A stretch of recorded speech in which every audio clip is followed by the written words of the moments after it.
record on this computer. So, okay, it's now recording. I'll just cut off the beginning bit when we do it.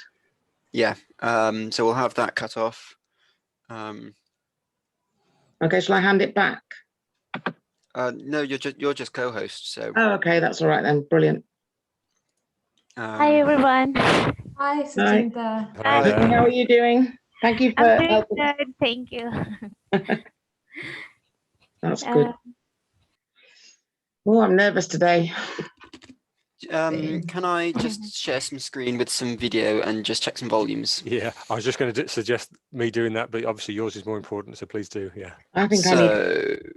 Let's share my screen. Change the lighting is terrible. So we have this. I'm going to close that because I do not need. So we're going to transition. What's the volume like for this start music? A little bit quiet, but it's. Well, no, it's not far off. Oh, I've got my sound down. That doesn't help. Oh, same. Okay, so just to remind you guys, I can't hear that well anything other than the audio. So mark that slightly quiet. It needs to be a little bit louder.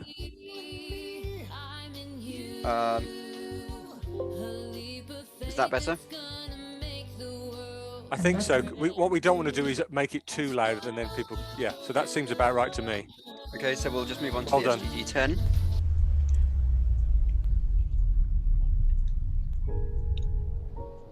You deserve opportunity and fairness. That's knowing that that's quiet. That's a good volume compared with the first one. So, Well, yeah, then we'll just do this right. one. That's it.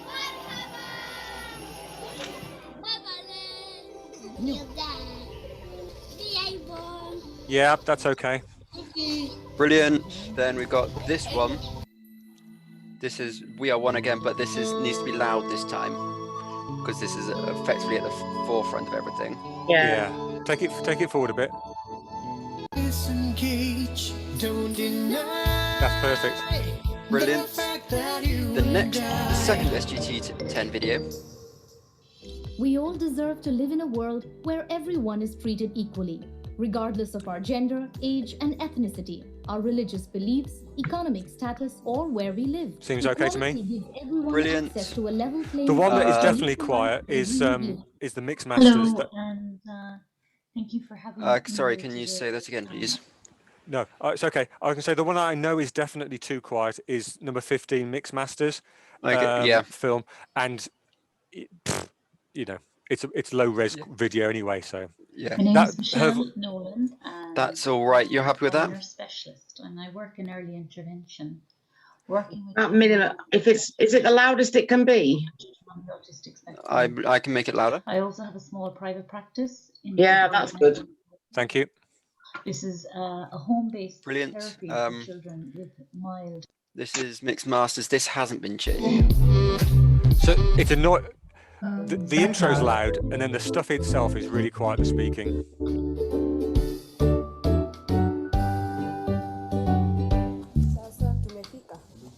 Habari? Ya mzuri sana. Ningetaka kwenda kwenye audition iko?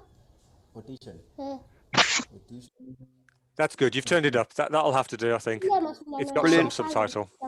Oh, this is the really quiet one because there's effectively no audio. Yeah. Whether you want to make it, Linda, does he want to absolutely have silence, or does he want just a little bit of? It's very short. I don't think it's. I think it's actually quite powerful being silent because it's how she hears the world. Yeah, that's what I was saying. I mean, currently there is volume. There is just the standard volume that came with it. It's currently put the same volume as everything else, or averaged out-ish. I think if anything, turn the sound down or off, because I have a feeling there's a bang in the middle of it and she doesn't hear it, but it might make everybody else jump. Okay, sound is off. Is it worth making sure in the script somewhere that people know there is no sound with this one? So maybe, Vihara, if you can just note, this is number, where's this? This is 17. Number 17, just like you could just comment and say, there is no sound. This is part of it, or, you know. There is intentionally no sound or something like that. Oh, okay. Oh, goodness. Is this the film about a mother and a baby? Yes. Yeah. Yeah, So that's it. Yeah, okay. in the paragraph that says, and so we now move on to a lovely little film. Yeah, okay, that's 17. Mother and a baby. It's silent. Sign language. Okay. I know you can use the sign language to show applause, right? So I can do that. Yes. That's brilliant. Yes. You could just say a silent, and now we have a lovely little silent film. And then you only need to say the one. Yeah. So Vihara, say it before, obviously, say it before. Yeah, we have a lovely little silent dance. It's not, well, it's not a dance though. It's not a dance. It's a sort of sign dance, because it's as you can see, she's moving beautifully with it. So I think just add a sentence at the end that says, please note this is silent. Just make sure everyone's aware. Thank you. Mark, any others?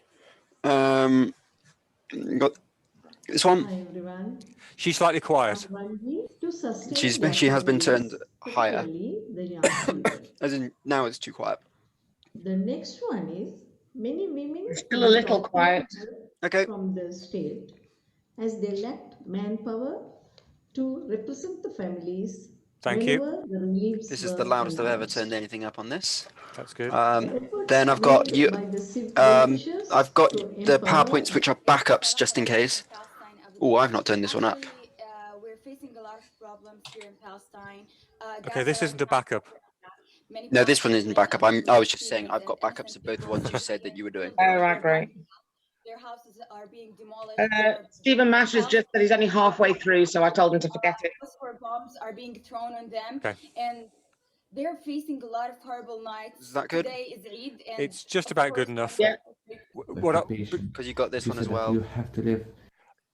And then you got this at the end, which is quite loud. It is quite loud, but that's because when she's speaking to the police guy, it's very quiet. So yeah, they've got their volumes annoying. And then right at the end, hang on. Is there a little thing right at the end of that? Oh, that's it. Okay, good. I wasn't sure I sent you the right one.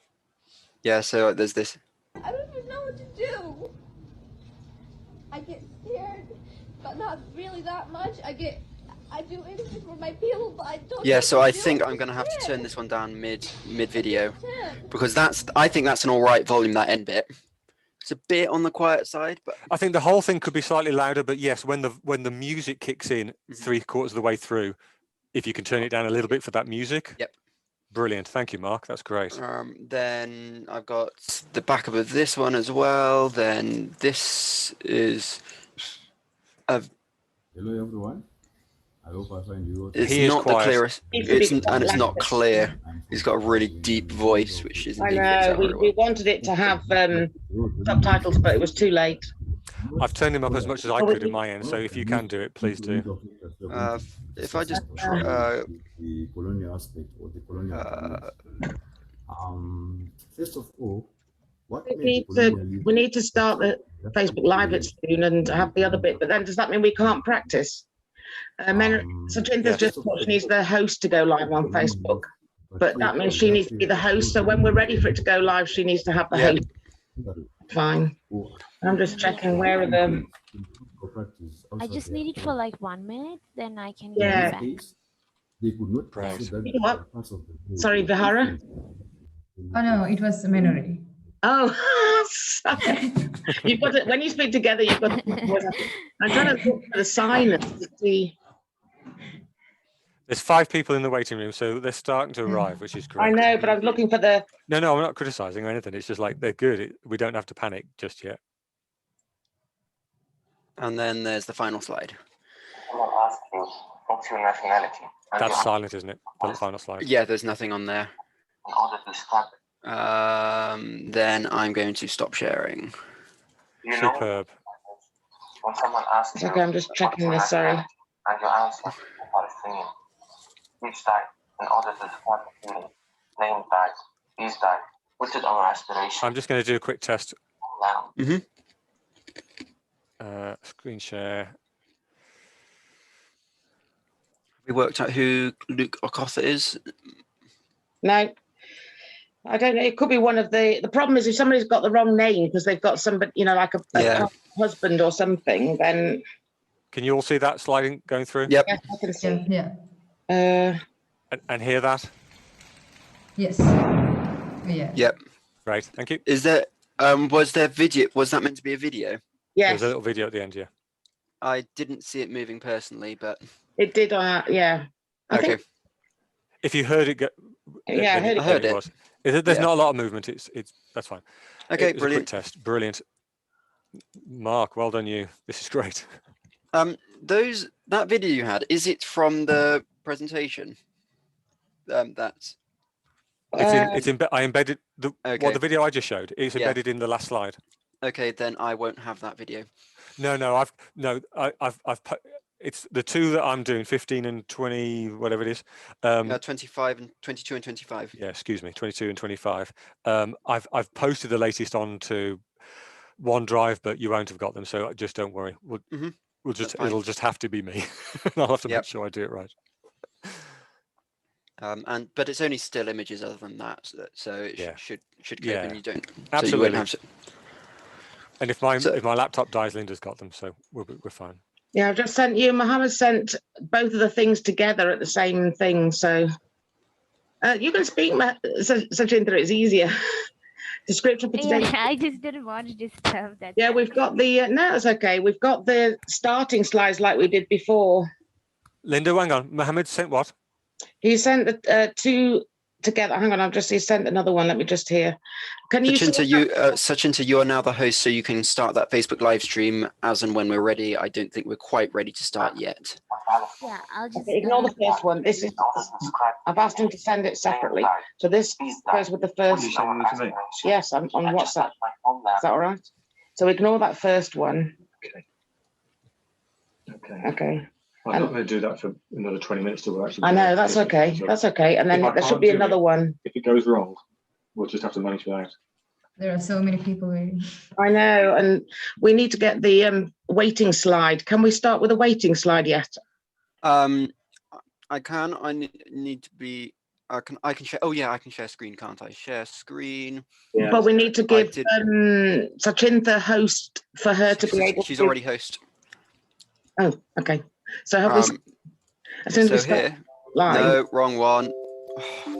Welcome slide and welcome are two very similar names. Yes, a lot of welcome. Yes, that's the welcome slide. So we can go live with both of them. So I now can't see a thing. Participants. Okay, well, as soon as you'll be heard as soon as we go on to Facebook. So started the Facebook yet or not? Have you? How long can you wait? I'll try to learn your language. Don't deny that if we try, we would not disengage. I can't see our translators. I mean, we've still got 5 minutes officially. So is it, Sachintra, is it live yet? Because as soon as it's live on Facebook, we need to stop talking. Yeah, I know. Turn off videos. Trying to put the details. Sorry, I can't hear you, Sachintra. If you do no, I still didn't start the live, madam. I'm just trying to put the details in. Thank you. No, that's perfect. I just want to notice so I don't carry on talking rubbish while it's on Facebook. Yeah. Yeah. I've just turned the music down. Thanks. It's ready to go as and when. Okay, well, we can, Shall we go for it? You okay? Vihara, you got a glass of water nearby? I've got a. Yeah, I have a glass of water. Madam, can you just give me 5 minutes? I think I'll have to log back in because they are saying that I haven't signed up. There is a problem. Oh no. Oh well, unless do I need to do it? Can Mark try? Because I'm officially logged in with SUNFO. Yeah. No, I didn't join with my Zoom account. I didn't join it. I just came with the link and entered my name and entered. I think that's why. Oh well, give me 1 minute. I'll come back. Just give me 1 minute and I'll come back. and then it'll be good. Okay. Yeah. So when it starts, we have to turn off our videos and wait. We can keep our videos on. It's okay. Oh, well, okay. Yeah. Shall I try going live on Facebook? I think it's worth it because I'm more bothered about having the Zoom people having something. And if we can't do that until Facebook started, then I agree. Yeah, Can one of you keep an eye on the waiting room for Suchinta? Yes, that's true. Yes.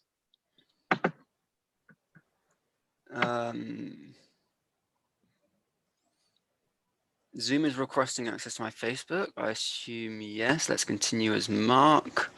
I assume it's about to ask me. No, I don't want to do it. I want to do it as. Are you still admin of SUNFO? There she is. I'll let her Yeah, in. I should be. Share my own timeline. Suchinta's just joining again. Yeah, I'm trying to find out where I can share it onto someone else's timeline, which I can't. So I think I'm going to give it back to, gonna back out of that and give it back to Suchinta because she knows what she's doing. Make host. There you go. Okay, thanks. Yeah. I tried and didn't get very far. Oh, okay. Oh, hang on a minute. I should probably start this from the beginning again. 3 days.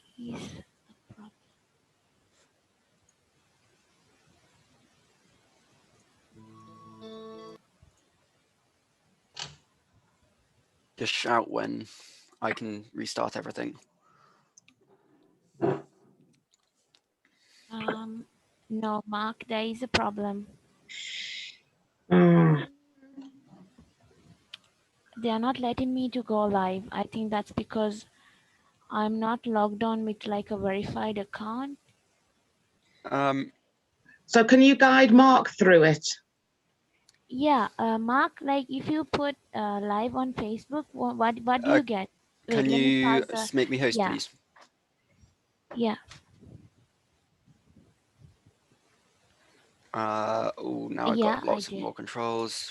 Just quickly make you co-host. So I go live on Facebook. I get a thing that says Zoom would like to post on your timeline. Wait, what does it say, Mark? I couldn't hear you properly. Sorry. Zoom would like to publicly post content on your timeline. Yes. Yes. So then you will get to like select a page on that same window. There'll be like select a page. Oh wait, I'm worried whether are you an admin of that page? Yes, I am. Okay, then like isn't there like an option where you can like choose the page on which you want to go live? Yes, it didn't appear last time. Share to your page. Yes. What page? How do I choose? Oh, SUNFO International Children's Wing. Yeah, that's there we go. We got a meeting name, a description. Yeah, for the meeting name you can put. Yeah, I've got a meeting name. I just need a description. Do you have one that I can nick, Auntie Linda? What? Sorry. Sorry. What? I'm trying to ask her the what do you need? A description of the event. Yeah. Yeah. Just say. Reduced SUNFO, yeah. Reduced inequalities. SDG10. Reduced inequalities. Then is everyone ready if we go live? Well, we haven't got any signers, so we'll have to check. But anyway, we'll carry on. So, yep, let's go for it. Yes. Okay. Okay.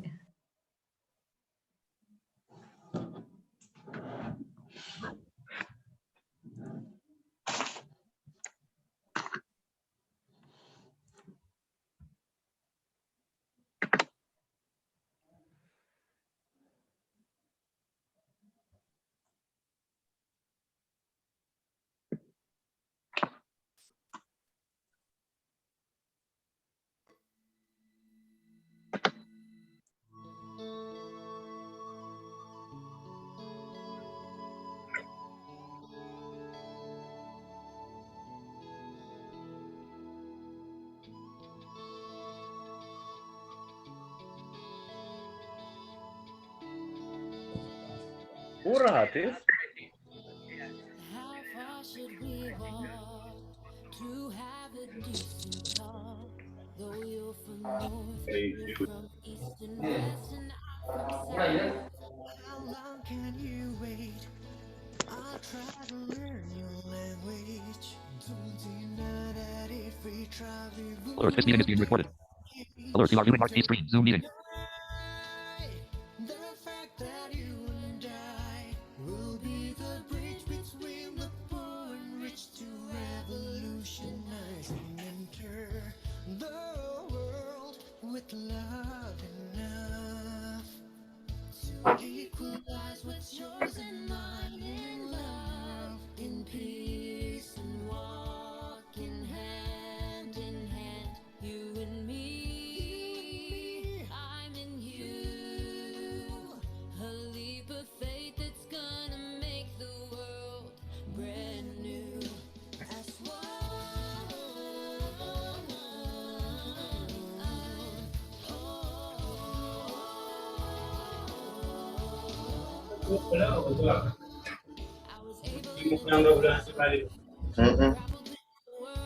Stay alive until now. You have come to help me get back on my feet. Ran so fast, but I lost. Fought so well for the wrong cause. You almost died to take my side and got me back on my feet. I won't cry. Hope no one will ever deny that we are born to unite and ignite with love and enter the world with love enough to equalize what's yours and mine in love, in peace and walking hand in hand. You and me, I'm in you, a leap of faith that's gonna make the world brand new. As one.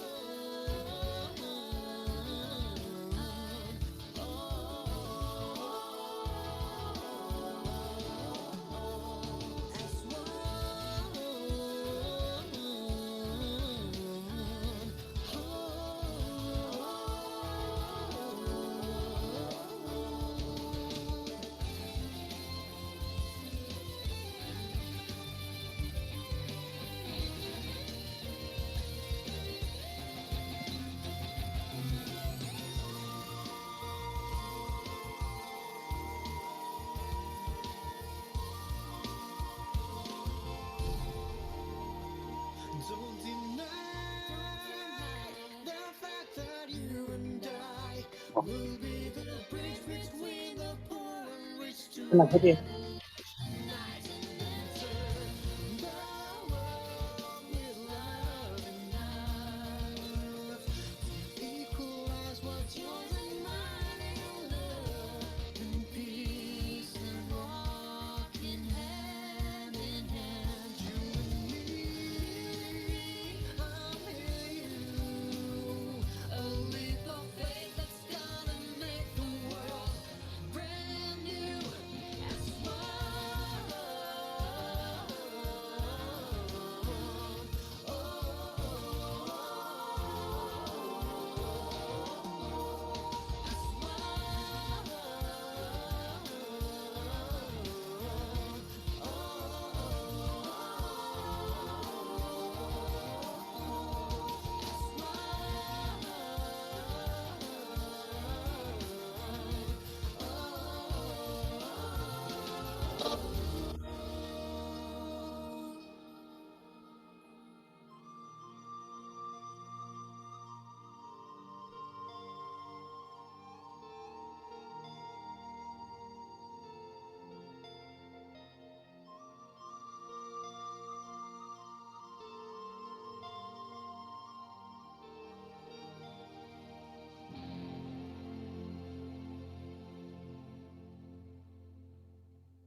You deserve opportunity and fairness.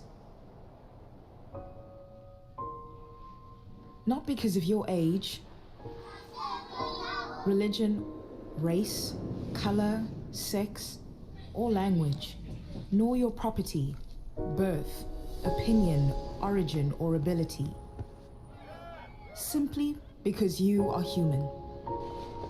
When a single one of us is unequal, none of us are equal. Each of us shall claim the right to inclusion, protection, and dignity. We are the elderly, the persons living with disabilities, the migrants, minorities, and indigenous peoples, the displaced, and those living in poverty and human settlements. Every woman, every child, and every adolescent. We will leave no one behind, for we are all equal. All forms of discrimination, from our laws, policies, and practices, will end so that everyone, everywhere, has equal opportunity to experience their value as a human. This is the story you are shaping.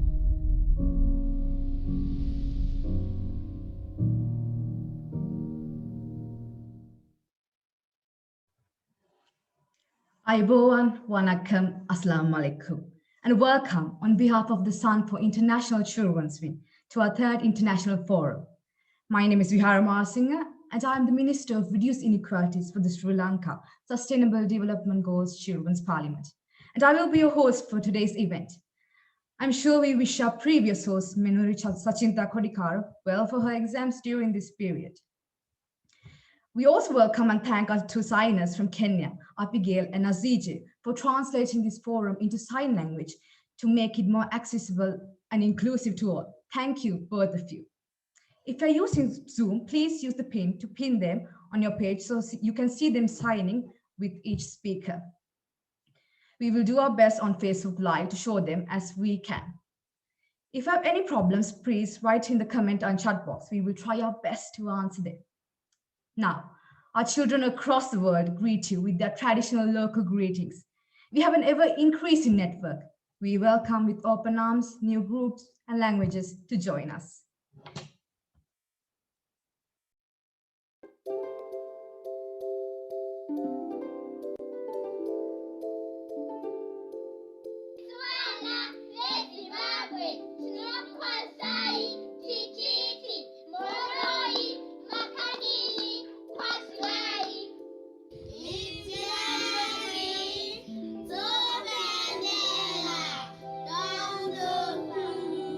Habari zenu.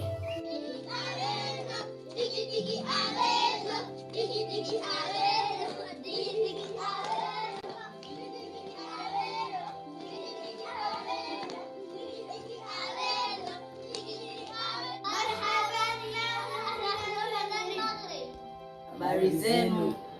All the way from England. From England.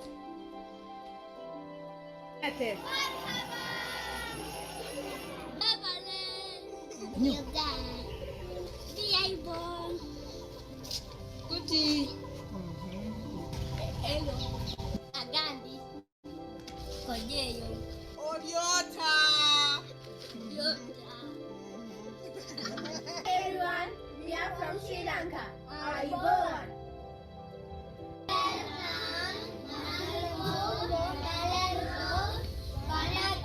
Sri Lanka.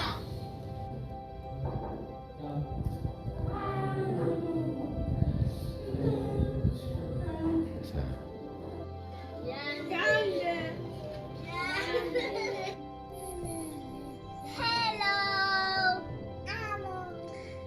Chiquith. Hola.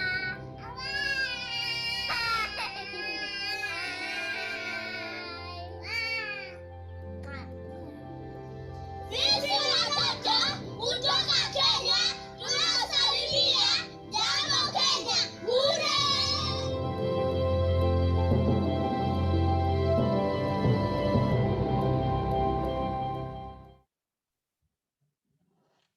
We are truly a global group. We are really pleased to have a worldwide group of internationally recognized speakers here with us today. Equality is such an important topic that it is right that we embrace not only the specialists in this field to give us new information and broaden our perspective, but we are also pleased to hear the valuable voices of those who directly experience the inequalities existing in their own society. We are all from different countries, and culture and language may vary its meaning from one place to another. So in this forum, we must be inclusive and tolerant and understand that words that may offend us might have another meaning in another place. But there are words which are offensive everywhere. So we must listen, open our minds, and learn how to improve ourselves and our world. We want people to use the chat box and ask difficult questions. So please keep the chat box as friendly as possible. And allow people to ask questions without the fear of getting criticized. Remember, this is a place of learning. And the best learning comes when you're not afraid to say, we don't know. And so, with open hearts and minds, we invite our honored Director General of SUNFO Global Federation, the Ambassador of Peace, Dr. Sir Deshapriya Wijetunge, to open our forum on reduced inequality. Welcome, Dr. Deshapriya. Hi, everyone. Vanakkam. Good evening from Sri Lanka. Good morning, good afternoon from different parts of the world. I am very happy to inaugurate this very important conference focused on SDG goal number 10, reduced inequalities. As we are aware, the United Nations General Assembly declared the Sustainable Development Goals Agenda 2030 in the year 2015 on September 25th at the UN headquarters, New York, agreed by the 193 nations, almost then all the member countries of the United Nations. We have come the journey of SDG for last 5 years. Now we are looking ahead for the balance 10 years, which has to be completed in 31st December 2030. So the specific decade we entered with this Corona COVID-19 pandemic. The world never expected the lives of the peoples, agendas of the goals, as well as economies of the countries have faced numerous challenges. So we find a wave after wave in different form, the virus getting spread. And vaccination, also so many precautions are being taken, but the problem is yet unsolved. So the SUNFO is a non-political, non-racial, non-sectarian organization working for peace, harmony and well-being of mankind according to the principles of United Nations, founded on 22nd May 1999 in Sri Lanka. The wings of SUNFO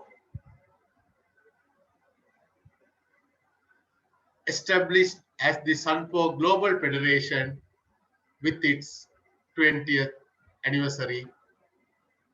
Accordingly, the SUNFO Global Federation International Children's Wing, SUNFO Global Federation International Women's Wing, SUNFO Global Federation International Citizens Wing, and SUNFO Global Federation International Youth Wing have been established. So this workshop is a brainchild of the chairwoman of the SUNFO Global Federation International Children's Wing, Madam Linda Rose. We appreciate and value the chairperson, Madam Linda, and all the team around the globe, including speakers, cultural presenters, moderators, technical supporters who are rally round to make this workshop a success. I am not going to give any description of the SDG goal number 10, but I would like to just mention the under this goal number 10, the specific targets established to achieve in this Agenda 2030 Sustainable Development Goals, 17 goal numbers. The goal number 10, we have main targets like by 2030, progressively achieve and sustain income growth of the bottom 40% of the population at a rate higher than the national average. Also, our second target in the world is by 2030, empower and promote the social, economic, and political inclusion of all, irrespective of age, sex, disability, race, ethnicity, origin, religion, or economic or other status. The third target is ensure equal opportunities and reduce inequalities of outcome, including by eliminating discriminatory laws, policies, and practices, and promoting appropriate legislation, policies, and action in this regard. The fourth target is adopt policies, especially physical, wage, and social protection policies, and progressively achieve greater equality. The fifth target is improve the regulation and monitoring of global financial markets and institutions and strengthen the implementation of such regulations. Next, ensure enhanced representation and voice for developing countries in decision making in global, international, economic, and financial institutions in order to deliver more effective, credible, accountable, and legitimate institutions.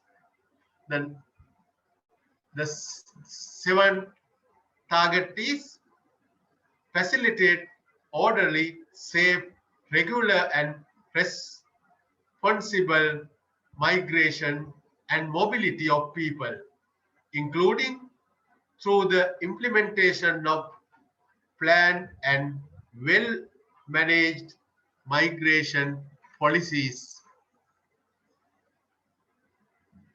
So we have three additionally targets. We mentioned the cross-cutting A, B, and C. The A, implementation, the principle of special and differential treatment for developing countries, in particular least developed countries, in accordance with World Trade Organization. The B, encourage official development assistance and financial flows, including foreign direct investment to states where the need is greatest, in particular least developed countries, African countries, small island developing nations, and landlocked developing countries, in accordance with their national plans and programs. The section C is by 2030 reduced to less than 3% the transaction costs of migration remittance and eliminate remittance corridors with costs higher than 5%.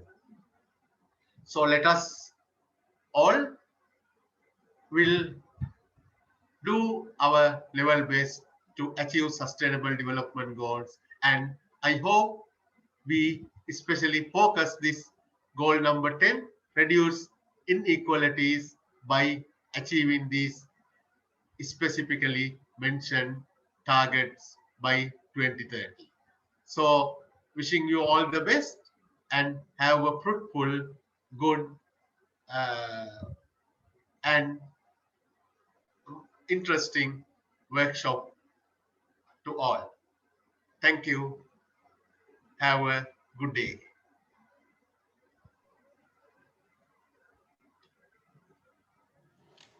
Thank you so much, Dr. Deshapriya Wijetunge, the Director General of SUNFO Global Federation, for opening the conference. We all know that inequality is so important that we have filled this forum with important discussion points for you. Our aim is to pull together people's knowledge and experience to give a deeper view of the three main areas of inequality. We wish we could move on to all the areas, but due to the limited time we have, we will mainly be focusing on disability discrimination, gender and women's inequalities, and racism, both internally within countries and globally, and the system that keep these injustices in place. We are so thankful for the speakers who have freely given their time. However, you may have seen that in the past week, there have been several attacks and rise of violence in Israel and Palestine. And we already invited Palestinian speakers to talk about these inequalities that affected their daily lives. We have included more people and young voices from inside Palestine to give an insight into what it is like living there, the structures and restrictions the Israeli government forces them to live under. I'm sure that you will all be interested as they explain the historical and the practical side to the current issues. And we are also pleased to hear a Jewish perspective about how the Israeli state relates or does not relate to the Judaism from the chair of Amos Trust in UK. Please do put your comments and questions into the chat box, and we will do our very best to answer them. Once again, this is a very packed program, and we hope you will all watch this in groups and discuss the important points. For those who are watching this later, please pause the video and debate about the points with your other participants. We plan to produce an educational resource on our forums that can be used by schools and community organizations, with discussion points on what speakers have specifically talked about in these forums. This will be available later in this year. So now we welcome the chairwoman of the SUNFO International Children's Wing, Linda Rose, to give a broad brushstroke about the roots of historical inequalities and the powerful cling to power through perpetuating inequalities.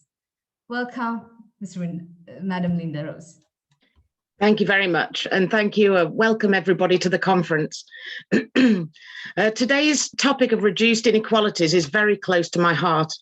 I believe we were all created equally and designed to have equal opportunities in life, that God wants us to be have equal access to everything in this world. Difference does not mean unequal, but people are not treated as equal. And the differences in opportunities vary enormously, where we were born, what gender we were born, who our family is, how much wealth our family has, what shade of skin color we have, whether we were born with disabilities or have accidents and illnesses later that make us disabled.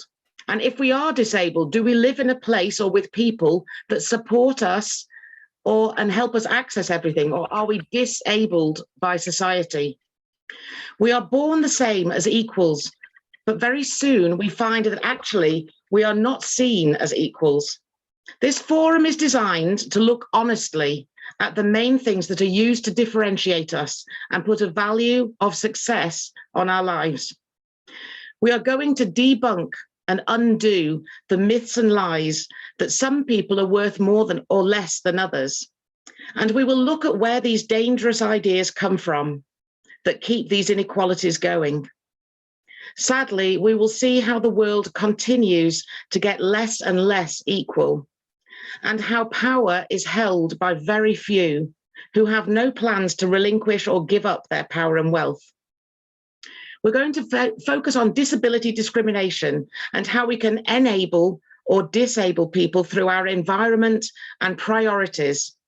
We look at the difficulties blocking over 50% of the world's population in the form of sexism and gender issues and restricted access for women in many areas of the world.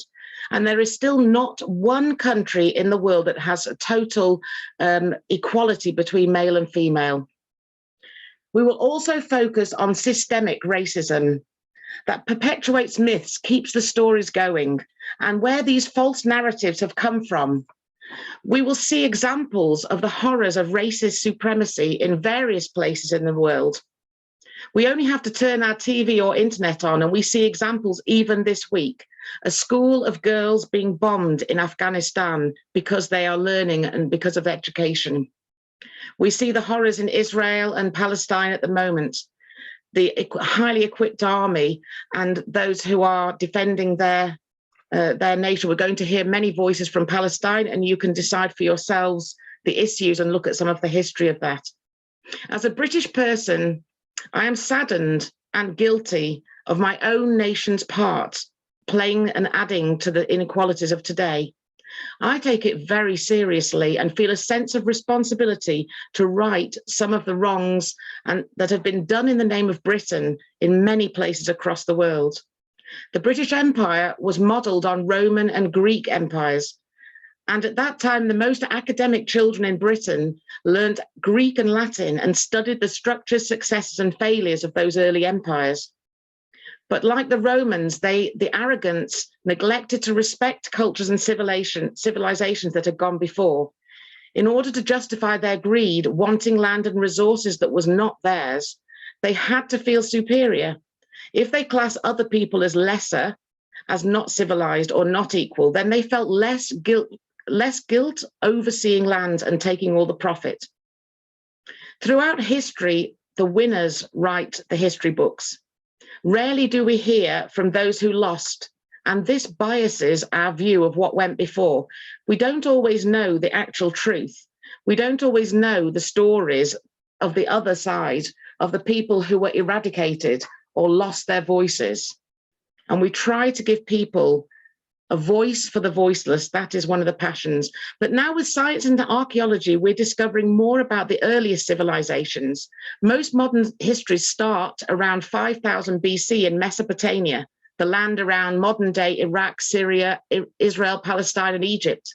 But actually, we're now discovering parts of Africa are much, much older and have older civilizations. More than 300,000 years ago, tools of that era were found in Kenya. I believe there may be more to find with archaeology hidden in the forest and under the sands of Africa.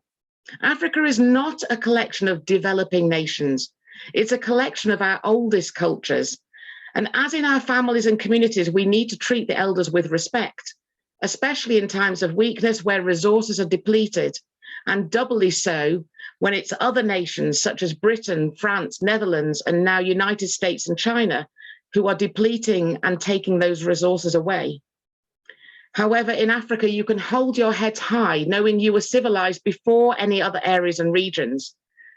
But the knowledge and evidence is lost in the sands of time. Egypt is a great example of a great African kingdom with Nubian empire, with art, beauty, buildings that we still cannot understand how they were erected, and complex religions and societal power, societies that were powerful in the earliest of documented times. Sadly, again, it is the expansion of Christianity that has reframed history into the parameters of the Bible. As a passionate Christian myself, it saddens me what the sharing of good news did to the local culture and history. Most official history started 4,000 years ago when we saw the writings of those people, when the Mesopotamian and Egyptian civilizations were powerful. And if you notice, it is many thousands of years, if you look at the history books, before Northern Europe features at all. Britain only became powerful, it only became united in the 1600s. And only after this time was Britain seen as a small island, or before this time, I apologize, Britain was seen as a small island that was insignificant off the coast of Europe. The Crusaders saw the Northern Europe as a very insignificant, dirty and uncivilized area. But in the last 400 years, Britain and Northern Europe raised its status to be of some significance. But the wealth of Elizabethan Britain came from national heroes like Drake and Sir Walter Raleigh, who were actually pirates and ambushed Spanish ships. Britain's wealth came from trade and from unfair trade practices. The British East India Company pioneered in new places for trade. They petitioned the British government to provide arms and to protect British interests, much as the Israeli state does today. Greed, not politics, was the first step of imperialism. The possession of Hong Kong was a result of a dirty deal by Britain, who was trying to push heroin into China to recoup losses for the popularity of Chinese goods in Britain. China responded by fighting the drug pushers, tipping the opium into the sea. And the British used that excuse to fight until the Chinese gave Hong Kong to Britain.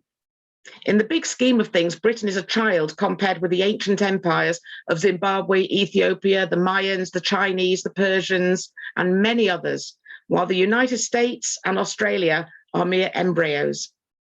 So how have countries so young been able to take so much power? So as the world has got used to fake news, we're going to keep to the stark truth. We hope you will join this forum wholeheartedly, and together we can tell the truth and move forward to make the world a fairer and loving and just place. Please be open to new ideas, to new histories or her stories. Difference does not make inequality. Let's enjoy diversity. We can be different and equal. Please use the chat to ask questions or comment. Please be respectful and recognize that we each have different cultures and different beliefs. And please do join in and learn from today. Thank you so much. Now I'd like to pass back to our wonderful host, Vihara Marasinghe, who actually is the Minister of Reduced Inequalities in the Sustainable Development Goals Children's Parliament of Sri Lanka. So we are so thankful to her for hosting us today. The children's parliamentarians have worked very hard in the COVID year to make sure that children have not had any more disruption than necessary, and to put forward actions and ideas on the 17 Sustainable Development Goals. So thank you so much, Vihara, and I pass it back to you.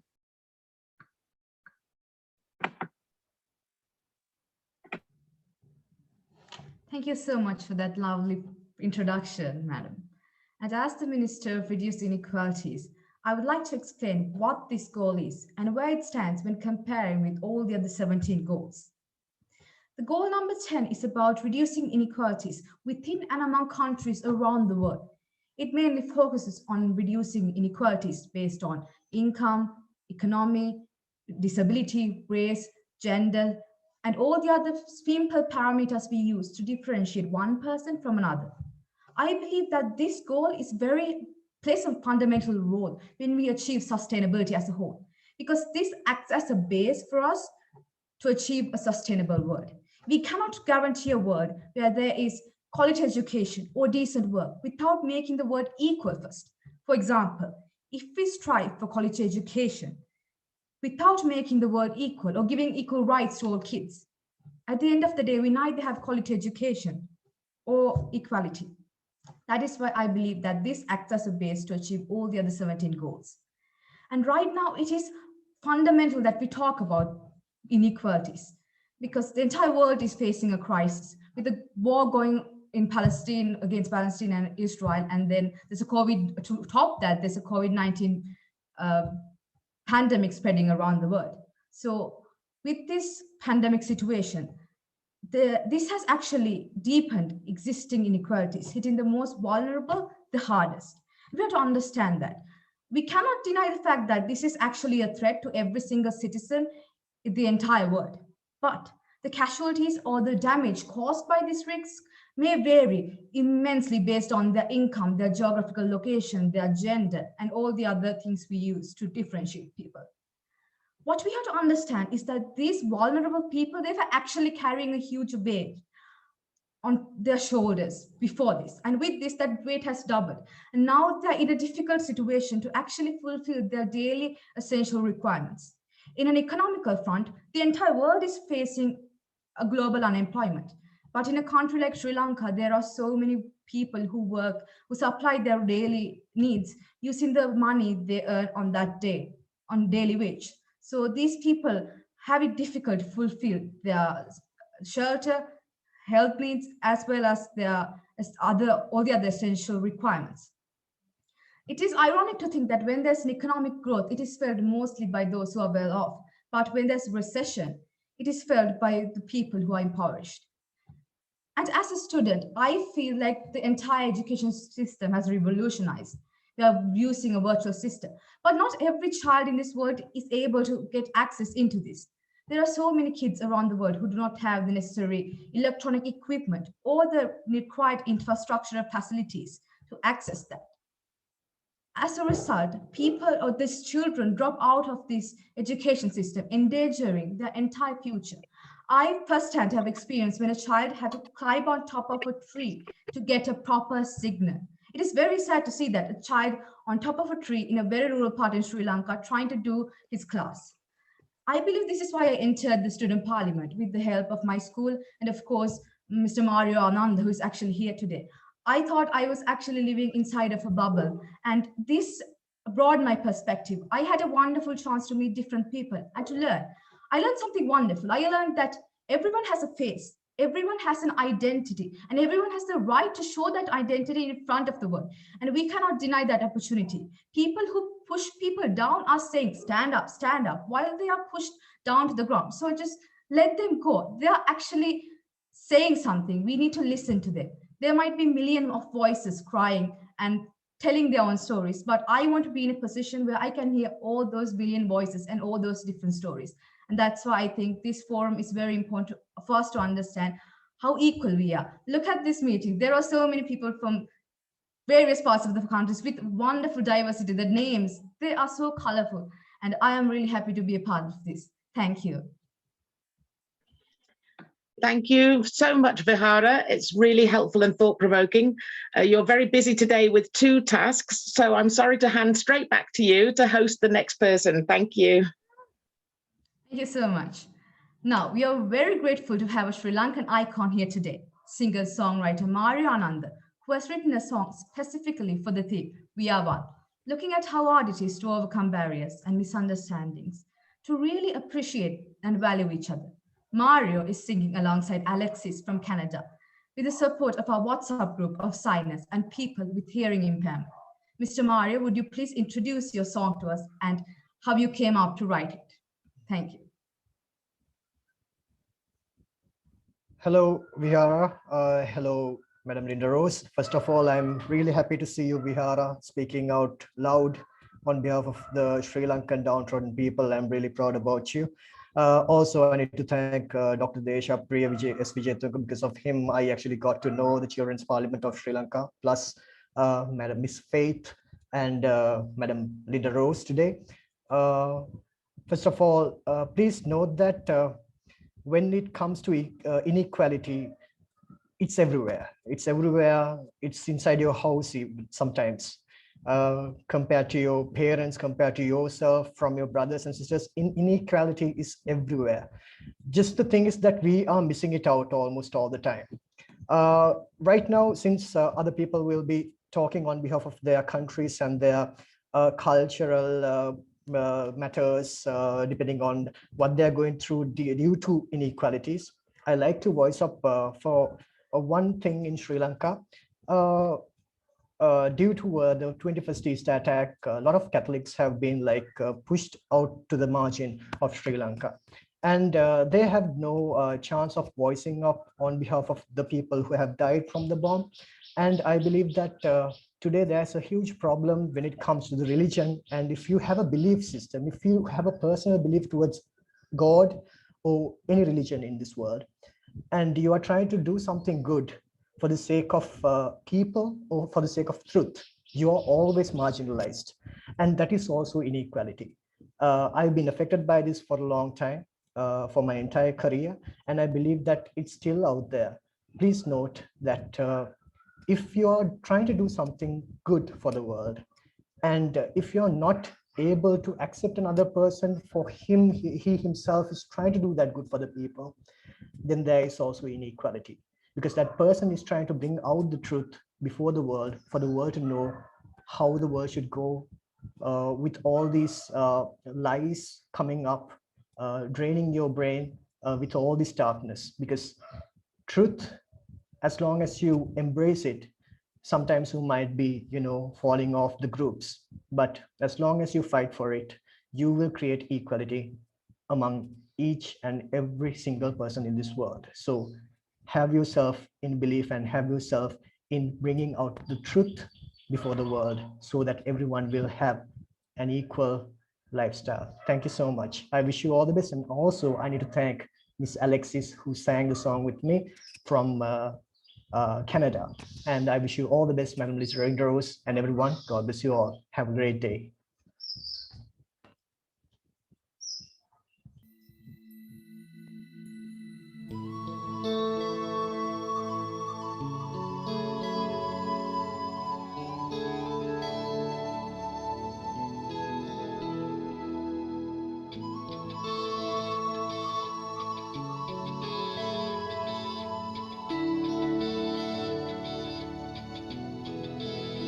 How far should we walk to have a decent talk? Though you're from north, they're from east and west, and I'm from south. How long can you wait? I'll try to learn your language. Don't deny that if we try, we would not disengage. Don't deny the fact that you and I will be the bridge between the poor and rich, to revolutionize and enter the world with love enough to equalize what's yours and mine in love, in peace, and walking hand in hand, you and me, I'm in you, a leap of faith that's gonna make the world brand new. As one,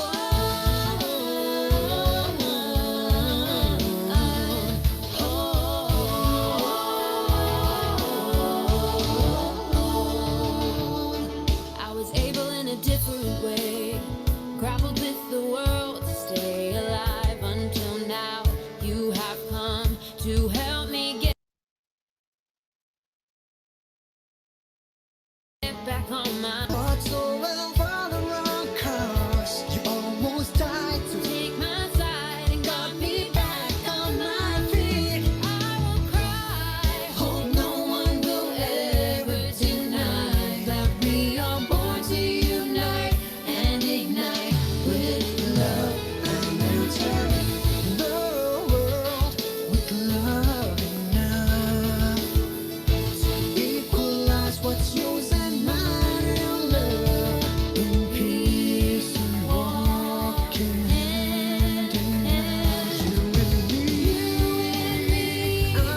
Thank you so much, Mario and Alexis, and all the participants for your beautiful music.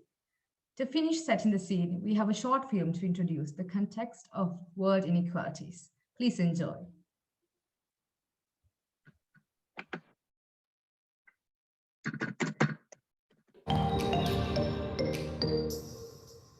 We all deserve to live in a world where everyone is treated equally, regardless of our gender, age, and ethnicity, our religious beliefs, economic status, or where we live. Equality gives everyone access to a level playing field to live the life they dream of living. And we all have a role to play in helping the UN reduce inequalities by the year 2030. Inequality exists among individuals. The richest 1% of people on Earth own half the world's wealth.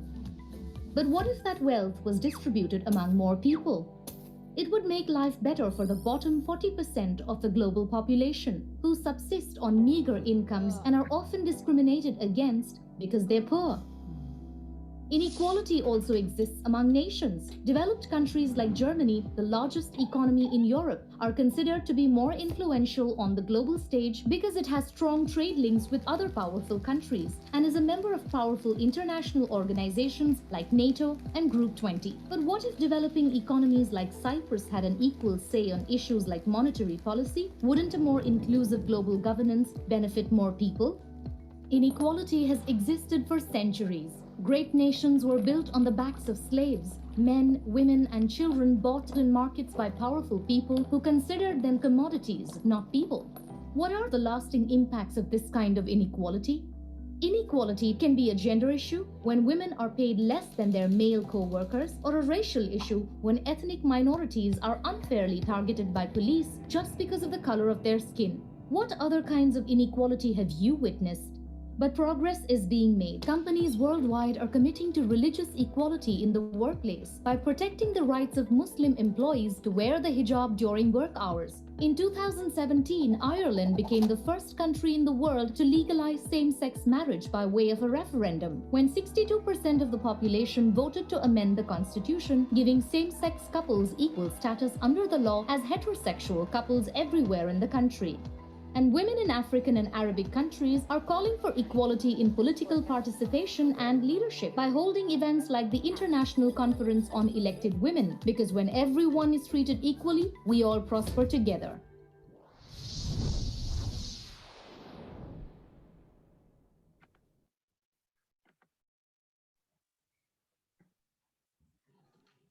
Now, we are moving into our first main session for this forum, looking at the issues around disability discrimination. And we are really pleased to have an international author, policymaker, and speaker from the USA, our keynote speaker in this section, Daniel Mont. Daniel is the co-president and co-founder at the Center of Inclusive Policy. We are very pleased for him to join us and present a summary of the paper he wrote for UNICEF called Combating the Cost of Exclusion for Children with Disabilities and Their Families. Welcome, Daniel Mont. Hello, it's great to be here. I have to take off my my last thing. I'm sorry about that.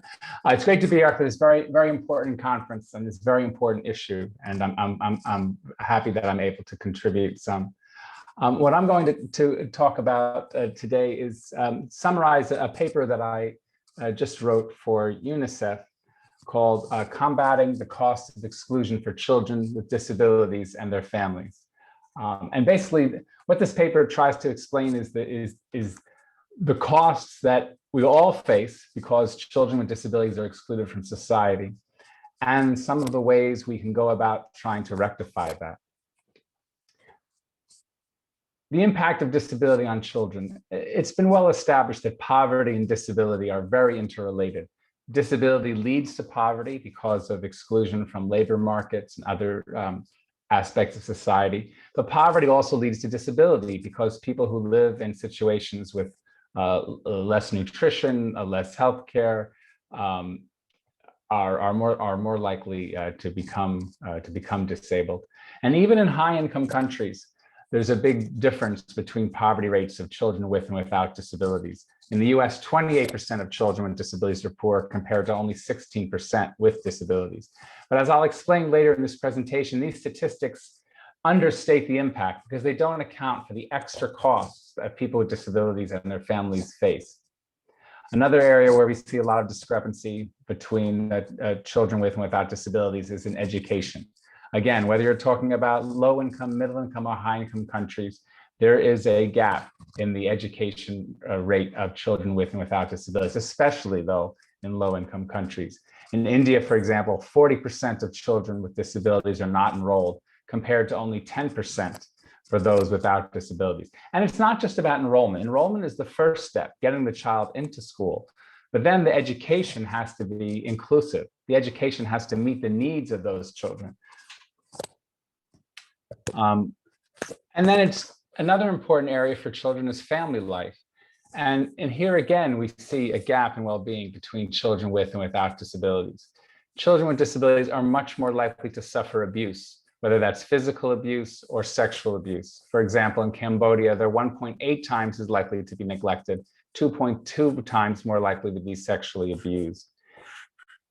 And then also we find that children with disabilities are more likely to have their parents divorce or separate. Now, I want to make it clear, I'm not saying that it's the child with disability which is having leading to the parents divorcing or separating. It's the lack of supports. It's the lack of inclusion. It's the lack of services that create stress for that family with a child with a disability, and that leads them to disproportionately separate, which impacts on the entire family. So going back to the economic costs of exclusion, there's two types of costs that we have to consider. The first are what we call the indirect costs. This is the foregone income of parents who must care for children with disabilities. Again, if the schools aren't inclusive, if there aren't respite services, if there aren't things which can help support the family, then it's typically the mother who has to step in and fill that gap, makes her less likely to work. And even if she is working, more likely to sacrifice pay for convenience and flexibility. And so the wages go down. And then we also find that in some countries where there's a study that children without disabilities are less likely to go to school if they have adults with disabilities in their households. Why? Again, because the children have to step up and provide that support when society doesn't provide those supports. But the second type of extra costs are the direct costs.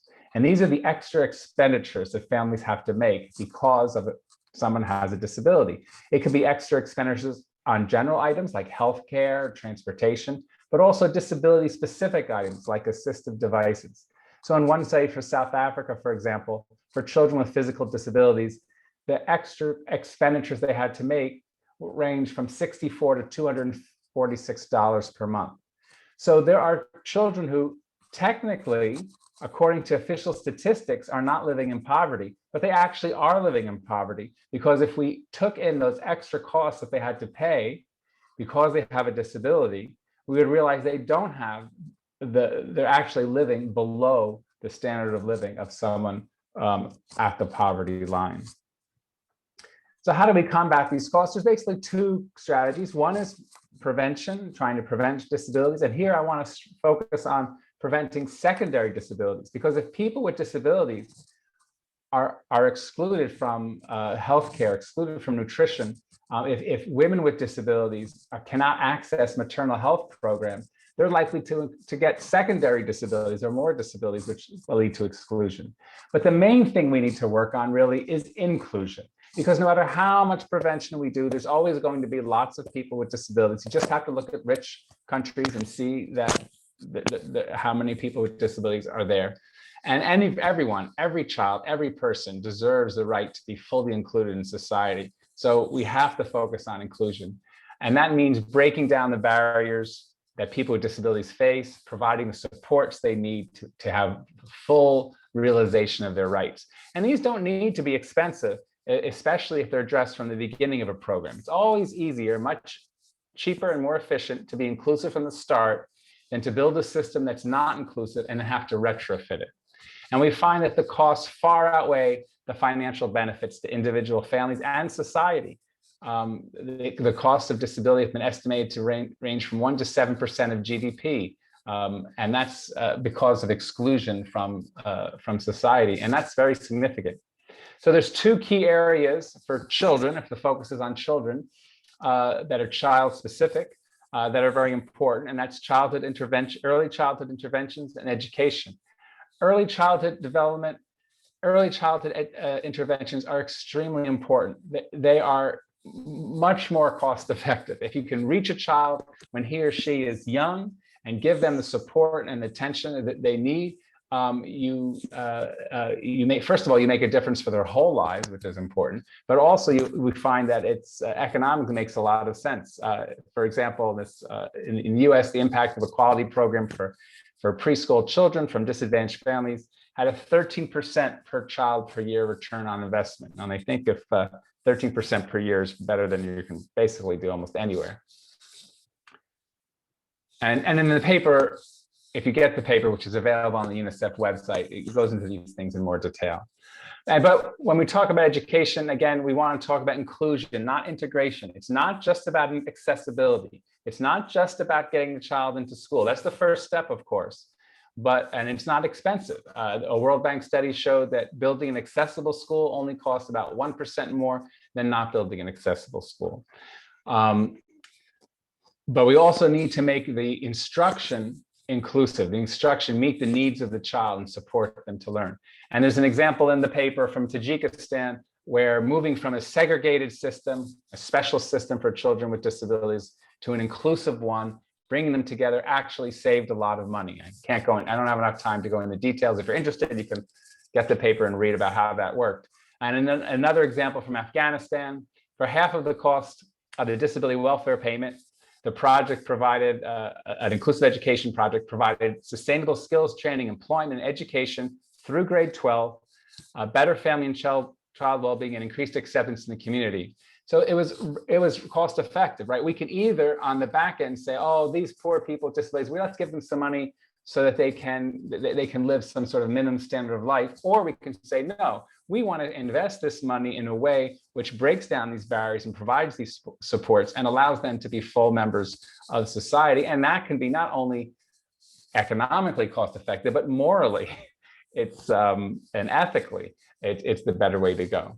So we must break down the barriers to prevent people with disabilities from fully participating in society. They deserve their full human rights like everybody else. And we all benefit. We all benefit from society that's fully inclusive. And children with disabilities right now around the world are at a disadvantage. And we need to continue what I am hopefully saying are the continued efforts. There's so much more emphasis on there now than there was 10 or 15 years ago. People are thinking about this more. People are starting to do things. There's a long way to go.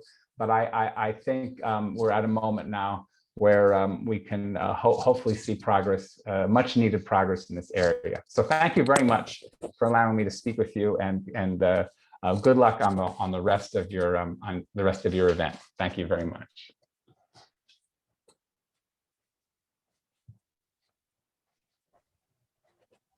Thank you so much for sharing this valuable insight and information and spending your time with us. Next, we travel from the United States to Cameroon in Western Africa. And we are really pleased to have several presentations from African countries.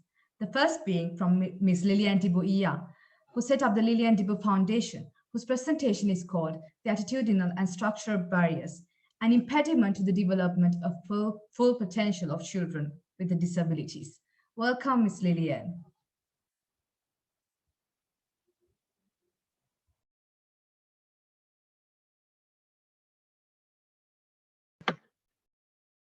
I'm so sorry. It seems that Lilian may not have made it into the meeting. Hopefully, if she joins later, we may be able to put her back in. I'm so sorry. This sometimes happens with technology in various places. Okay, I'm very sorry for that, but we'll move on to the next session, and we hope Lilian Dibo will join us later. Now, we travel to Ireland to hear from Michelle Ronan, who, as a specialist in neurodiversity, works as an intellectual disability clinical nurse with early intervention for children. Welcome, Michelle.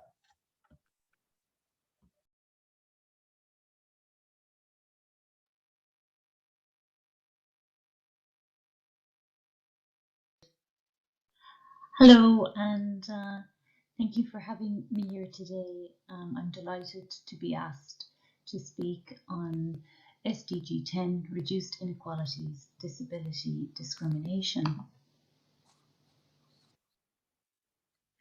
My name is Michelle Nolan, and I'm a nurse specialist, and I work in early intervention, working with children with intellectual disability and also children on the autistic spectrum.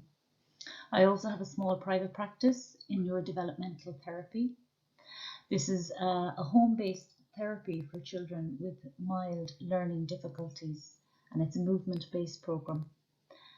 I also, when I can fit it in, work as a home care nurse for children with complex medical needs, also with an intellectual disability. And this is care that is provided in the home of the child. So what is a disability? It's a person with a long-term physical, sensory, intellectual or mental impairment. It is these impairments which can lead to barriers hindering a person from reaching their full potential.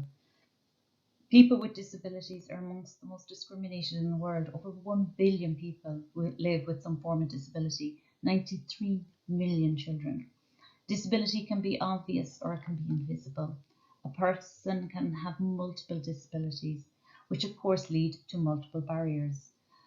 We may all experience disability temporarily or permanently at some stage in our lives.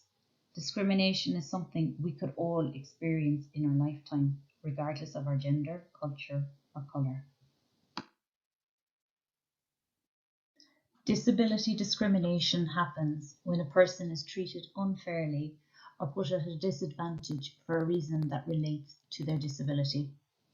And there's some powerful images there that display that. This is Jim. Jim does not have an intellectual disability. Jim got angry, threw a cup against the wall, and you'll never know about it. But this is Mike. Mike has an intellectual disability. Mike got angry, threw a cup against a wall, and now it will be on his file for the rest of his life, and everyone who supports him will read about it. This is an image that says a lot to me. It highlights how quick sometimes, as professionals working in disability, are also quick to label and single out and discriminate. We all work from reports and files and often form an opinion before ever meeting a child. I try not to do this. I find the child on paper is never the child that you meet.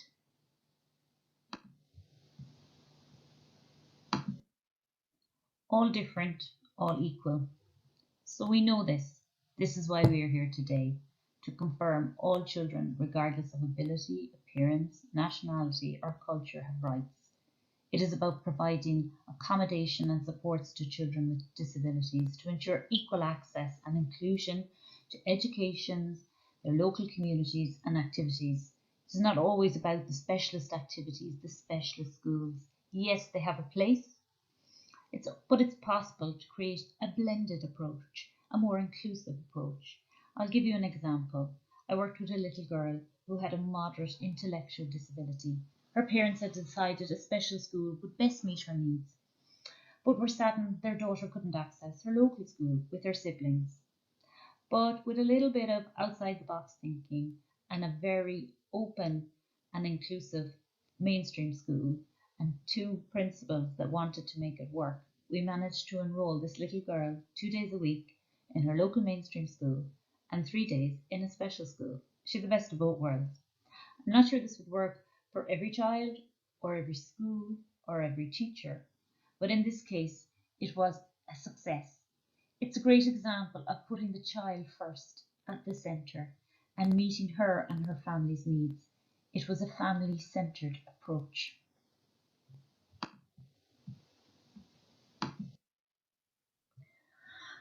How does disability discrimination affect children with an intellectual disability? Well, the same way it would affect any child. Feelings of exclusion. It limits their potential. It affects their motivation, self-esteem, their negative responses. They can often act out or withdraw. There's feelings of isolation. It affects their ability to form relationships, their overdependence on families, and not being able to access community and peer support. There's poor interactions with teachers and peers often. There's narrow learning experiences. There's school segregation, and lack of quality resources is a big issue.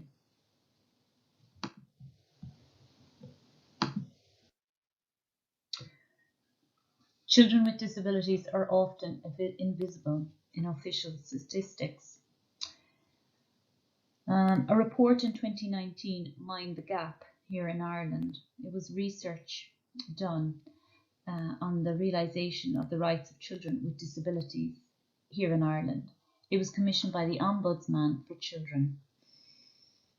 The key barriers fell into three main categories. The first is the separation of people with disabilities and children into different laws, policies and programmes, and the relative invisibility of children with disabilities within each of these measures.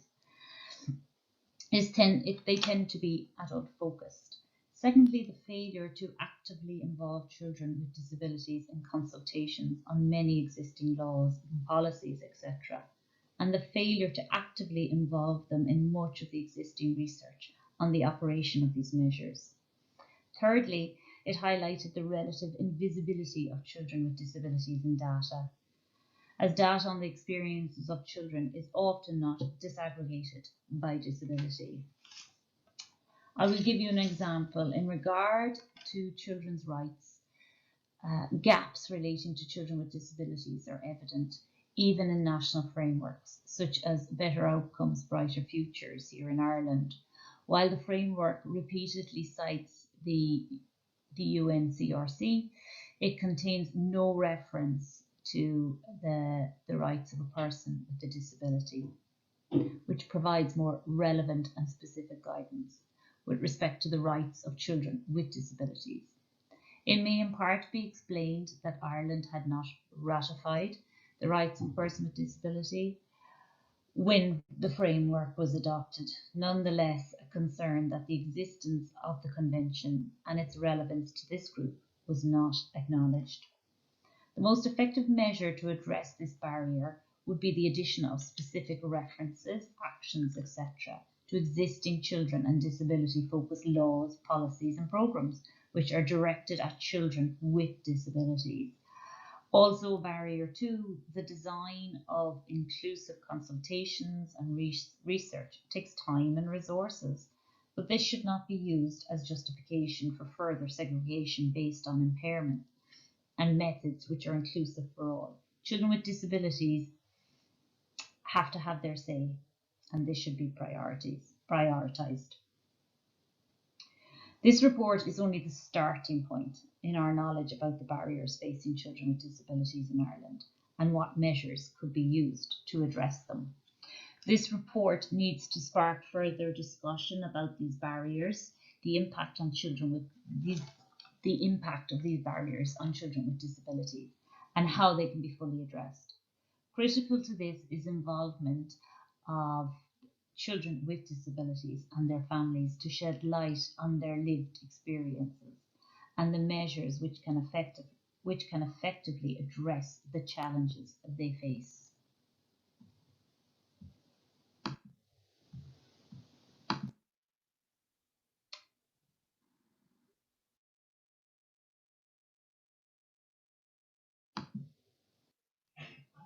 What are our future expectations? Here in Ireland, we are going through a change in the delivery of disability services, known as Progressing Disability Service. The model is essentially that children will be able to access supports from children's disability network teams in their local area, regardless of the disability. There is a reconfiguring of all disability services, physical, sensory, intellectual disability, to create teams in different geographical locations. Child and adolescent mental health services will remain specific, but work in consultation with these new children and disability network teams. And part of this reconfiguration. Personally, the jury is still out for me. I see problems with resources being the major issue. Location and infrastructure, we are also constrained by as a lot of that has not been put in place, yet the teams have been reconfigured.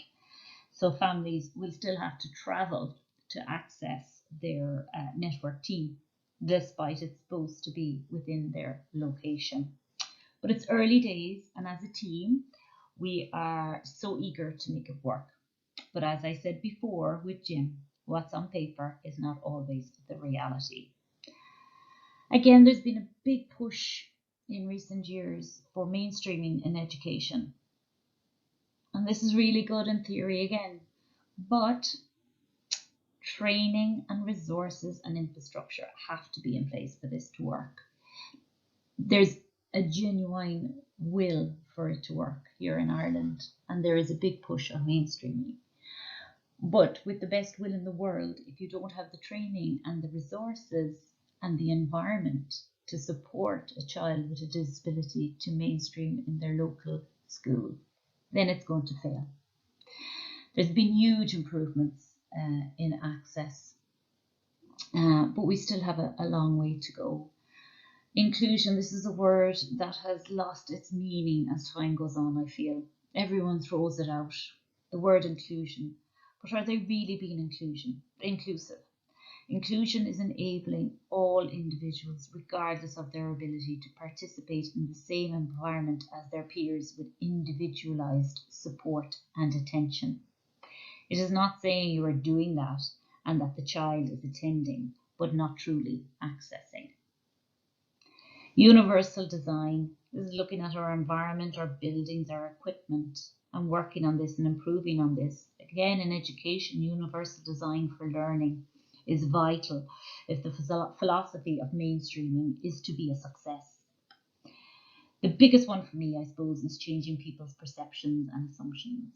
If we can make this shift, all the others will fall into place. Positive role models is also something that you see very much now within social media sites and TikTok. You have people with disabilities raising their profile, putting disability out there into the mainstream, creating positive role models for young children and adolescents with disability. Of course, advocacy. We all have a role here. This is where we need to support the individual, the family members, to self-advocate and give them those skills and empower them, and also advocate on their behalf as well if they need it. Education. Mainstreaming is considered the most effective way of limiting discriminating attitudes, creating welcoming communities, and establishing an inclusive society, achieving education for all. And that's from UNESCO 1994. Breaking down those barriers. Barriers and the solutions. I've just listed them there on either side. Long waiting lists. The solution, well, it's recruitment and it's resources, lack of knowledge and experience, it's training and education, lack of resources, it's investment and policy change, perceptions and assumptions. We need to change these. We need awareness campaigns. We need to push things out there. We need to stay to the fore. Accessibility, you're talking about universal design, accommodations and adaptations, adapting learning. So universal design for learning. Location dependent, needs to be a national policy on this. Singular approach, we need an interdisciplinary approach to disability. This blanket approach that one size fits all. Children especially and adolescents with disability need individual family service plans. There's feelings of family isolation that can be a barrier. Parent training and support groups. Advocacy is so important as a solution. Together we are stronger. Inclusion, that's the bottom line. Inclusion, not integration. Integration, it's inclusion. Practical suggestions and early intervention support. These are just a couple of ideas that might help people working in early intervention and some Some of you may be familiar with these already. These are just a few examples. So structured environment, visual supports, reduced language, body system, consistency of approach, movement breaks, choice boards, establish routines and flexibility, pause and wait, communication books, happy and fun multisensory environments. I've just thrown them up there. I've probably gone way over time because Linda said 5 to 10 minutes and I can see I've gone way over that, so I apologize. I can explain these more on the day if you like, or people can contact me. There is no problem. These are just little interventions that support children access their local preschools, local communities, and it creates an environment of inclusion. These are just visual supports, just a few examples of schedules, first and then cards. They all support the children. These are cards that we use to help support children to create structure around their activities, when an activity is finished, when it's time to change, and when they need to wait. We all find it very hard to wait. You can't go back and change the beginning, but you can start where you are and change the ending. I love this. It is from, I think, Alice Through the Looking Glass, C.S. Lewis. And that's all from me. Ganari on Boherlat, may the road rise up to meet you. Garvila Mahabat. Thank you very much.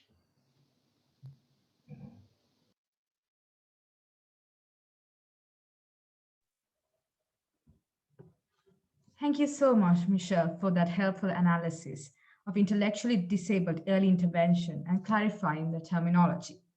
As we can see that Lilian Dibo Eyong is back with us, we would like her to present her presentation called The Attitudinal and Structural Barriers, an Impediment for the Development of Full Potential of Children with Disabilities.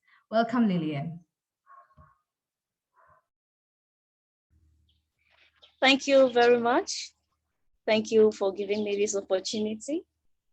I will start by introducing myself.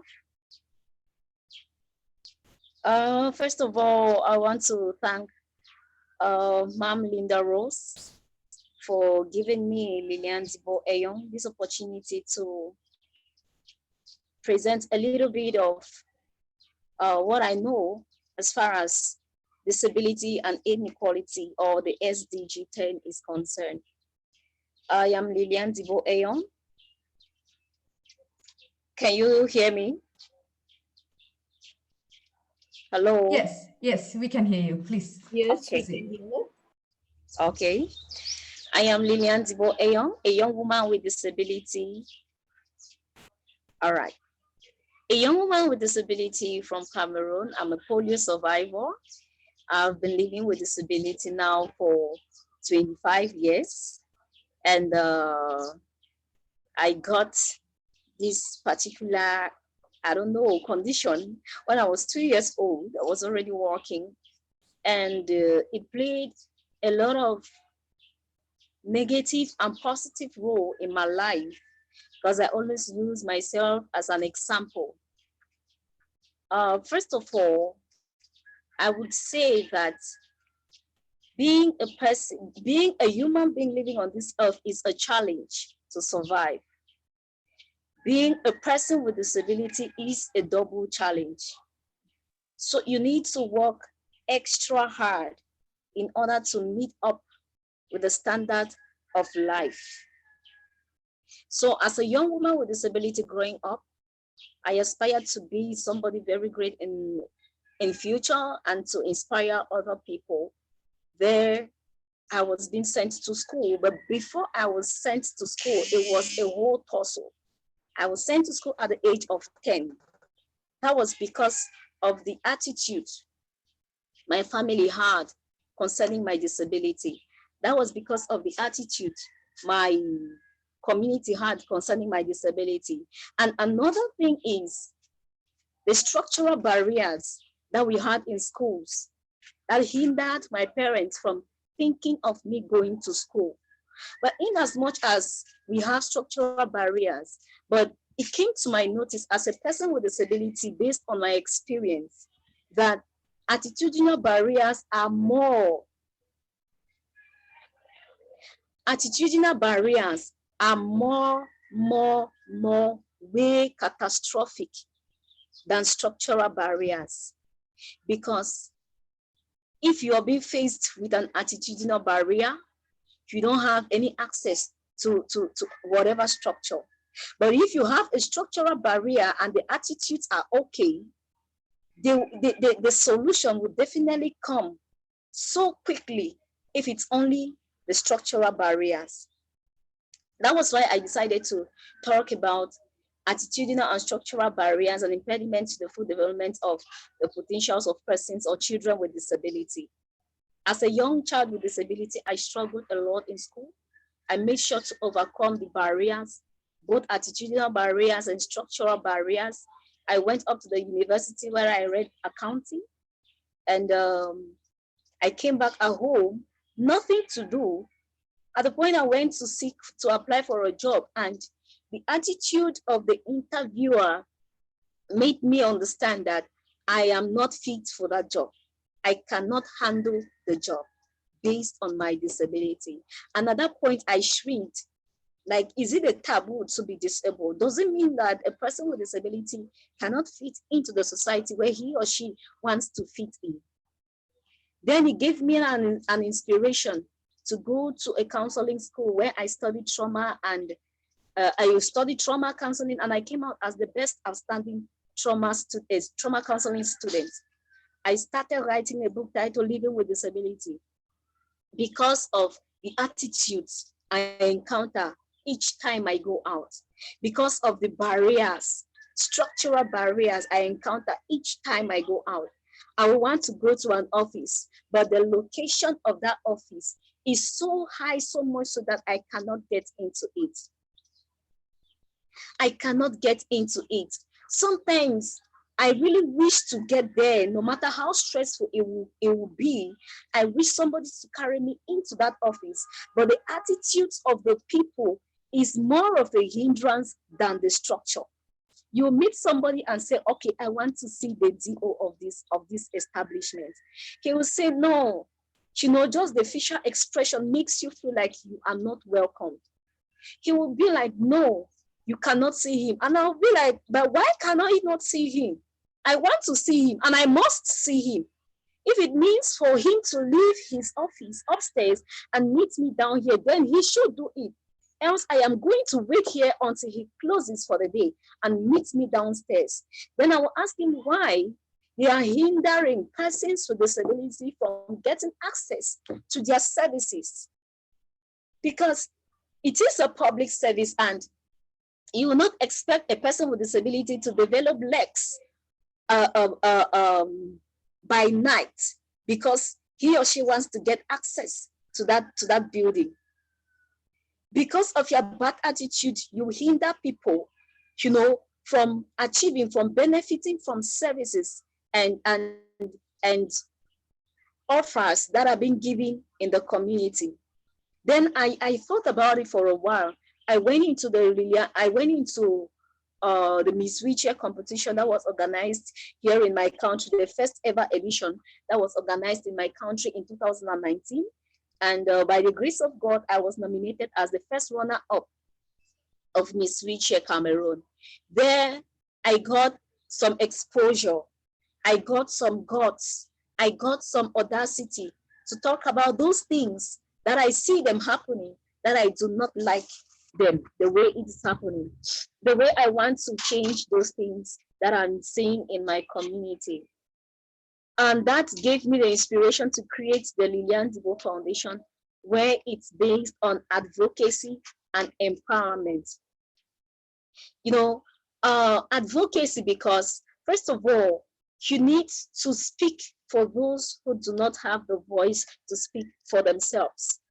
Some of them have those voices to speak, but they are not given that platform, you know, in order to pour out the plight, in order to pour out those things that they see are not going on well, but they are not given that opportunity. They have been sidelined. So what is the role Lilian Dibo Foundation plays in respect to that? We bring young women with disability together. We organize conferences. make them to believe in themselves. Your disability is not an impediment. You first of all need to accept yourself. And when you accept yourself, you will be able to fight for people in your category. You will be able to fight for people who belong in that category where you belong.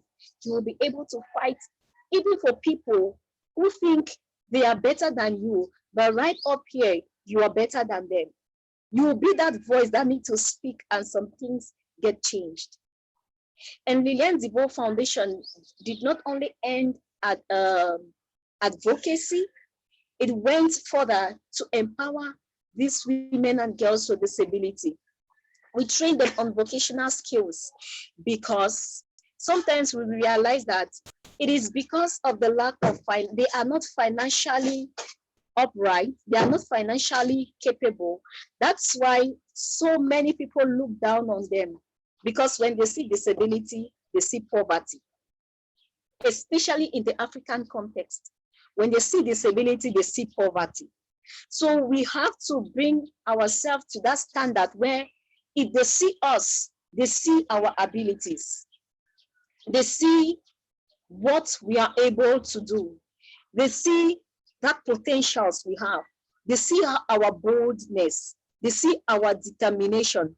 They see our capability. You know, when we try as much as possible to change the mindset of these women by being the change we want to see. If we believe, like I in particular, if I see that, all right, training these women with disabilities on Ankara and beads designing, because that is one of our main objectives of the organization. Training these women and girls with disability on Ankara and beads designing, it's going to upgrade their financial capability. Then I in particular, I learn the Ankara and beads skills, the training, I learn it, the designing, I learn it so well that I train them. While I'm training them, I'm telling them, this is Lilian. It is because I don't want to see few people like this. That is why I bore the stress of learning these things so that I can be able to train you guys. I want to be the change I want to see in you. That is why I first of all have to train myself so that I can be able to train you. That is why I have to educate myself so that I can be able to educate you. So you see that the structural barriers you encounter, you know, it's less devastating than the attitudinal barriers. But what you have to do is upgrade yourself, take yourself to a certain standard. Then such attitudes will start reducing as the days go by. Because when they see you identifying yourself, thank you. When they see you identifying yourself with some people at high rankings, you know, they will start giving you that respect. They will start giving you that positive attitude that you deserve. They will start giving you that positive attitude you deserve. Thereby, you see yourself being included in whatever thing that they are doing. So what I really want to emphasize is the attitudinal barriers are more devastating, are more disastrous than the structural barriers. Yeah, we should forget about pity. Do not pity persons with disability. Assist them to attain their full potentials as human beings, because disability rights are human rights. Assist them. Do not over-sympathize with them. Do not show them sympathy. Do not show them pity.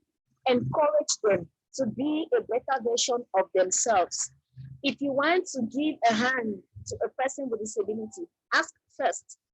Sometimes we do not usually want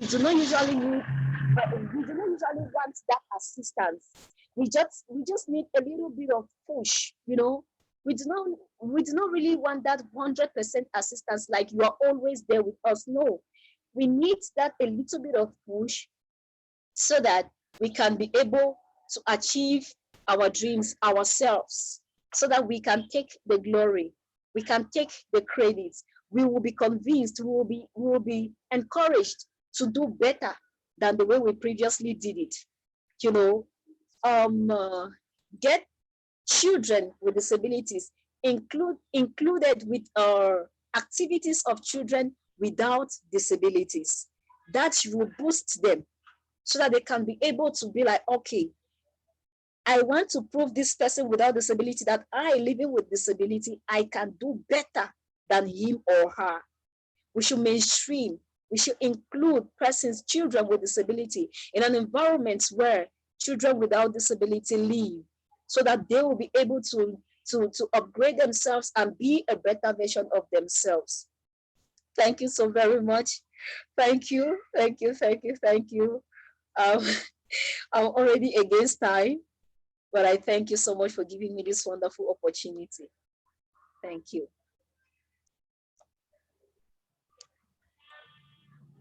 Thank you so much, Lilian, Dibo, Eyong, for sharing that valuable insight and truly speaking from your heart and soul. We really appreciate it. We stay a little longer in Africa to hear from Stefan Masha, one of our young voices from Kenya. Stefan, alongside with Mario, Ananda, and Linda Rose, have set up a group of hearing impairment people to have peer support across the world. Stefan has recorded his passionate cry from the heart entitled Implement Enough of Theories, followed by a brief interview with Linda Rose, to explore these issues more deeply. Stefan, the screen is all yours.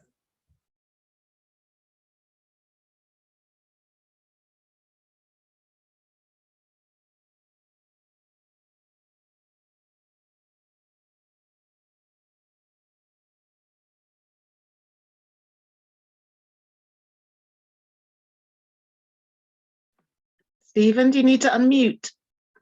Stephen? Yes, I'm getting you, Mom. Thank you so much.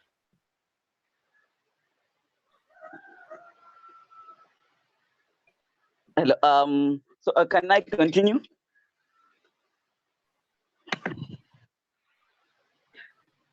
It's the video. Okay, thank you. Okay, it can run now. Sorry.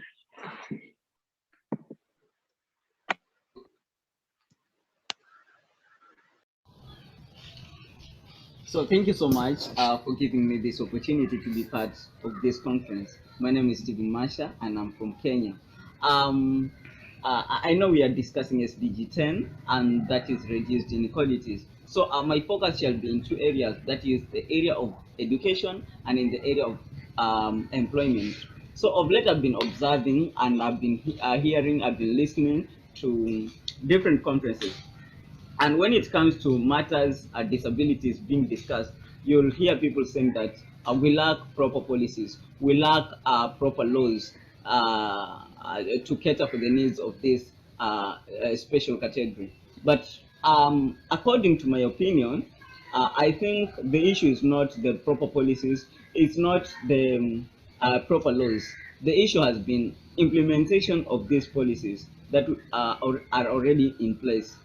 For example, if you get to study our constitution, you'll realize that we have the best policies, we have the best laws. They are already formulated, but now the issue has been implementation of these policies. For example, the constitution of our country tells us that it is a right for each and every person, it is a right for each and every children to get education. But how many children living with disabilities are able to access education? Very few.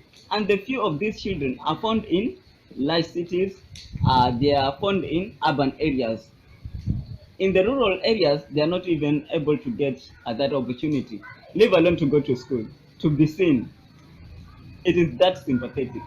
So I think the issue here is implementation, and we need to take responsibilities at our own individual capacities. Then, in the area of formal employment, you'll hear people saying that people with disabilities are not getting out, they don't come out so that they can be considered in these opportunities in the area of employment.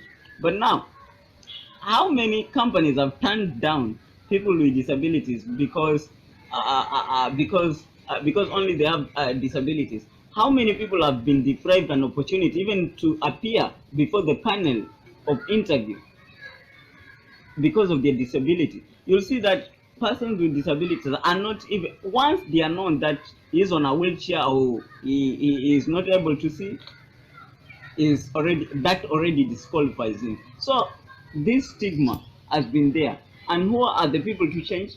It is us. It is me and you in this conference to come up with solutions, to be deliberate and to be intentional in solving the issues that we have.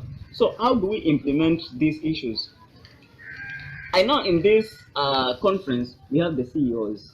We have the CEOs of companies. We have the managers of non-governmental organizations.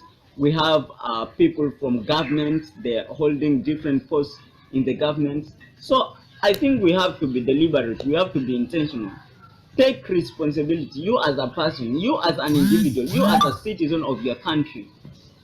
If you have that opportunity, consider taking a person with disabilities to a certain post. You'll have made a great change to that, to the life of that person. He will also be able to take other people and maybe enroll them to other opportunities that arises. People in this conference, let's take responsibilities to ensure that children with disabilities are able to access education. Education brings about information, and as we know, information is power. So if you want to empower a person or a child with disabilities, just give him information, just give him or her education, and he or she is able to maneuver in her life. So let's take responsibilities at our own individual capacity. If it's a child, please, in your areas, in that smallest area that you're coming from, take him or her to school. Just taking him or her to school. Then the other issues, maybe if it's the school fees and all that, will come later. But if you have exposed this child, that already in itself is a great step. So I call upon each and every person in this conference to be intentional, to be deliberate. Let's implement it. You've read it in news, you read it in media houses, you read it in social media that children with disabilities are supposed to be taken to school. Let's take that responsibility so that we can have an equal world for each and every person. When we do this, these people will not go to the streets and beg. They will not migrate from rural areas to go and beg in the cities. They will never do that because they shall have been empowered and they shall have education, they shall have information, they will know how to maneuver, they will know how to manage their lives. So we shall reduce these problems that we are facing right now. Thank you. Stephen's going to just talk to me for a few minutes now before we move on. Stephen has been doing really helpful work actually for SUNFO Children's International Wing, because he's been helping us with all the technical things and preparing the technological things. He's a genius in that way. But Stephen and I talked early on about some of the difficulties that he had with disabilities, and he felt uncomfortable talking about them in the sense that disability is seen in different ways, but he said he would be quite comfortable if I was to ask him a few questions, if that was to enable the other people to sort of learn and be able to understand. So we're very fortunate in the UK. Our children are very well catered for, and a lot of government money comes to people who are disabled when they're children. But in other places, disabled children are very vulnerable. So Stephen, if you're willing to, but please don't say anything you're not comfortable with, just can you tell us what sort of situations you were in that when you were vulnerable, when you were young, and the kind of responses that people made, especially those that seemed helpful at the time, but actually turned out not to be, if you're willing to share those. Okay, thank you so much for this opportunity. I would like to apologize that I won't be able to activate or to click on my video because of some reasons. But yeah, it's something that I do not want to talk about it in most conferences or in most of areas. But for this specific time, I think I'm able to share it. So as you've seen, I'm on a wheelchair and my disability is not congenital, it's acquired. I climbed a coconut tree, then I fall down, and my spinal cord was injured at the age of 11 years. So as growing up has been really tough because coming from these rural areas, it has a lot of problems. So even accessing education was really a big problem. But you see, as in this area, people see you and they will link you to organizations. They will link you to people who can help in quotes and quotes. But when they're coming now, they'll collect the data, they'll collect your needs, they write them down, and they go. You expect them to come back maybe to help you, enrolling you to education, maybe cater for your needs. That time I was really having wounds. I couldn't sit. I had very deep wounds because of the pressure, bed sores. I mean, when you get to be not able to move from one place to another, you are just sitting, you are just sleeping, you develop some wounds. So I was expecting them at least to have that sympathy to come and at least give me medication, taking me to hospital so that at least I can be free. But that could not happen. People just collect data and they go and they disappear. They won't come back again. So you feel like, why is it happening? I thank God now I'm grown up. At least I can manage myself. But during those years, I was really vulnerable. Like you see, it was really hectic. It was really painful. I could hear parents complaining about it, but there's nothing they could do. So I think as I know sometimes you can be in the office of maybe an NGO.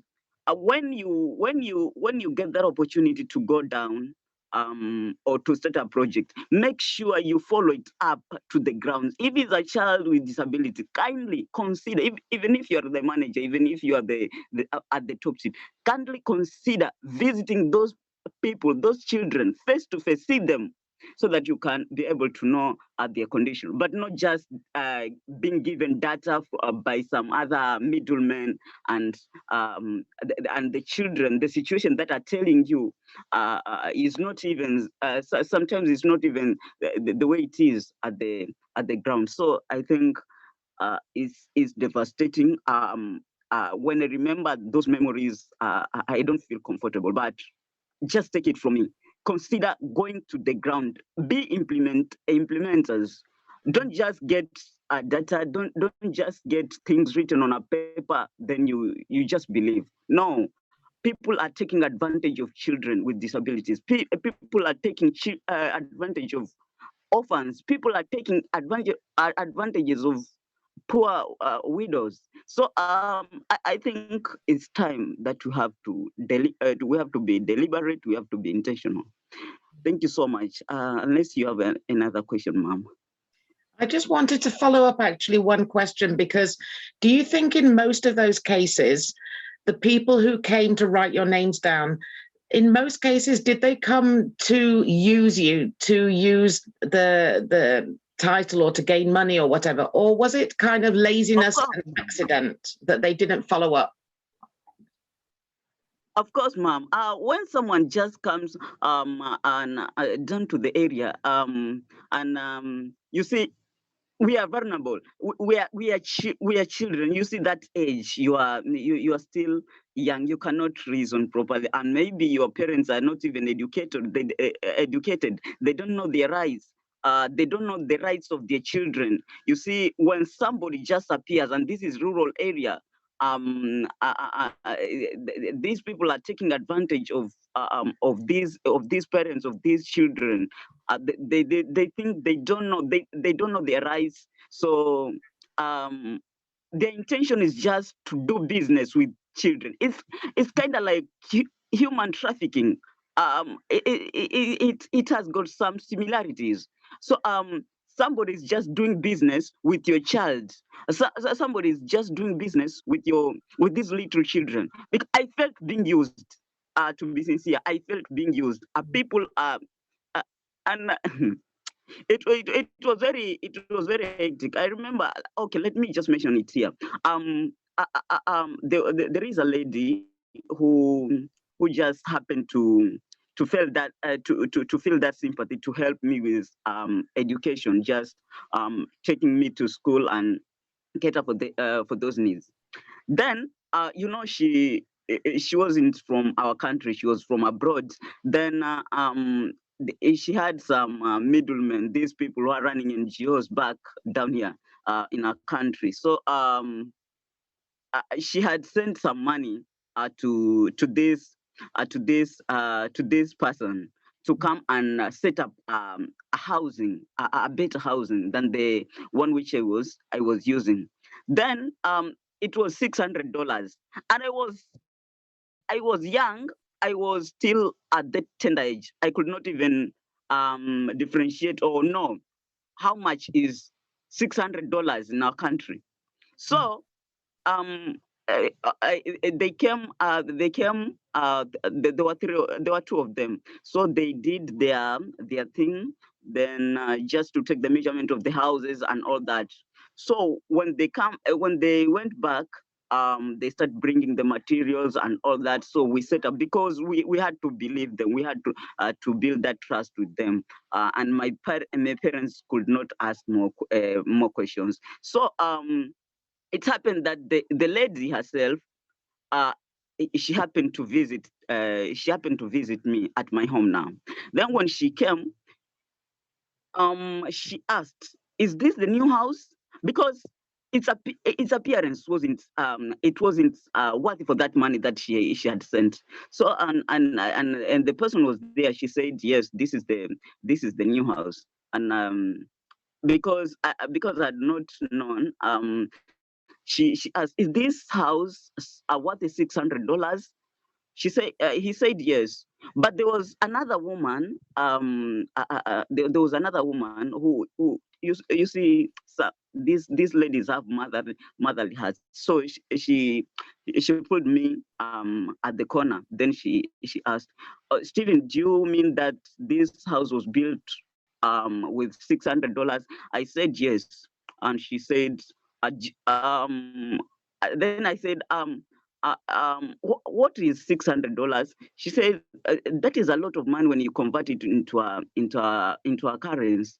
That is approximately 60,000, which can build a good house. But the way I see this house is not worth that money.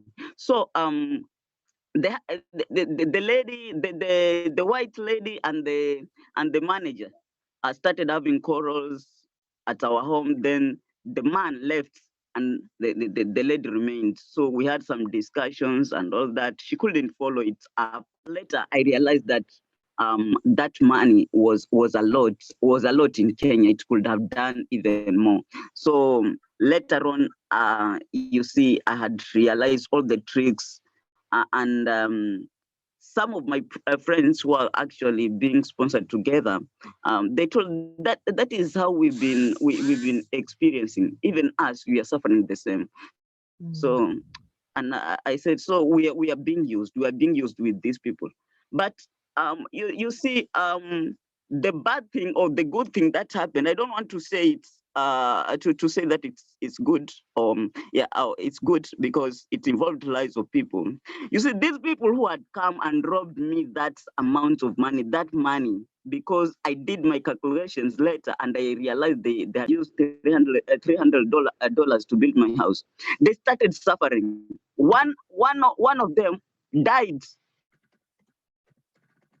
just a month after that incident. So you see how painful these things. Our cries are very bad. So I felt being used, and it's so bad. I really sometimes when I talk about it, I feel uncomfortable.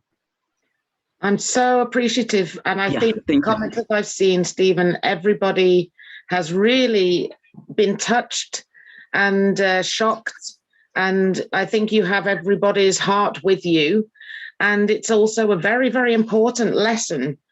And it's something that I'm passionate about as well, that we need to educate children in vulnerable areas to be aware of ways that they can be abused. That's one thing that I'm very passionate about. We need to raise that in communities, and community workers need to be doing that in families, warning for signs of these kind of things.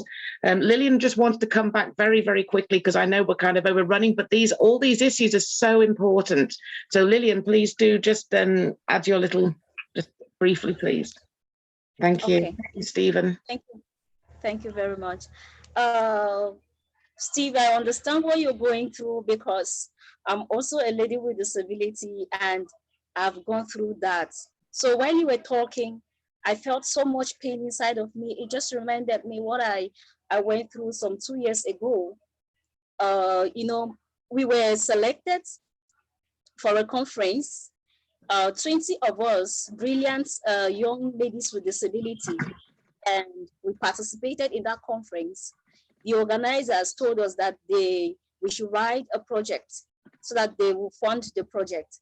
What did I do? I wrote a project about building an inclusive structure for persons with disability in my town, so that if they want to hold a conference, they will organize a conference in that accessible building where persons with disability will be able to attend such conferences.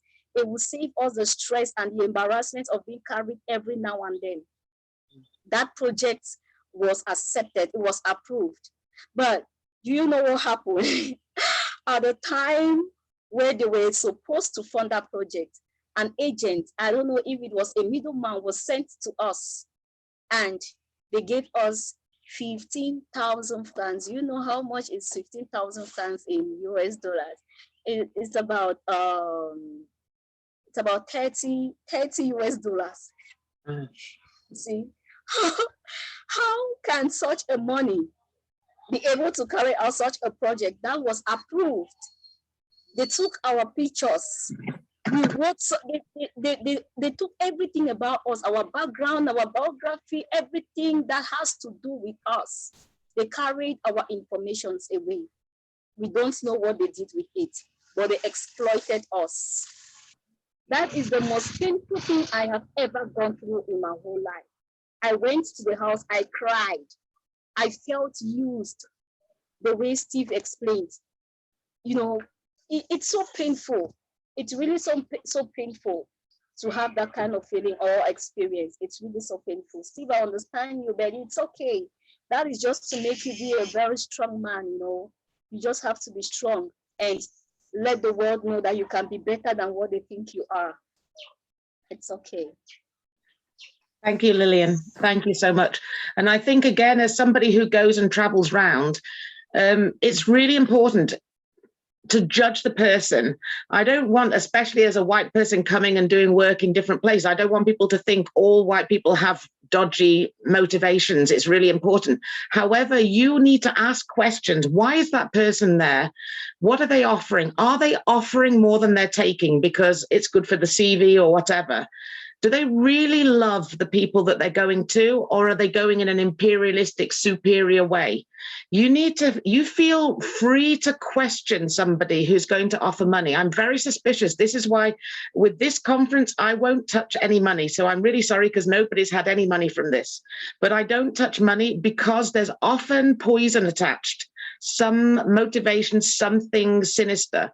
So you ask, if somebody's offering something, then feel free. This is your life. And if they're taking information, that's something they're taking from you. It's your information. It belongs to you. They shouldn't take anything without giving a good reason, without being generous. So See whether you feel comfortable. Ask other people, especially encourage children to get adults involved. If there's because we know there's bad intentions for children among international organizations. I know one paedophile who went and set up an orphanage in Sri Lanka, northern Sri Lanka, after the tsunami. These things happen. We can't be blind about them. So involve other adults. If you're not sure, ask your community leader, ask a religious leader, ask the person, come and meet all these people. If there's any hesitation, there's something wrong. Leave them. So use your judgment as well. And I pray so much that you get good sponsors and good support, because we want to be able to do something positive and give to different communities. But sadly, there are so many people with bad motivations. And I am so sorry. And thank you so much for your honesty. I'm so thankful, genuinely. And I hope that you will continue networking, take each other's numbers and continue after this, because you can draw strength from each other as well, and we can learn after this. Thank you, Lilian, and thank you, Stephen. I know we're getting further and further behind, but I feel this is so important. Thank you so much. Vihara, back to you. Thank you. Thank you so much for your personal and helpful important perspective, Stephen. It is amazing to see how people can be connected by different experiences, but so close together as finally as a human community. Now, we stay in Kenya, and we are privileged to have a film and presentation by the blind MixMasters Entertainment, who have made a film about the difficulties and the disabled people face when they apply for jobs.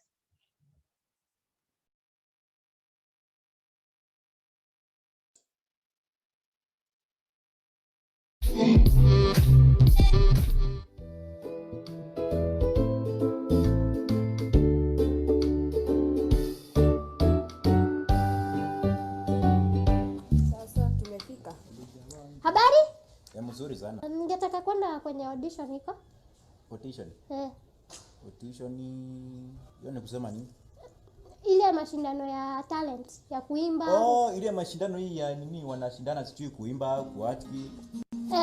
Hiyo. Eh. Na sasa wewe mtoto mdogo, nani alikufunza kwa? Sasa naona wewe ni mtoto mdogo sana. Mimi si mtoto. Wewe si mtoto? Mimi si mtoto. Wewe unakaa mule mtoto wangu na hata mwenye yako class 2. Haya, kama uamini, wacha nikuonyesha ID. Ndio hii ID. Shika. Yaani wewe ni mtoto mkubwa. Tukaa hiyo.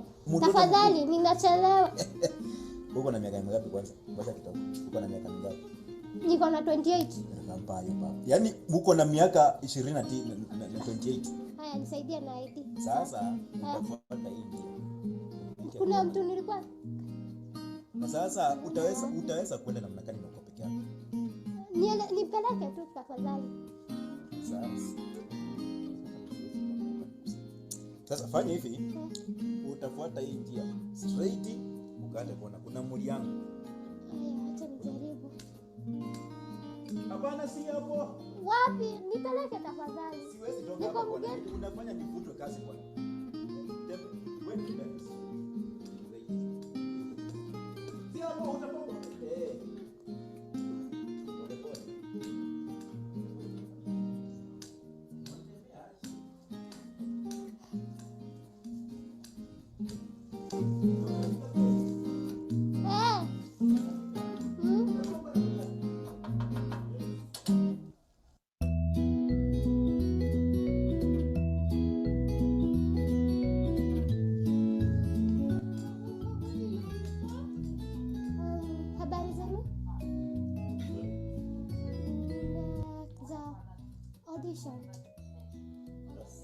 Sorry, what audition? I've come for the audition. Which audition? Is there one for the talents? Talent? Yes. I thought you should be in school. Sorry, but I'm not a child. You mean my physical eyes are lying to me? Okay, I'm not lying to you. If you want, I can show you my ID card. Okay, bring it. Okay, let me remove it. Yeah. Amanda. Yeah. Bring. Yeah, and I see a blind. Yeah. So how will you do the audition? I don't need my eyes to do the audition. All I need is my voice. Who told you acting is all about the voice? Because that's how it does. Are you sure? Yes. How will you move? I know, I can use my white key. Young girl, I don't think you're qualified for this. Just give me a chance to try. I have even the CV here for the places that I have been acting. Can you bring IC? And let me ask you. Please, may I have my ID? Yeah. That's your ID? Yes. It told me that I had someone to help me, and then she left me at the gate, but the soldier there guided me. No. It's just somebody that I found on the way. Who told you about this? I saw it in the social media platform. You see? I mean, I read. You read? Yes. Young girl, Yes. I don't think you're qualified. Just give me a time to just show what I can do. Kindly go. There is no opportunity for you. Why?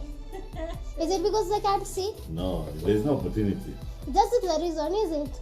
No, It's true, that's the reason. Because the first thing when I entered, what did you ask? I'm sorry. You just have to go. You look like a child. I'm wondering. How will you act when you don't see? How? You can look at my platform, the YouTube platform. I have acted so many things there. Kindly stop joking. No. Okay, give me my CV. You've Yeah, taken your mother's or whoever the please. ID and you've got it here. I don't think you can. Please. Now let me tell you one thing. No, Kindly you're going go. to I was just recording for all that you have Okay, no discriminated problem. with. You go. Thank you. But I will tell you this. You shall remember me. No One day. problem.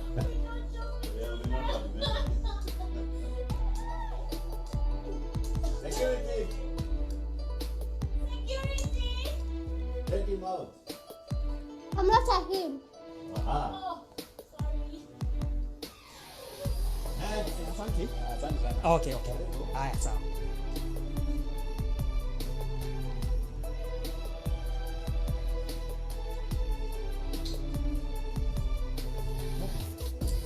Welcome. Okay, thank you very much. Yes. How are you? You're very fine. Yeah. Come for the audition. Yes. Okay. Yes. Kindly go behind. There. Ah, that's good. Okay, now do your thing. Yeah, my name is Felix and I can sing. Okay, kindly sing. The first day when I saw you, Aha. you asked me to tell you my name. You greeted me like you knew me before. Kasa. Ukweli? Oh, You're good. thank you very much. Very good. So, what next? Any next come for next week, Okay. you'll have a job. Ah, that's good. Yeah. Just a point. Yeah. Maybe you can also practice on more volume. Yes. Yes. Yeah, more volume. Ah. But I like your confidence. Yeah, then, Asante then sana. your lyrics. Very. Thank you so much. Yes. Wow. Yeah. Wow. That's good. Yeah. Oh my goodness. We, aki nimeimba wakasema niko sawa kabisa. Umeshinda? Ah, zaidi. Congratulations papa. Asante sana. Orio mno. Yes. Yeah, nimeingia, nimeambiwa nikuja next week, lakini nimepewa tu vitu kidogo tu kufanyia kazi, lakini hapo Wewe hiyo ndio ina ulikuwa shida. unaimba hivyo? Imagine, yes. Naona Na aje. mimi hawajanipatia hata chance. Lakini Ukweli? sasa sijui kama umeimba wewe. Umeimba kweli? Si wewe hujasikia? Ah, Lakini wacha tu mimi niko nikwambie, sawa, mimi nimeshachukua video ya wenye walikuwa wananidiscriminate. ukweli? Si ndio? Sasa unachukua video. Ah, we, hebu kwanza wacha niende nifanye practice yangu, halafu nakuja. This is a blind MixMasters Entertainment. We're doing a short film on how we undergo discrimination in the entertainment sector. As you have seen, the challenges that we face is basically we're not given any opportunity in order for us to showcase what we have despite us having the documents. So as you hear this video, kindly share and let's fight for employment opportunities in the entertainment sector for the visually impaired. Thank you.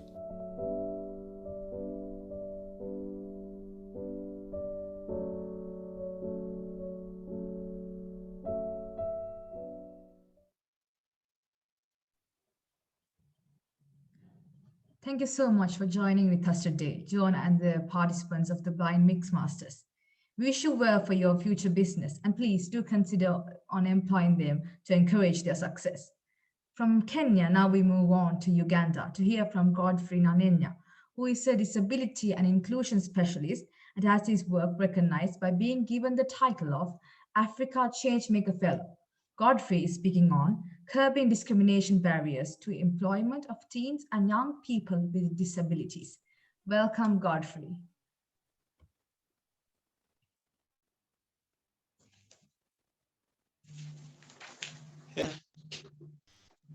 I hope I'm loud and clear and I'm heard.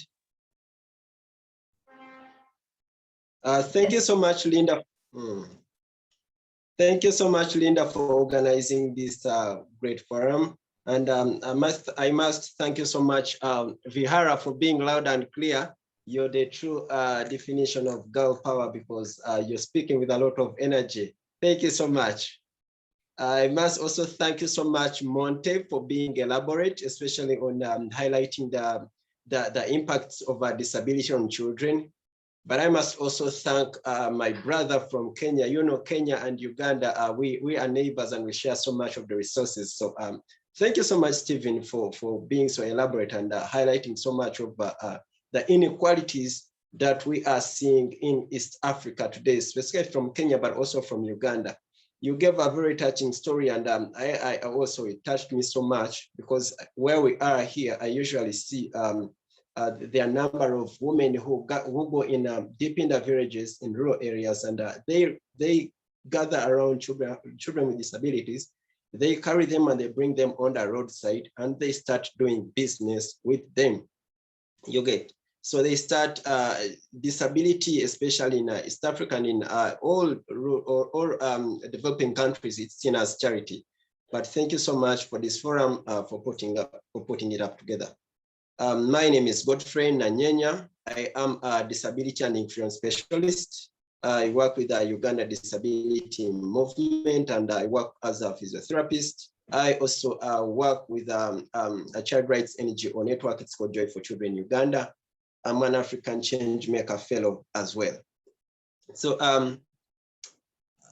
I know disability discrimination to employment is everywhere around the world, and it's in gender, it's in politics, it's too much. But when it comes to and most of the forums discussed look so much on disability discrimination in relation to adults, but we tend to not look so much on disability discrimination when it comes to teenagers and young people with disabilities, especially those who are transitioning from their education to work. So I'll take the examples from Uganda, where I hail from, where I come from. And in Uganda, according to the recent population census, it's estimated that we are having 46 million people. But of the 46 million people, it's estimated that 12.4% of these are living and having a disability. But when you look through to the recent developments and the policies that have been signed, I mean the CRVP, many persons with disabilities are still lagging behind in terms of employment. And in Uganda, where I come from, it's only 2% of the 12.4% of people who have managed to get a job to work, and this is paid decent employment. And most of these who happen to get a chance to work, they get a chance to earn this job. It's because of maybe just necessity, but not opportunity.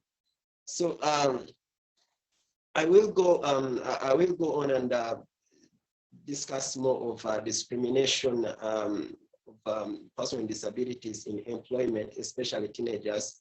And my view is on how can we curb this together.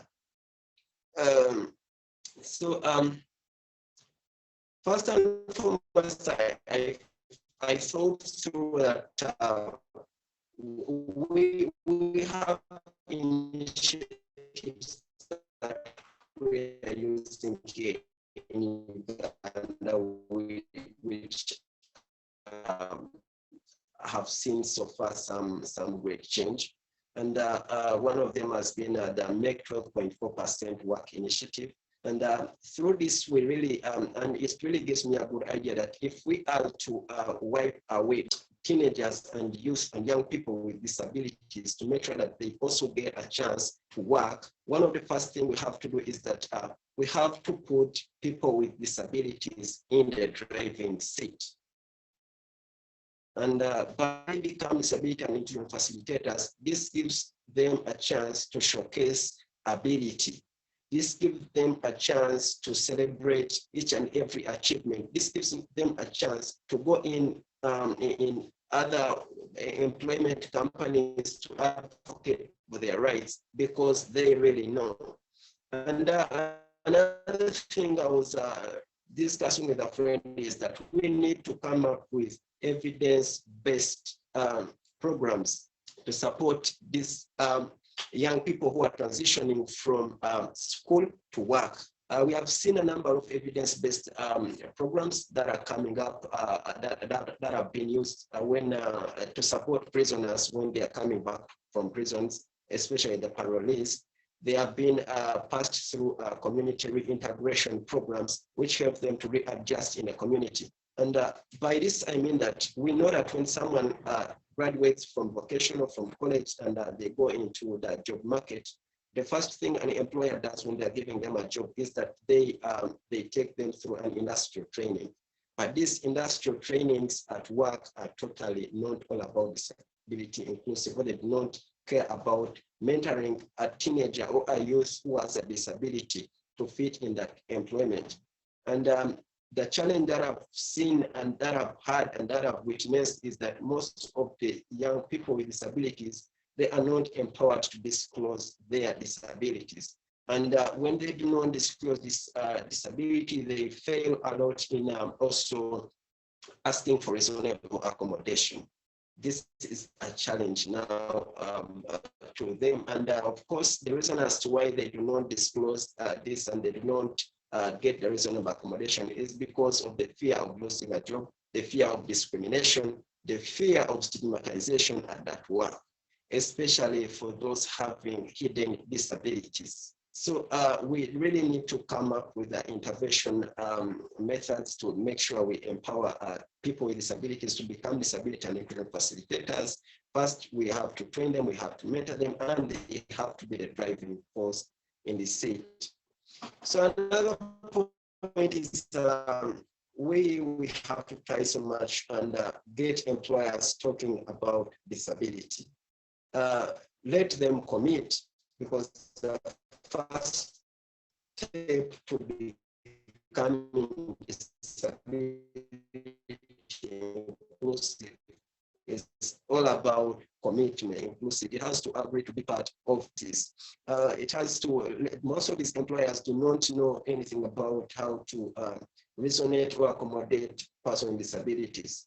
Let us make sure as disability and inclusion actors empower them. Let us introduce them to the disability audits. You get, let us introduce them to the disability and inclusion scorecards. We assist their workplaces. We assess whether the corridors are wide enough for a wheelchair user to pass through. Let us go and assess whether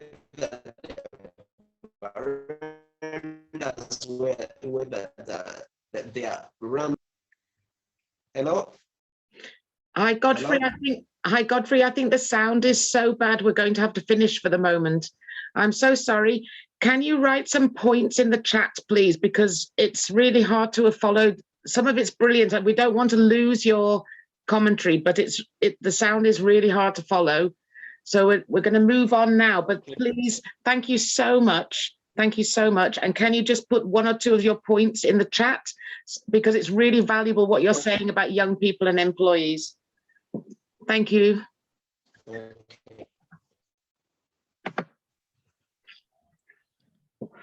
Thank you so much, Godfrey, for your useful presentation. We are grateful for the time you shared with us. And so now we move on to our section about gender and women's issues.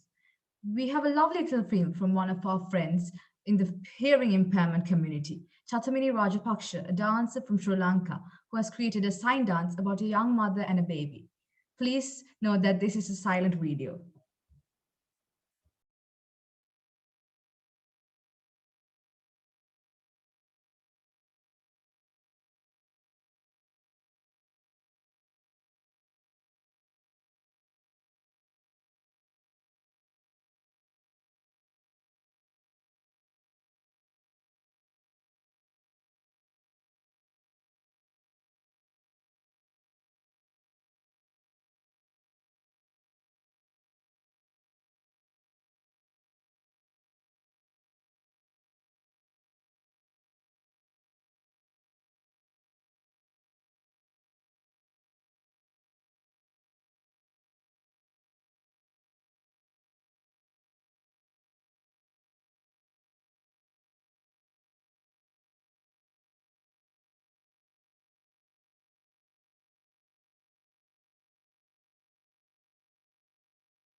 Please use sign language to show applause and show them your appreciation at this moment.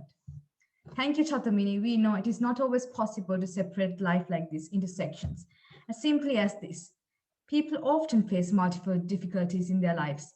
And we know that not one country in the world has conquered sexism and has full equality with men, even though some countries manage to be more equal than others.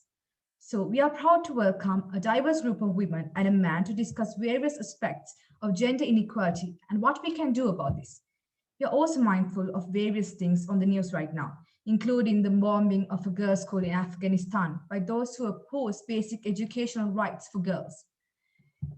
We were due to welcome Becca from Chile, but unfortunately she has had to make an emergency journey due to COVID and will not be able to join us today.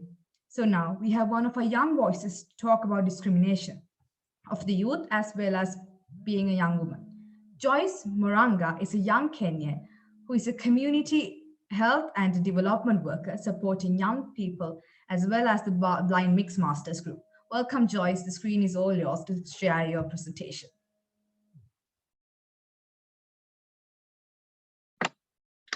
I think, unfortunately, Joyce is not with us. I'm just trying to message her to see if she's either, sometimes the time is a problem when we have so many different international times, or it may be the internet. But if we carry on, we'll try and see if we can find Joyce and bring her back to the conference. Thank you, Vihara.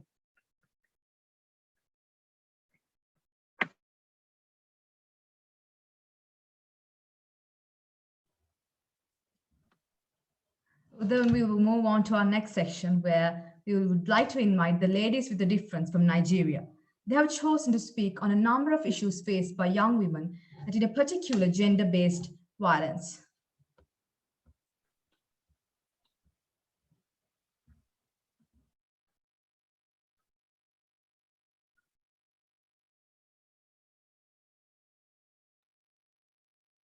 Hello, my name is Esther Amao. Hi everyone, good afternoon. My name is Bakari Olajiire Aderai.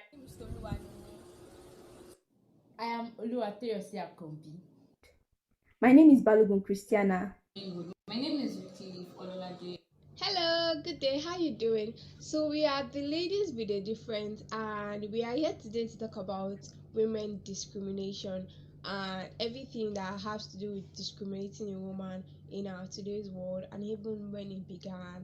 We hope that you enjoy, and we hope that you gain one or two things from what we are going to say, and there is also a solution given and actions taken after this speech. Thank you. Gender inequality is a social process by which male and female are not treated as equals. When we talk about gender inequality, women and girls are mostly affected by it. Also, gender inequality instigates violence among women and girls. Societies that don't value women and girls as equal are not safe. Many girls are more likely denied their rights, forced to marry, and subjected to violence at a very young age. This is unacceptable and has to stop. Let me ask, why are boys advised or encouraged to go to school, get an education, and work, while girls, we end up in kitchen? This is like a common thing in our society, and it needs to change. It is unacceptable and has to stop. We need to stand up against gender inequality. Thank you very much. One of the fundamental human rights every citizen, and when I mean every citizen, I mean both the male and female gender, is entitled to, according to the 1999 Constitution of the Federal Republic of Nigeria, is the right to freedom from discrimination. Why then do we still struggle with gender discrimination? One effect of gender discrimination and inequality on a female is that it breeds low self-esteem. It limits her ability to maximize her potentials. It makes her feel inferior. It makes her act what she is not, just to fit into social status. It is such a surprise that some people still believe that educating the female gender is a waste in this generation that we are. They believe that a woman's place is in the kitchen alone, and so they feel, what's the use of education? And you know what that leads to? Higher illiteracy and economic burden in the country. So when you feel the female gender is meant to be in the kitchen, cooking for her husband and her children, while her husband goes out to fend for the family, isn't that burdensome even on the male gender? He has to take care of his wife, he has to take care of his children. And come to think of it, what if the husband loses his job? What will happen to the family? So we see that gender discrimination is like shooting ourselves on the leg. A Kenyan Nobel Prize laureate once said, "The higher you go, the fewer women there are." She said this not because women are not qualified to take leadership positions, but because women have been relegated to the background. Women are told that they are subordinates to men, and so they are allowed to have ambitions, but it should not be higher than that of men. The world is evolving, but our ideology about gender has not evolved. And I'm here to talk about ways in which we can reduce and hopefully totally eliminate gender discrimination in our society. Gender discrimination is something that has been in existence for a long time, so it is not what we can change in a day or two. But hopefully, if we all play our parts in it, it will be totally eradicated from our society. It is something that started for a long time. So our mindset about gender has been in existence for a long time. So before we can change it, before we can be able to make any meaningful impact to make the world a fair place, we have to first change our mindset. And how can we do this? First, we have to start by raising our children differently. Children have been raised with gender roles. Women, they are told that girls are supposed to have these roles. Girls are supposed to clean and cook, while guys are supposed to have other roles such as decision making and living independent lives, which is wrong. We are not supposed to train children based on their gender, but based on their abilities.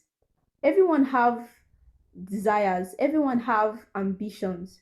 So why can't we train them based on their abilities and their ambitions instead of based on their gender? We have to stop telling our girl child that they are not allowed to dream. We have to stop telling our girl child that they are not allowed to have ambitions. We have to start training them that yes, they have equal rights just as the boy child. And we also have to start training our boy child to treat his fellow girls like normal human beings, like equal people to them. We need to stop seeing men as standard for strength. There are a lot of women that are strong-willed, but then they have to start acting like men so that they can be taken seriously. Women in power, women in leadership sometimes have to act like men. They are not allowed to act like women because they know that if they act like women that they will not be taken seriously in the society. Gender discrimination has eaten deep into our society, that we have a lot of crimes such as sexual harassment, sexual violence. And this did not just start today. It started in things as little as seeing women as objects, as little as seeing girls as second to them. So because they see women as objects, they feel like they have a right to women. They feel like women are not supposed to have feelings, so they can be treated in any way they like. And the worst part about it is that women are being blamed for being sexually harassed. Women are being blamed when they are raped. The violators get away with it because, well, they are men, so they can get away with anything they do. While the women are being laughed at, they are being talked down on that. Why did you go to a place like that? Or why did you wear this? And why did you wear that? Why did you wear a short skirt in a secluded area? Why did you go out with a guy? So because of this, women are told that they should be shameful about something they did not do. We need to change this narrative. We need to stop telling girls that they are responsible for the actions of men done to them. We need to stop telling them that anytime you are raped, it is your fault. You are the cause of the rape and not the violator of the rape. Lastly, we need to stop seeing gender discrimination, fight against gender discrimination as a fight for women alone. The men also have to take part in this. Anytime an issue against gender discrimination is being brought up, we see a lot of men say, oh, we are not like this, so we are not supposed to be, so it is not our problem. We have to understand that the fight against gender discrimination is everybody's problem. You don't have to be affected before you fight against it. Men need to understand that their actions or inactions go a long way into dehumanizing women. Little acts like listening to women that have been violated, standing up for women anytime they are being violated, can go a long way into stopping these inhumane actions. Read about the history of gender discrimination. Read about how women are struggling due to discrimination. Support the movement and stop being unconcerned about it just because you are not affected by it. Make your own world a fair place for women. And most importantly, support the dreams and ambitions of women in your life. We all have a part to play into curbing gender discrimination. It is not going to be easy, but if we all play our part in this fight, the world will finally become fair and equal, and gender discrimination will be a thing of the past. Thank you so much for this opportunity. And I really hope that very soon the world will finally be a fair place where everyone is truly free to be whoever they want to be, no matter their gender. Thank you. Talking on the topic, women and gender issues. But before then, I want you guys to know about words of affirmation. So every woman outside, you need to inculcate the habit of saying your words of affirmation every morning or night or anytime you feel you are aligned with. It can also be called ritual of spoken words. So I would read, and I urge you guys to hold your pen and your book. So write down, and you can say mine, and you can also add yours. All good and fine. So you guys should listen good and attentively. I am loved more than I can fathom. I am chosen and wanted. I am important and valued. I admire how strong I am. My ability to make the ordinary beautiful is a true gift. I am a fighter and I never give up. I am a great wife to my husband. I never give up. I never give up, even when the way before me is uncertain. I am fearfully and wonderfully made in the image of God. My beauty and personality is unique. I have great style. I am so proud of the woman I have become. My grace and meekness are aspiring. So that's what we have to say about women discrimination. Really hope that you enjoyed everything that we said, and that going forward there are solutions that are provided, and then women are more integrated into the society and things that they can do in the society. Thank you. Bye.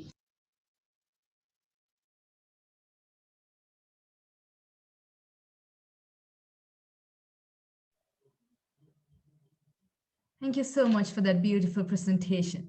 So now we have one young voice to talk about discrimination of youth, as well as being a young woman. Joyce Moranga is a young Kenyan who is a community health and development worker supporting young people, as well as the Blind MixMasters group. Welcome, Joyce.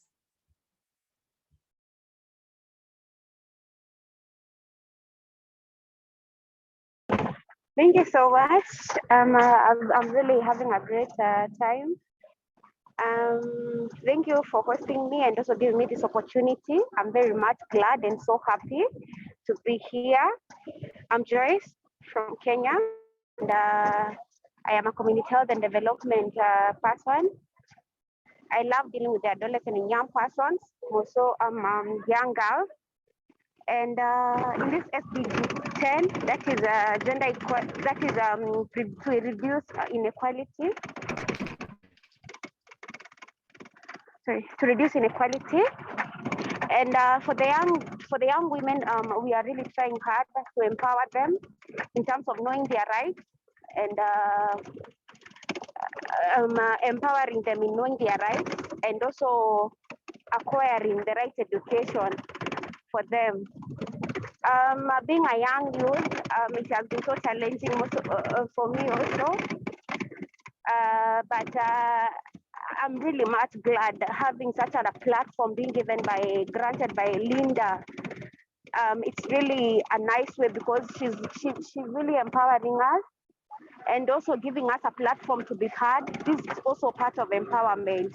I'm very much glad. I have a great team, even Marcy. Thank you for coming in. She's one of the also young women. And together we are going to go far. And also in our aim of reducing inequality, more so gender equality, and also women knowing what's their rights, and knowing their abilities, working on their abilities, and this will really help so much in reducing inequality. Thank you so much. I'm very in a very noisy place, and we are going to see. We are going to catch up. Sorry. Thank you.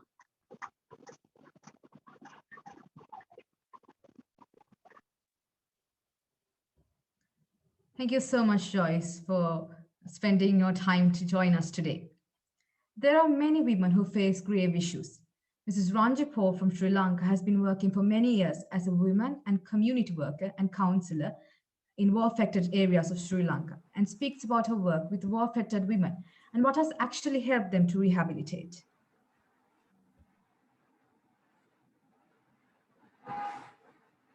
Hi everyone. I'm Ranji, a psychological counselor. I was working with women in most part of Sri Lanka. After the end of civil war, I started working with women in Kilinochchi and Mullaitivu. Kilinochchi and Mullaitivu were the most affected parts of northern Sri Lanka. When I met the women for the first time, I found them in a hopeless situation. They were facing three major challenges.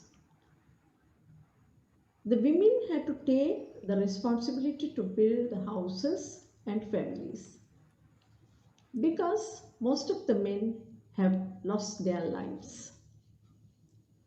Secondly, they didn't have means to earn a living to sustain their families, particularly the young children.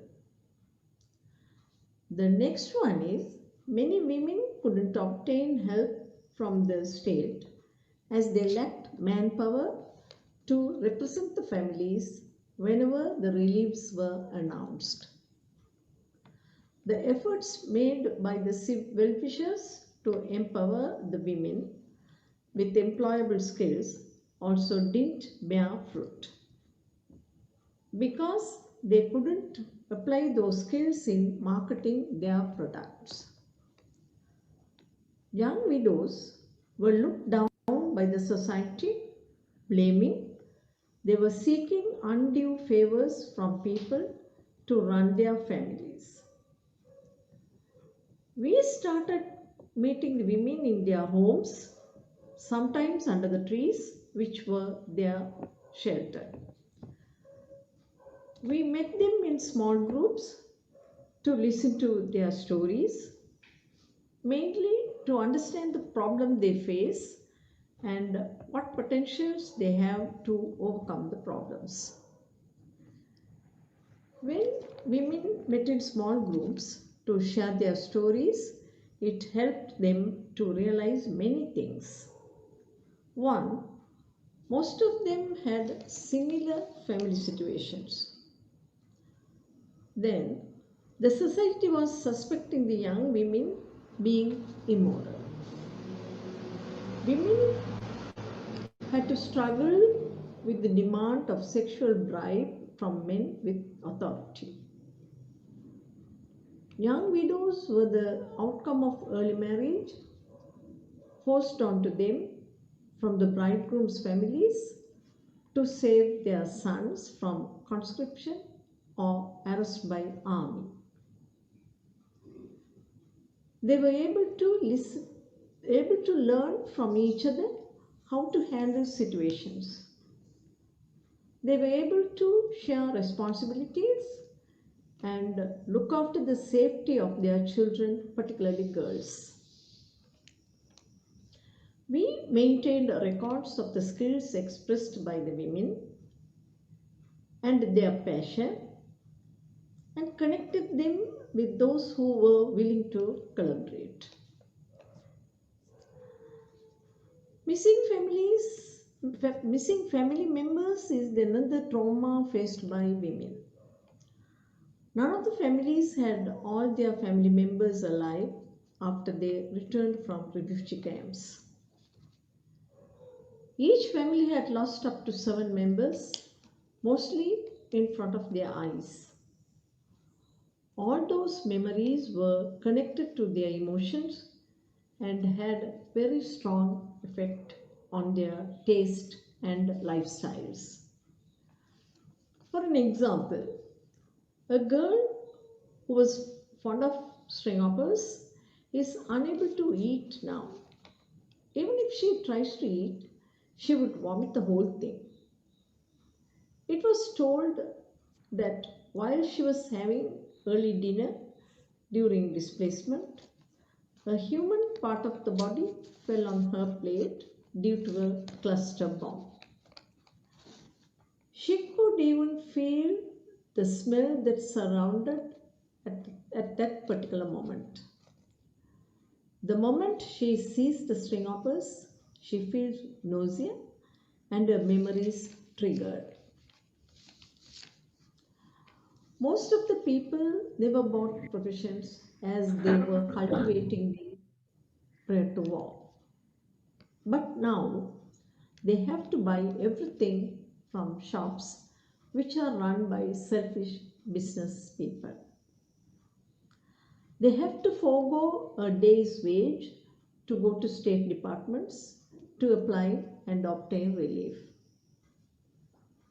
Sometimes they have to part with many days' wages to receive relief, which is less worth than they sacrificed. The struggles of the women continue without much hope.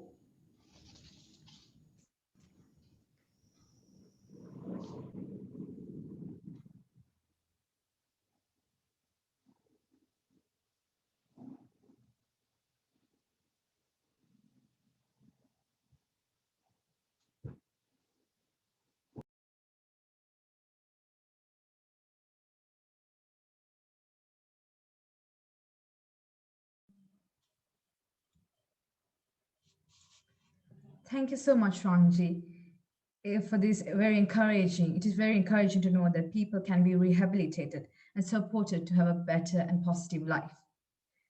We know that with all inequalities, to fight for a position of equality from a very disadvantageous or a hard situation is extremely hard.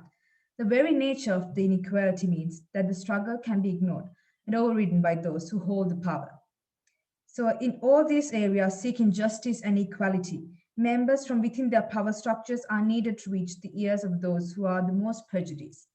So we welcome our brother, Mr. Chena Okfo, who is the founder of the project Lead Educate 2030 in Nigeria, who will speak for us about the importance of women's equality and the barriers facing women in the search of a rightful place in the society.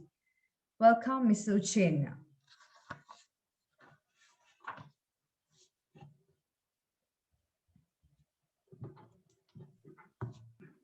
Okay, hi everyone. Can anyone hear me?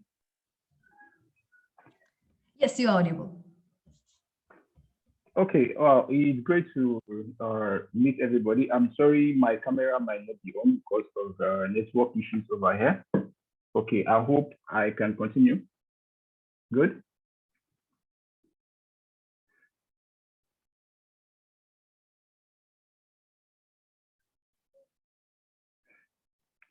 Okay, great. Can everybody hear me? Can I continue?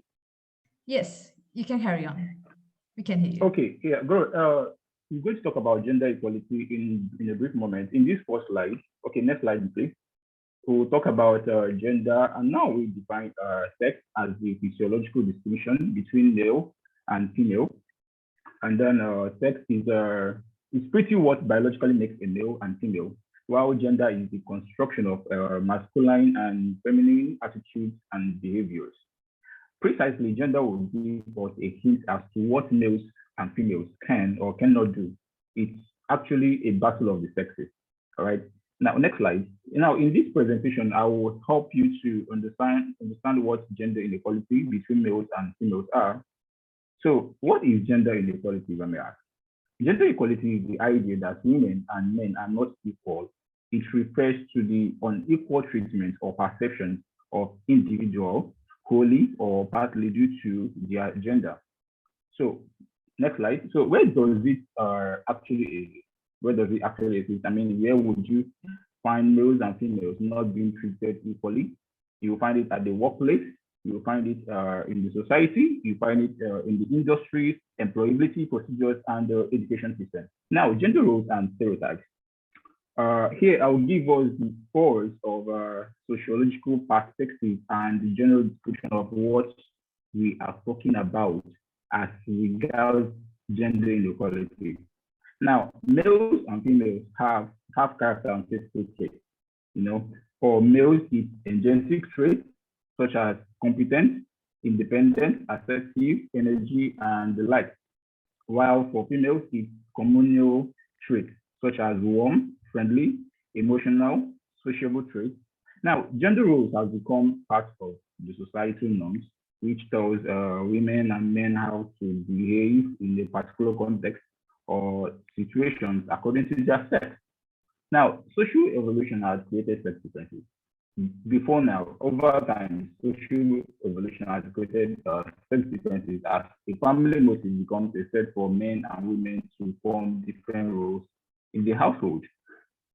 For men, it was the breadwinner. For the women, it's all about taking charge of the family and the home generally.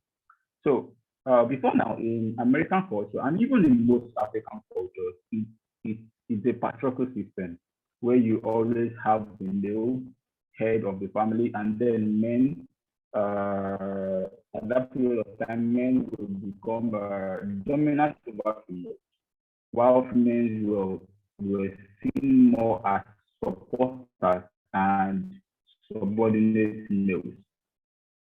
Also, in most African cultures and most cultures over the world, all over the world, male privilege is normalized and put into language. They take priorities over the females, but for the females, women's stay home was a benefit for means of reproduction. Next slide, please. Now we look at gender inequality. Next slide, please.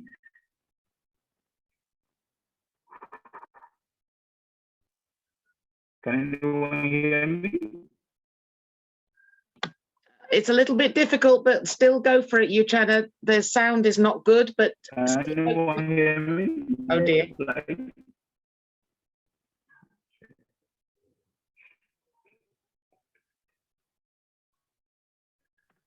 Uchenna, you carry on. It's okay. We can just about hear you. Carry on. It's okay. Otherwise, if you can't hear us, that's tricky.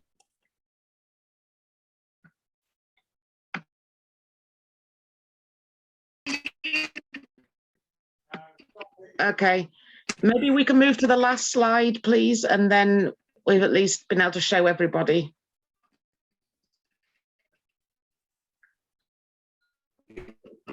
Is there another one?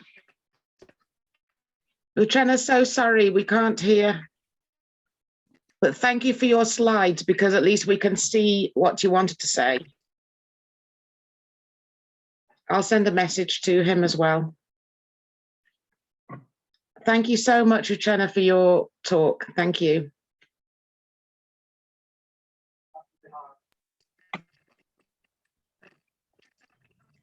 Thank you so much for your solidarity with women in Nigeria.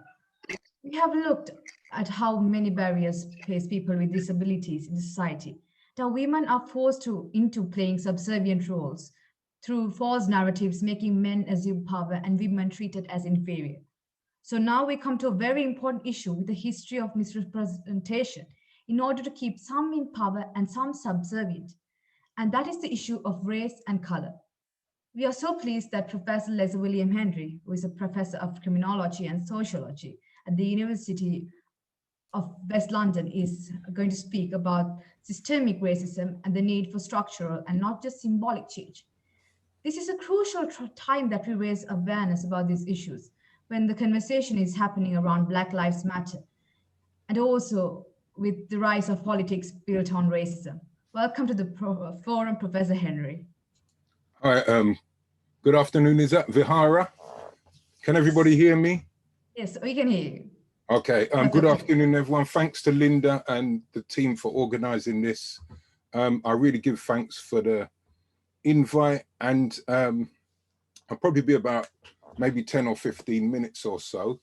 And first, I have to really commend you on what I've heard, because I've actually got a family event at the moment, so I'm kind of in and out. But I thought, you know, what I've heard from the brothers and sisters today has been exceptional, especially, you know, the young ladies from Nigeria and, you know, the brother who was just speaking who couldn't finish his presentation, because I've been asked to speak about racism and oppressive world power structures.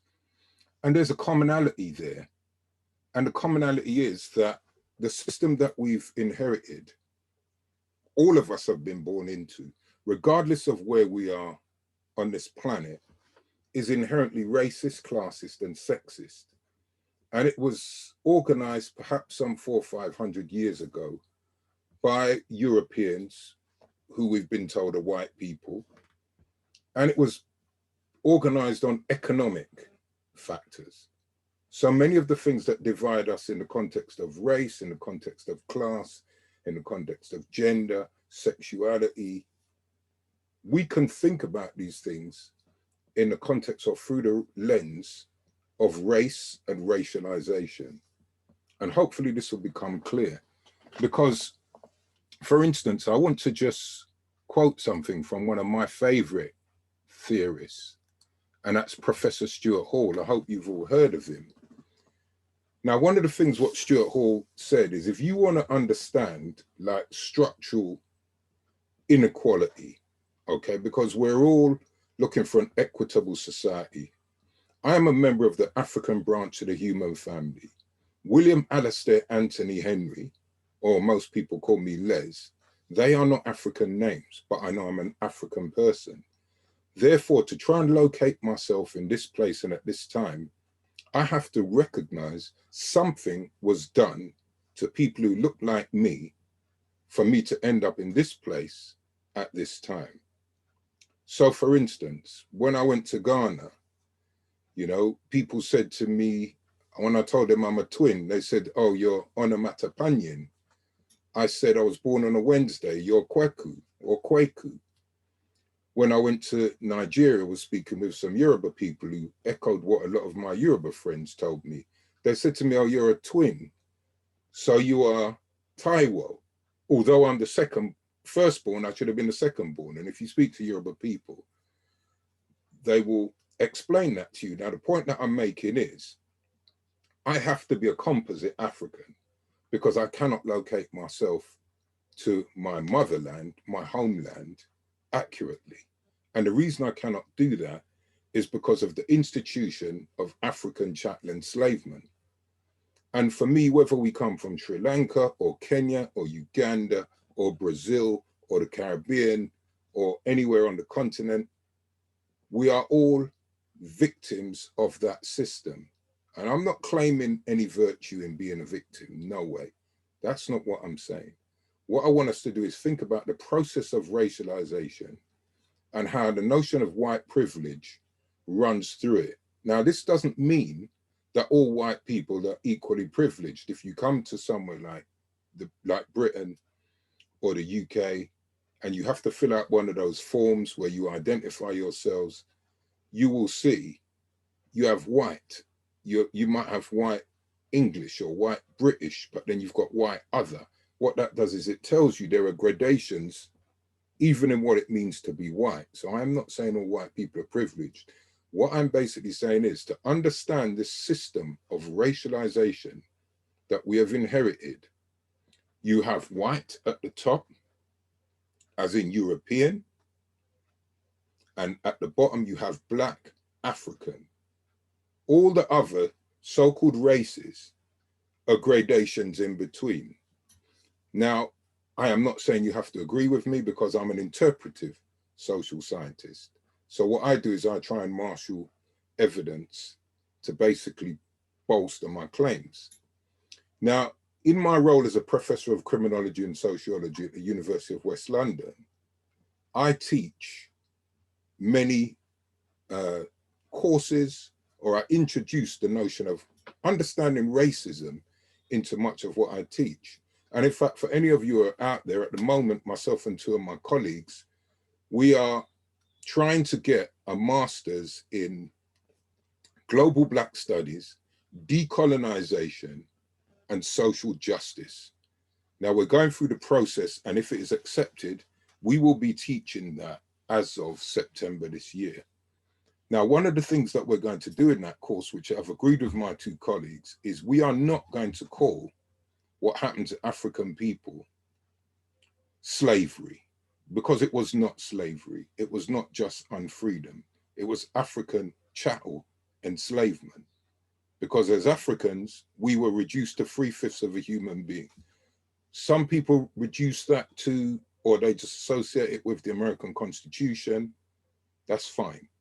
But if you understand how human or humanity has been put on this scale, most of us will agree, if we're open and honest, white is at the top, Black is at the bottom. Now, Stuart Hall, one of my favorite authors, he said, there is no understanding Englishness without understanding its imperial and colonial dimensions. Okay? So the first thing we need to really think about is, what is race? What does race mean? Do we really believe that as members of the human family, we belong to discrete or separate races? Well, one of the things, if you study sociology and perhaps social anthropology, those disciplines begin with the death of biological theories of race, because it's not tenable. You cannot look at yourselves and so-called others as members of the human family and just look at them and think, oh, because they're white, they are superior, they're intelligent, blah, blah, blah. And because they're Black, they're the antithesis of that. You can't do that. But to understand the difference between systemic racism and symbolic gestures about how to be anti-racist, let's say, we need to think a little bit about some of the influential people who have said things that, for me, make these notions of race have so much currency in our contemporary world. Now, I'm pretty certain you've all heard of Immanuel Kant, one of the most famous Enlightenment philosophers. And Immanuel Kant was visited by a Black carpenter, an African carpenter, and he wrote, this fellow was quite Black, a clear indication that what he said was stupid. The Negroes of Africa have by nature no feelings that rises above the trifling, although many of them have even been set free, still not a single one was ever found who presented anything great in art or science or any other praiseworthy quality. This is what Immanuel Kant said. So we're talking about, I believe, around 1860s, something like that. Okay, or 1760s. Don't worry. But the fact is, one of his contemporaries who was a little bit younger than him, Count Volney, C.F. Volney, during the same historical moment, he basically said, in a nutshell, the same people who we spurn for their sable skin are the same ones who we owe their sable skin and woolly hair. They're the same ones we owe the arts, the sciences, and even the very notion or understanding of God, etc., etc., etc. So what I always say, and I say this to my students all the time, you know, when I hear people talking about decolonization, I'm basically saying to them, you cannot decolonize anything unless you start to address what the real problems are. And the real problems are the process of racialization, and especially in the context of where I am in England, there is still to this day a denial of what racist Europeans did to most of us on this planet who don't look white, let's say, in this sense. But when we try to challenge those, or we want to represent alternatives, we are either accused of challenging white canons of knowledge, or, you know, decolonize the curriculum, or Black Lives Matters, blah, blah, blah. People are saying it's anti-white, it's anti-this, it's anti-that. But for me, that's not what the point is. What the point is, and You know, if you're an educator, you should always try to create balance. Now, what I've given you 2 examples, one from Immanuel Kant, one from Count Volney. Why can we not all be given both sides so we can make more informed choices about things like race? Because race, as I said, cannot determine your intelligence. Because race is supposedly a group or category of persons connected by a common origin. The word came into the English language at the beginning of the 16th century, and from then until the early 19th century was used primarily to refer to common features present because of shared descent. But it started to mean something else. Race started to be equated with type, different types of humans. And then from that, we were basically told that in the context of these different types of humans, we know them by the difference in their skin, pigmentation, okay? So we were told that the ones who were white or nearer to white were the most intelligent, the most beautiful, blah, blah, blah. The ones who were nearer to black were the least intelligent, more or less primates at that end of the evolutionary scale. Now, I'm pretty certain that you're all familiar with, you know, Charles Darwin, Origin of Species. Some people said that he created this thing called racism through social Darwinism. I have my problems with that, which is another conversation for another time. But one of the things what Darwin did argue in the Origin of Species, okay, was the fact that there are lines of descent and types of people. Now, to my knowledge, he didn't basically say types of descent and types of people, put us on a scale where this meant if you look like this, you were more intelligent than those who look like that. I don't know. Maybe if any of you are into Darwin or Darwinists, you can fill me in there. But to my knowledge, he didn't do that. He didn't attribute these things to ability and intelligence. This is what happens with the process of racialization. So for instance, I'm pretty certain all of you are familiar with, whether you watch football in Europe or not, I'm pretty certain you're all familiar with the fact that up to even 2 days ago, if you're a black footballer and you play for one of the main teams like Manchester United or Chelsea or Liverpool or whatever, if you make a mistake on the pitch, you will be racially abused all over the social media. And I wonder if you've noticed that within this abuse, there is always this association with black people, and in this category now we're lumping so-called mixed race people as well. Have you ever noticed that we are still reduced to monkeys? Okay. Now, one of the things what I suggest is, that is because this idea of Africans being less than human, more like apes or monkeys, is embedded, it's systemic, and it's institutionalized. So symbolic gestures to me, like footballers taking a knee, or you pull a few statues down, they're not going to help. The only thing that is going to help is if there are people who can present counter arguments to say, hold on a second, this really doesn't make sense in the 21st century. Why are people still equating Africans with monkeys? Now, the only way that can make sense is if you start to drill down and you look into some of the things that has been said by white people, white academics, now, in the contemporary moment. So an example I can give you, okay, I'll give you one example from 2007, and I'm going to give you one example from here, and then we draw this to a close.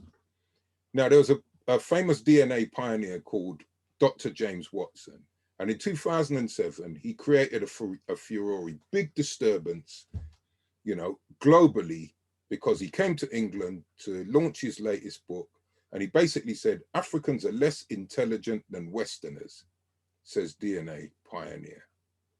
Now, what he basically said was that, you know, so it's a theory. You've got to think about it in the context of a theory. Now, this is what James Watson said, 17th of October, 2007. I remember the day well. It was a Wednesday. I was just on my way out of the country to deliver a talk in Malmo, in Sweden. When I got a phone call from somebody and they said to me, you know, Dr. Les, Professor Les, whatever, they said, have a look at, what do you make of this? So I looked it up, and on the front page of the Independent, 17th of October 2007, it says, Africans are less intelligent than Westerners. And then it says, fury at James Watson's theory. Now, these are his words. If these were not his words, he could have sued them for libel or whatever it is, or slander, whichever, libel, I believe it is when it's written. He could have sued them. This is what he said. All our social policies are based on the fact that their intelligence is the same as ours, whereas all the testing says not really. Now, as an academic, I can tell you this. If you were one of my students and you wrote the best essay ever and you've completed it with not really, I'm going to mark you down. Because not really is not considered. So straight away, we need to think about what was he saying. He didn't say Africans are less intelligent than Europeans. He said Westerners. Now, as Africans, whether we're peoples of African ancestry or we're in the African diaspora, or our brothers and sisters from Asia or wherever, we are seen as the global South. Anywhere that is white dominated is seen as the West. Okay. So for me, there's another conversation going on there. So what I said to this person was, I said to them, go to the talk that he's doing and ask him to answer one question. Okay. And the one question is, I want you to name 3 Black academics who have got the same level as achievement as him, i.e. 3 PhDs. And then I want you to ask him to use his science to explain these 3 PhDs. 3 peoples of African ancestry, 3 Black people. How would he explain them? Your smallest sample in science, let's say you're doing a bit of qualitative research or whatever it is, your smallest sample is 3. Okay, 3. The first time you go to address a problem, the first time it happens, you say, okay, that's happenstance. It happens that we've got 1 Black African PhD. The second one is coincidence. Oh, wait a minute. Now we've got 2 Black African PhDs. That's coincidence. If you can furnish 3, that becomes your smallest scientific sample. You've ruled out happenstance, you've ruled out coincidence. So what you're left with is your smallest scientific sample. And if they had said to him, Dr. Watson, can you explain that? The only way he would have said it is they're Westerners. These are some of the games that they play when I say people want to avoid conversations about structural change and they want to get trapped in the symbolic. So to make this clearer, there's a wonderful brother called Walter Rodney, Guyanese. He was executed. I'm sure some of you will be familiar with him. If you're not, definitely check out one of his books, How Europe Underdeveloped Africa, it's called. Okay, How Europe Underdeveloped Africa. I think he put it out in about 1976 or something like that. This is what Walter Rodney said. He said, occasionally it's mistakenly held that Europeans enslaved Africans for racist reasons. European planters and miners enslaved Africans for economic reasons so that their labor power could be exploited. Now, indeed, it would have been impossible to open up the New World and to use it as a constant generator of wealth had it not been for African labor. Now, if you're taught even a rudimentary take of what happened to African peoples during chattel enslavement, which was commissioned and institutionalized by Queen Elizabeth I, okay, from right where I am in Britain, one of the things you know, when the Europeans were looking to expand, Europe was being ravaged by plagues like the Black Death. In London, you had like the Great Fires and stuff like that. So the European population was too small. Plus, they couldn't cope with some of the diseases that they had and some that they carried to the so-called New World. So for instance, when they went to places, you know, in the Americas, a lot of the people they came in contact with, the indigenous First Nations peoples or the Mixtecs, Aztecs, Olmecs, whoever you want to call them, when they came into contact with those people, their diseases wiped them out. Syphilis, gonorrhea, stuff like that. Whatever I'm saying, you look it up for yourselves. The point that I'm making is Europeans made a strategic decision to change trade with Africans to African chattel enslavement. And we know loads of brothers and sisters on the continent, kings and queens, chiefs, whatever we want to call them. We know a lot of them colluded with Europeans. We know a lot of them actually went to plantations and they saw the plight of the brothers and sisters there. We know that. However, they did not create that institution. They did not maintain that institution. So when we're having those conversations, let's try to strive for a balance. Now, Walter Rodney carries on. He says, there were no alternatives. The American Indian population was virtually wiped out, and Europe's population was too small for settlement overseas at that time. Then, having become utterly dependent on African labor, Europeans at home and abroad had to justify, at home and abroad, found it necessary to rationalize that exploitation in racist terms as well. And that's why when I say to people, this system of racism that blights all of us, and it works hand in hand with sexism, classism, etc., is probably about 200-300 years old. It's not much older than that, not in the sense that we know it now. Okay. So the overall point I'm making is Africans, and many of the people who have been speaking today, we were seen as the white man's burden. We were seen as the burden for Europeans, and how Europeans dressed it up, white racist Europeans, let's be clear, they acted like they were civilizing the savages. Now, there's a wonderful book called Capitalism and Slavery by Eric Williams, former Prime Minister of Trinidad and Tobago. Check that book out, written in the 60s, and it was called Capitalism and Slavery. Check it out. Because the point that I'm making is, our Prime Minister, Boris Johnson, okay, and I'll be closing in a second, Linda. Our Prime Minister, Boris Johnson, said last year he does not believe the UK is a racist country. However, the same Prime Minister, Boris Johnson, in 2002, said this: the Queen has come to love the Commonwealth partly because it supplies her with regular cheering crowds of flag-waving pickaninnies. This is one of the things he said. You can check all this out. It's all online in the public domain now. And it was taken from something he wrote in The Spectator when he was associated with that newspaper or magazine or whatever it's supposed to be. One of the other things he said, that for me is one of the most problematic things that I've heard from a so-called Prime Minister before he became a Prime Minister, was the best fate for Africa would be if the old colonial powers or their citizens scrambled once again in her direction on the understanding that this time they will not be asked to feel guilty. This is what Boris Johnson, the current Prime Minister of Britain, said. Now, to me, that's racist. And what I say, these are my words. They're nothing to do with University of West London, certainly nothing to do with Linda or anyone else who's invited me today. As far as I'm concerned, he's a racist. What he said was racist. And when we're putting people under the microscope or in the spotlight, we need to have some open and honest conversations, okay? Because for me, if that is not a racist statement from somebody with a colonial mentality, I don't know what it is. Now, just to close, a couple of months ago, a guy called Dr. Tony Sewell, of Jamaican ancestry like I am, or he might be Jamaican born, I'm not sure, okay?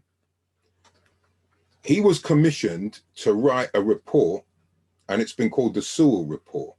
And basically, one of the findings of the Sewell Report was that there is no such thing, listen to this, as institutionalized racism in Britain.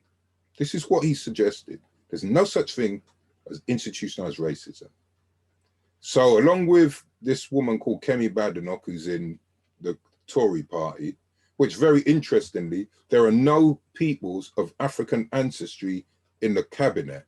So they do not sit at the table. They can be MPs, but there are no Black people in the cabinet. That is institutionalized and structural racism. Symbolic gestures are like having Black MPs in parliament, like Kemi Badenoch, basically saying, if you teach white privilege or critical race theory, you are breaking the law. This is what she said. Now, to close, I want us to briefly consider the furore surrounding the now debunked and much vilified Sewell report. So, Dr. Tony Sewell, I've worked with him before, you know he's fine, okay. Now let us briefly consider the furore surrounding the now debunked and much vilified Tony Sewell report published March 2021 by the Independent Commission on Race and Ethnic Disparities in Britain. You heard what it says, race and ethnic disparities. The main finding was that Britain is not an institutionally racist country.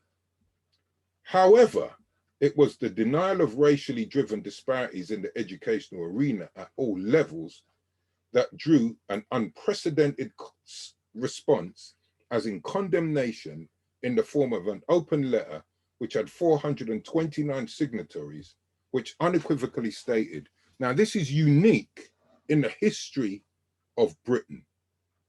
To my knowledge, never have 429 vice-chancellors, heads of universities, professors, and PhDs in education unequivocally signed a public letter, and 429 of them put their name to this letter, condemning the Sewell report.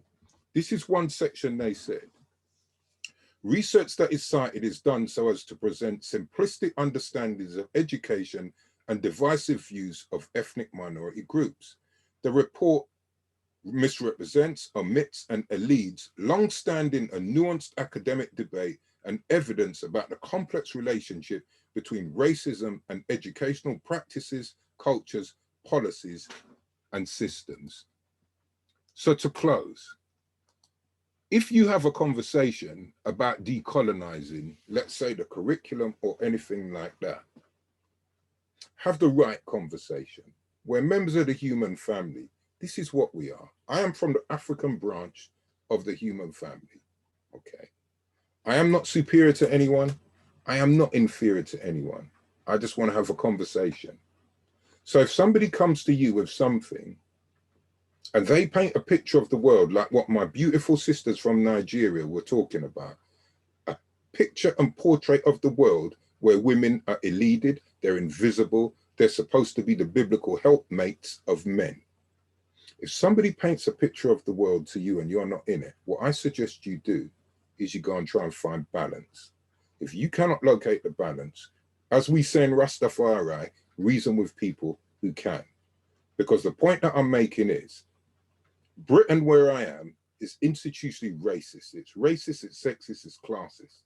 It's embedded within the systems. I am a Black professor in criminology and sociology. At the moment, in the UK, there are 21,500 professors in the social sciences I'm talking about, not nursing and other stuff. Out of the 21,500, 4,500 are women. Okay, 4,500.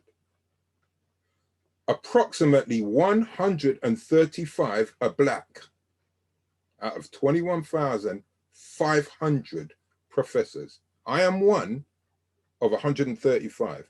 And apparently, when we drill down into the 135, approximately 45 are Black women. Now, what you'll hear people say things like is, yes, we've got these Black professors and whatever, but this is how structural inequalities work, okay? Many of the people who go around calling themselves doctor this and professor that, they are honorary doctors and honorary professors. Now, I'm not saying anything to slate against them, but what I'm basically saying is if we really want to affect critical change as members of the human family, we've got to start having the right conversations. This is what we need to do. And don't get caught up in symbolic gestures where they'll make this person professor or doctor or dame or lord or OBE, MBE. I'm not into none of those things. Another conversation for another time.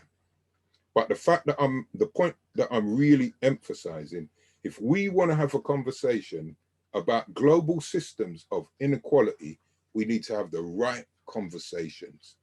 Linda, I truly give thanks for you giving me this opportunity. My brothers and sisters, wherever you are on this planet, I think it was Sis Vihara who is chairing it. I really give thanks for the invite. I'm sorry I have to kind of love you and leave you, but I know we will share this space again at some time. All I'm saying is stay blessed, stay focused, and as we say in Jamaica, walk good. Thank you. Give thanks for your time. Thank you so much for that powerful and challenging presentation, Professor Henry. We are so Thank you very privileged to have you here speak with us today. And now, I would like to invite Linda Rose to introduce the next section of the conference, including the keynote speaker for the women's issues. Thank you. I just want to add my thanks as well to Professor Williams Henry, because that just, it's so important. It's so important. There's so many voices that are silenced, and just thank you for being able to speak to people. And the comments have been coming that people have really valued and really appreciated what you're saying.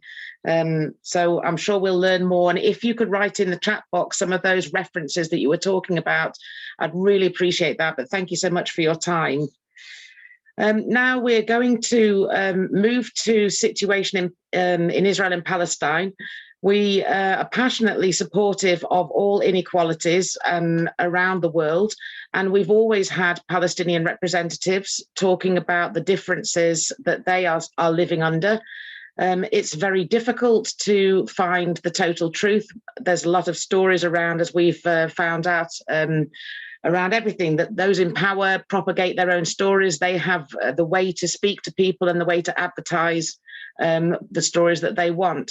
So I'm deeply proud and pleased that we have a section on Palestine. I apologize to people who wanted a short forum. We're not having a short forum, but we are having a powerful forum, and this is very important. Dr. Fadwa, I have known her from being in Palestine myself. She is a fantastic person who's an activist and a humanitarian. She has spent her life teaching on gender and women's issues in Al-Quds University in Jerusalem. She is now retired, but whether she likes it or not, she's in the middle of it, because actually I heard from my colleague and friend who lives nearby that there's bombing happening at the moment. Is that right, Fadwa? I'll pass you over to Dr. Fadwa, and she can tell you more about the situation in Palestine and women under the occupation of the Israelis. Thank you so much. Okay, thank you, Linda, for giving me this opportunity to participate in this forum. Are you hearing me? Yeah. Yes, we're hearing you well. Thank you. Okay. Okay, I'm just before my presentation, I just heard there's some bomb chilling outside, tears bombs, and I'm just my eyes is tears just a little bit here, and when I smell the bombs, and there is a live bullets near our house, because there is a big demonstration, and Israeli soldier just attacked the demonstrators. Anyway, we'll look about the situation, because my presentation is prepared to talk about gender in Palestine. Actually,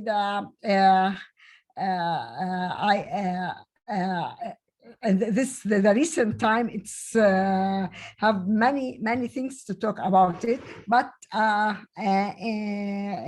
so far I will talk about gender in Palestine under the military occupation, Israeli military occupation. Just to start, for almost more than 150 years worldwide, women revolt for women's rights as human rights. They have been fighting for gender equality, equity, and justice.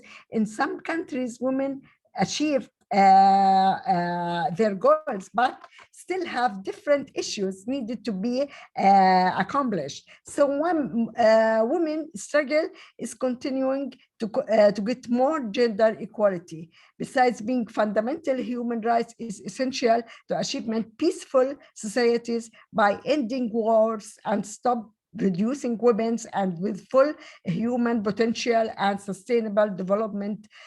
Moreover, it has been shown that empowering women encourages productivity and economic growth. Unfortunately, there is still a long way to achieve full gender equality, specifically in the global south, that is still many countries suffering from colonial domination power, wars, armed conflict, and military occupation, and still suffer from poverty, oppression, and exploitation, such as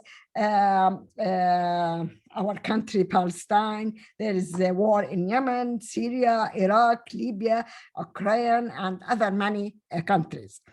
I would like to talk a little bit in details about women and gender in Palestine, who's been suffering the Israeli military occupation more than 5 decades.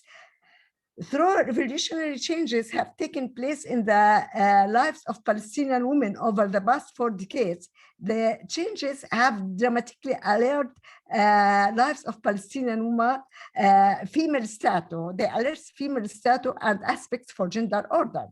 The Palestinian women's movement succeeded in mobilizing the mass of Palestinian women around the dual issues of national rights and women's rights. Palestinian women challenged the idea that women are weak, passive victims who can only mourn their fate on home front.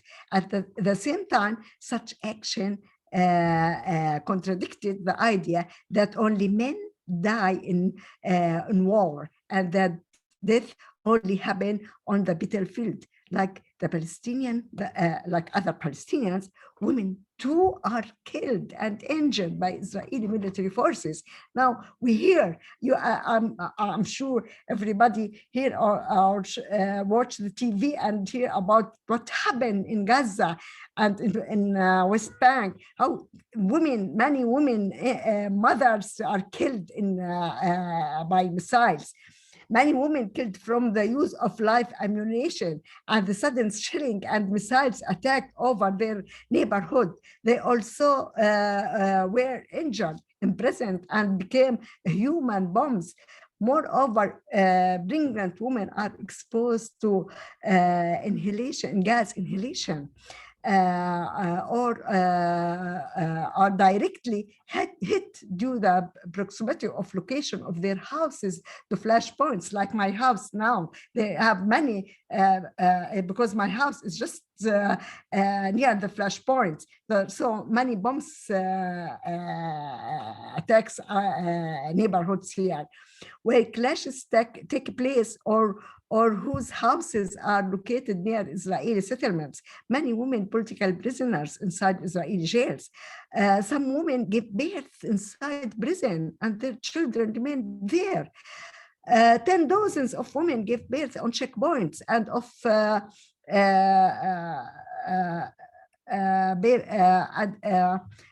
this delivery inside ambulances and in the back their cars. 10 stillborn babies died during soon after birth. The illegal apartheid separation wall erected by Israeli military occupation as the illegal apartheid separation wall may have the main cause of the many problems that face women and their societies, including poverty, illiteracy, lack of human rights, and unemployment. The construction of the wall, together with the Israeli checkpoints everywhere, has had serious psychoeconomic impact of many Palestinians' life, especially those of women and children. The unemployment and poverty created by constructing the wall on the agricultural land and restricting residents' movement have impacted heavily on women's psychoeconomic status.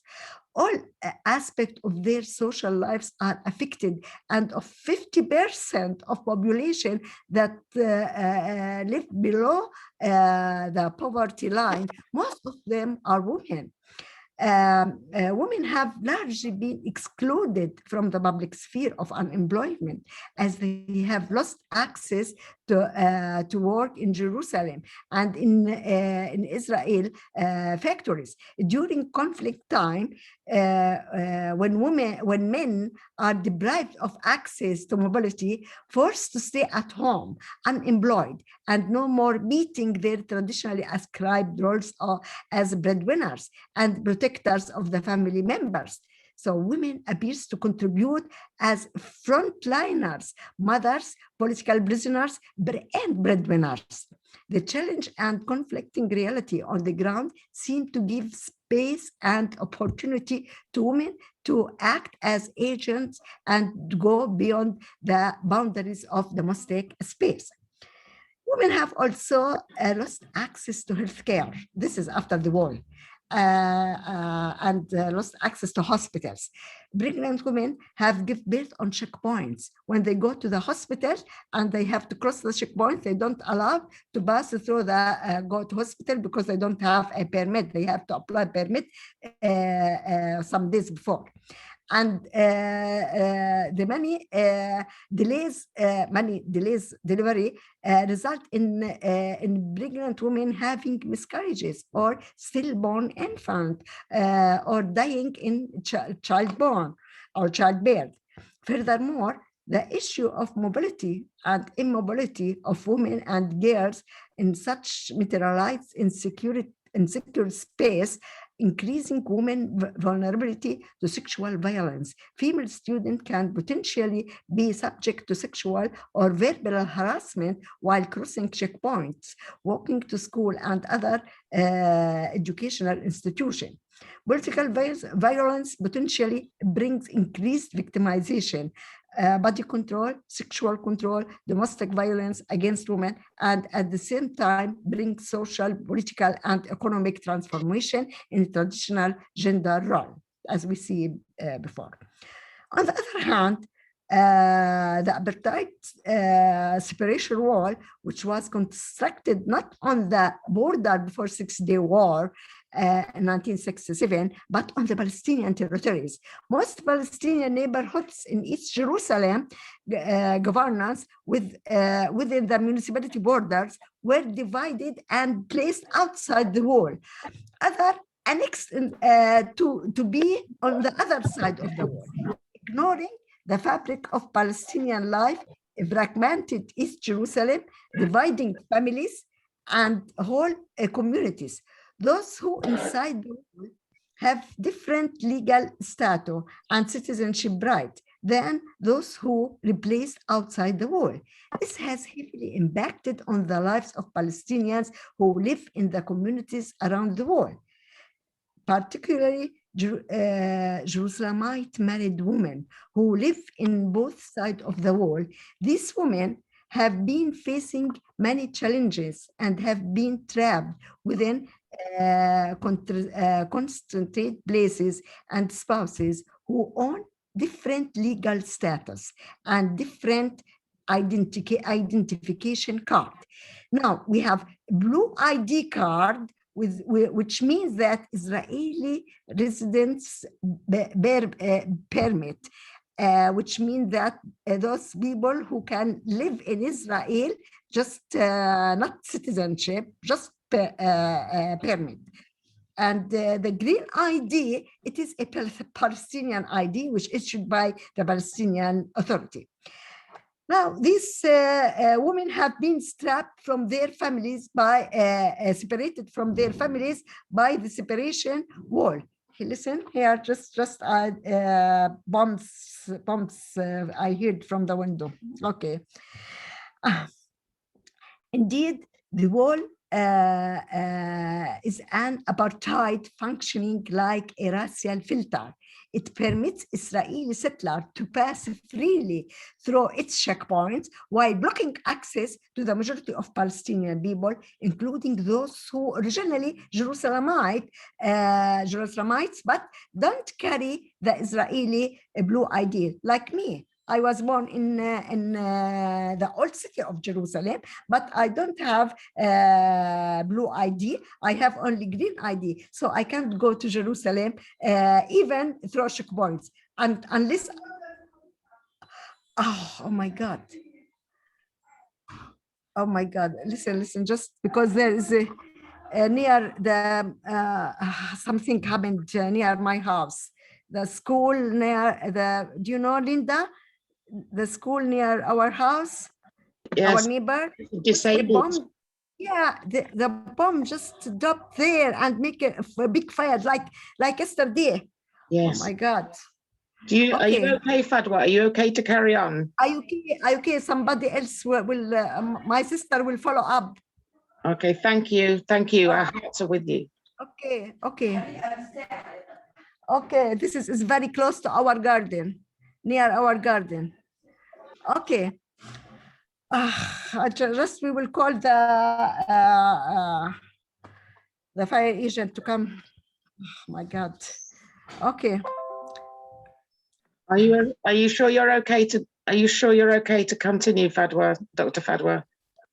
I try to continue a little bit. Okay. Indeed, wall is an apartheid functioning like a racial filter. It permits Israel, etc. I said this. Okay.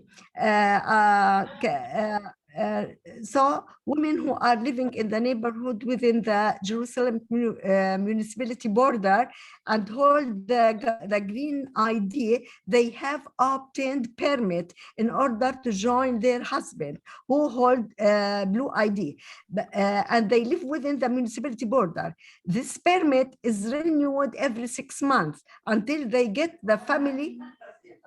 طب حتى حكيت مع نزل محمد وولاد الجيران. Okay, I'm sorry. Those women with green ID have unique experience with crossing the wall, the apartheid separation wall. Because the ID color is different than from their husband. They do not go through the same checkpoint unless they got permit and not allowed to cross the checkpoints by car, but only on foot. By considering each Jerusalem neighborhood through the voice of suffering women settlers in their homeland, those married, divorced, or widows women become displacement, unified political identity. Now, non-citizenship legal status granted temporary permanent residency and threatened of deportation from the municipality border of Jerusalem. In this situation, forced women to move from the place to another because the marriage situation due to their spouses holding different idea. Commonly, women are obliged to move whenever her husband live. If her husband have a blue ID and she has a green ID, she is compelled to move in with him, even if she has a risk losing her permanent residency. On the other hand, women whose ID is Palestinian and married with the spouses whom hold blue ID have to apply for residency permit and move to the area within municipality border to prove that they live in the same house with their husband, as they maybe later got reunification status. The Israeli policy violates the rights of family life. This violation embedded in two types of displaced families. First one, spouse hold a blue ID and other hold green ID. They cannot live together in the area of Jerusalem, the municipality area of Jerusalem. If the couple decided to live together in Jerusalem area, the one who have green ID, they cannot, they hide, or she hides, or he hides, hide himself or herself, not move outside the home, as she or he is illegally live in the area of municipality in Jerusalem. Has no right, no legal possibility of work, nothing of citizenship right.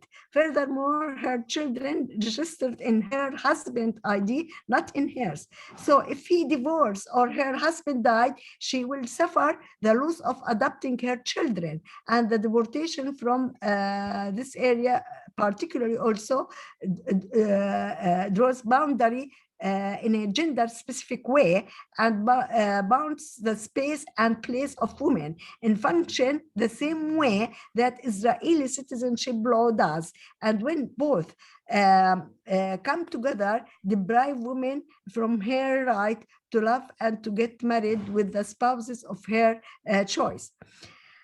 I have here an example, like for Samar's story, who want to get, she loves, she has got a blue ID from Jerusalem, and her husband from Palestinian area, he has green ID, her lovers, and they want to get married, but her family, they don't let her to get married unless her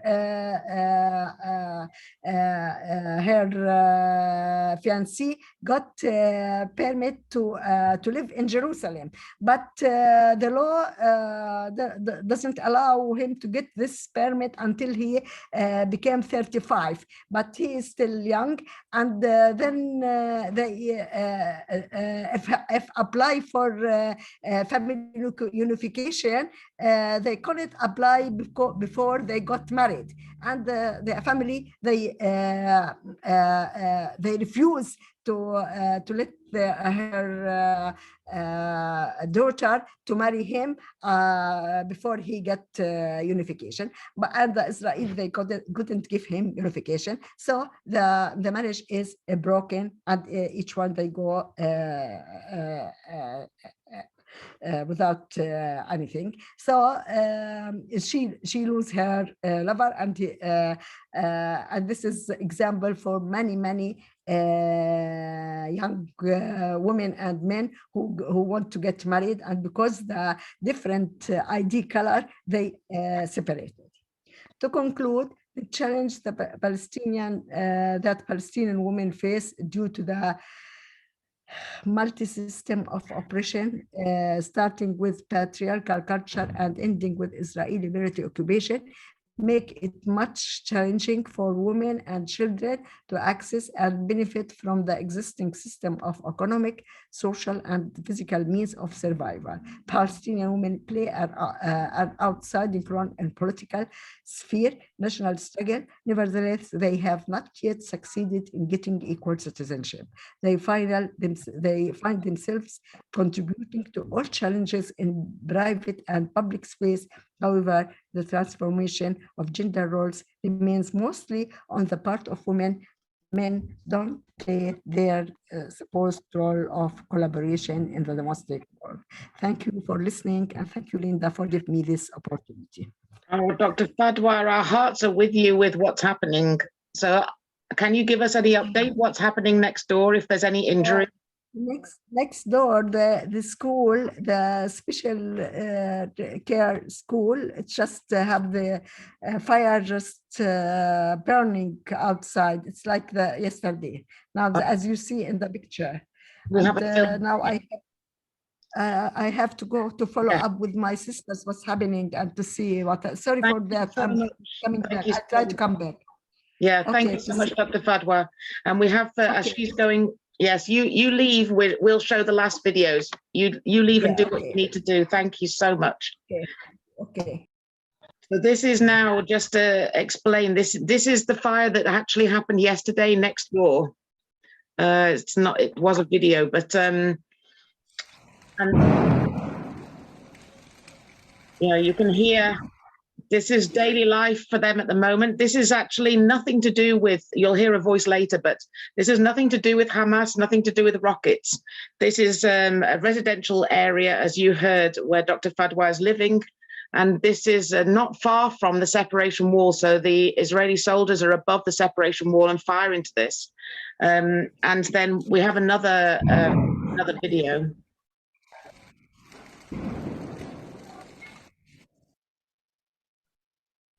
Which isn't quite working. You have to remember the context that water is extremely difficult to get here.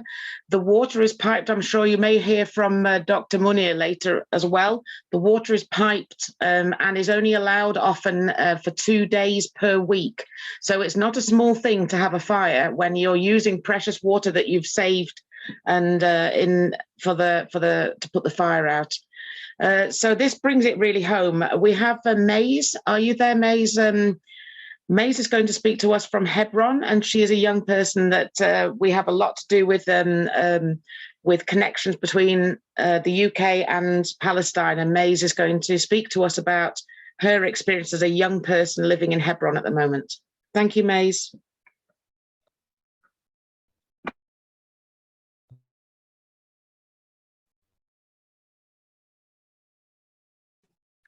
Hello, everybody. Can you hear my voice? Yes, it's very beautiful. Hello, everybody. Thank you for having me in the International Forum. I am Mais, a Palestinian student majoring in international law and human rights, living in the West Bank in Hebron. Today, I will be briefly addressing what is happening currently in Palestine. First of all, what is happening now, it's not new, where since 1984, Palestinians have been subject to 73 years of ethnic cleansing, colonization, and apartheid. Palestine have been illegally military occupied by Israel since 1967, with Gaza under the brutal Israeli military siege since 2007. Since 1972, the resistance of Sheikh Jarrah neighborhood north of the old city of Jerusalem have been facing an Israeli plan to displace them and build a settlement on the rubble of their homes. Today, the people of Sheikh Jarrah are being threatened by intensified Israeli measures to implement this plan with the issuance of successive Israeli court orders in favor of the settler organization leading this expansionist scheme. As a result, the resistance of Sheikh Jarrah has started a protesting campaign to set an end to the Israeli policy of systematic ethnic cleansing and dispossession. Knowing that Palestinian protesters have been subjected to brutal methods to end this protest, while the Israeli police stand with the settlers and protect them, even though the settlers are attacking Palestinians and the police did nothing to protect Palestinians. Over the weekend, Israeli forces attacked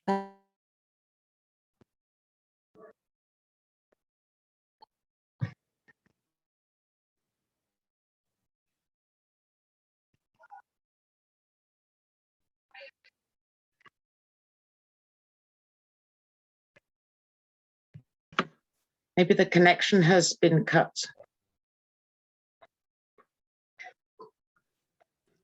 I don't know why my connection. Okay, thank you. Let me. Over the weekend, Israeli forces attacked Palestinian worshippers at Al-Aqsa Mosque using stun grains, tear gas, and rubber-coated steel bullets. Therefore, over 700 Palestinians were injured and 400 were taken to the hospital. Israeli forces then inhabited medical support and further attacked medical clinics with grants. The resistant movement in Gaza warned Israel to stop these attacks, but Israel won't listen. And then Israeli troops attacked Gaza and killed many Palestinians, including children. Many people have been forced to flee their homes in Gaza following Israeli airstrike in this area. The situation in 48 areas as well as racism, where settlers marked Palestinian homes and cars to burn and attack them. Palestinians who live in these areas are treated as a second citizen, and settlers are running armed across Palestine. In the West Bank, they are gathered on the highways between the cities, attacking Palestinian cars and screaming death to Arabs. We, as Palestinians, chant for our freedom, while they, the settlers, chant for our death. In the last couple of days, a fire was erupted by some Israeli tear gas that were shot toward the university campus near the apartheid wall. As a result, the main cafeteria, which was mostly built of wood, was completely destroyed before the fire was continued. This is a renewed and escalated war declaration on everything Palestinian, on our existence everywhere on this land.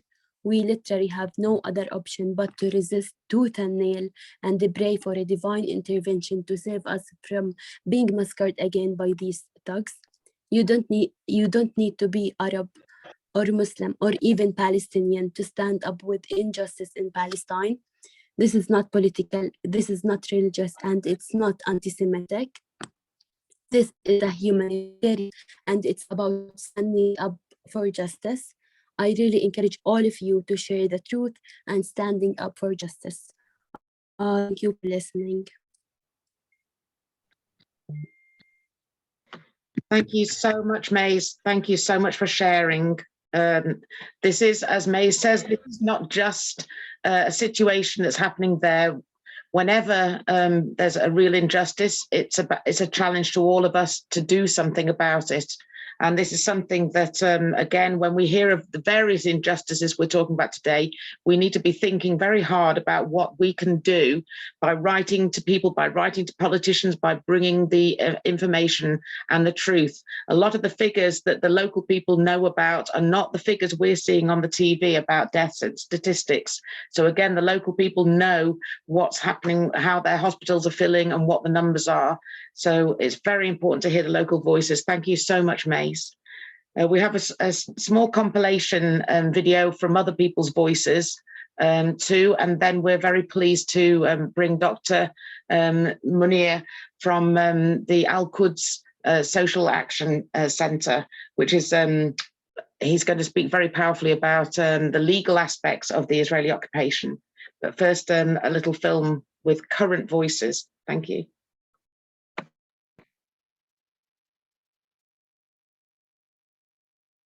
It's Salah Qaraqar from Palestine, Abu Dis. Actually, we're facing a lot of problems here in Palestine. Gaza right now is under attack. Many Palestinians and innocent people, civilians, children are being killed. Their houses are being demolished. They are like Palestinians are becoming homeless.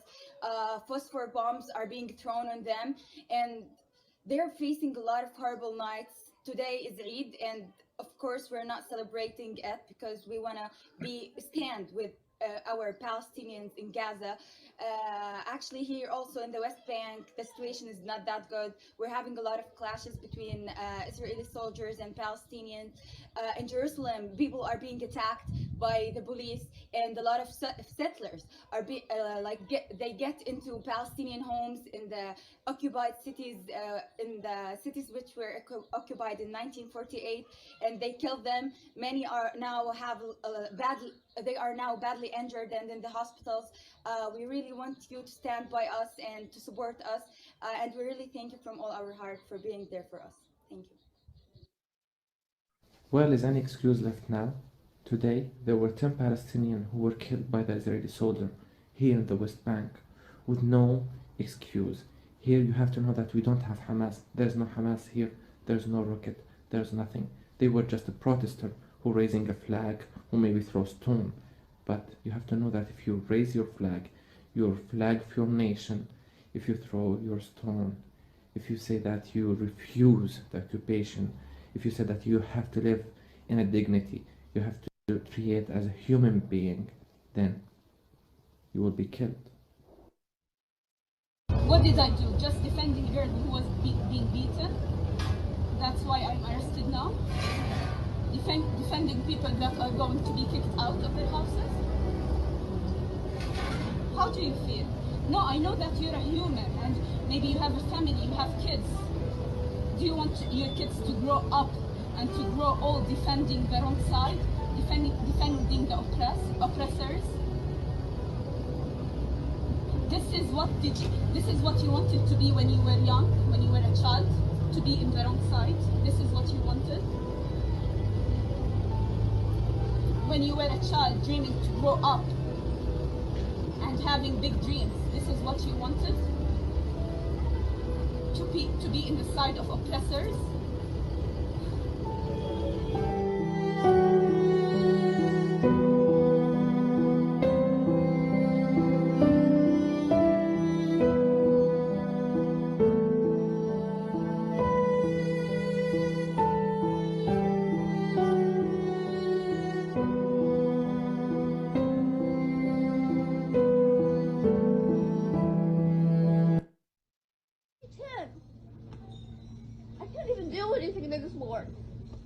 I just want to be a doctor or anything to help my people, but I can't.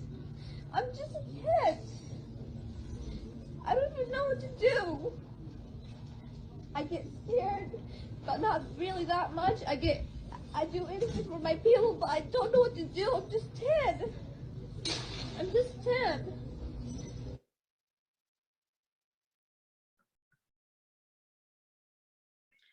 We just have one more bit about one of the fighters who's quite. If we can have the other PowerPoint, David, please, and then we'll pass over to Dr. Munir. This was a young man from Gaza. His face is very well known in a particular picture, and he has he's held up as an icon of rebellion and defense. But this is a very important part of how people are seen and what the actual reality is.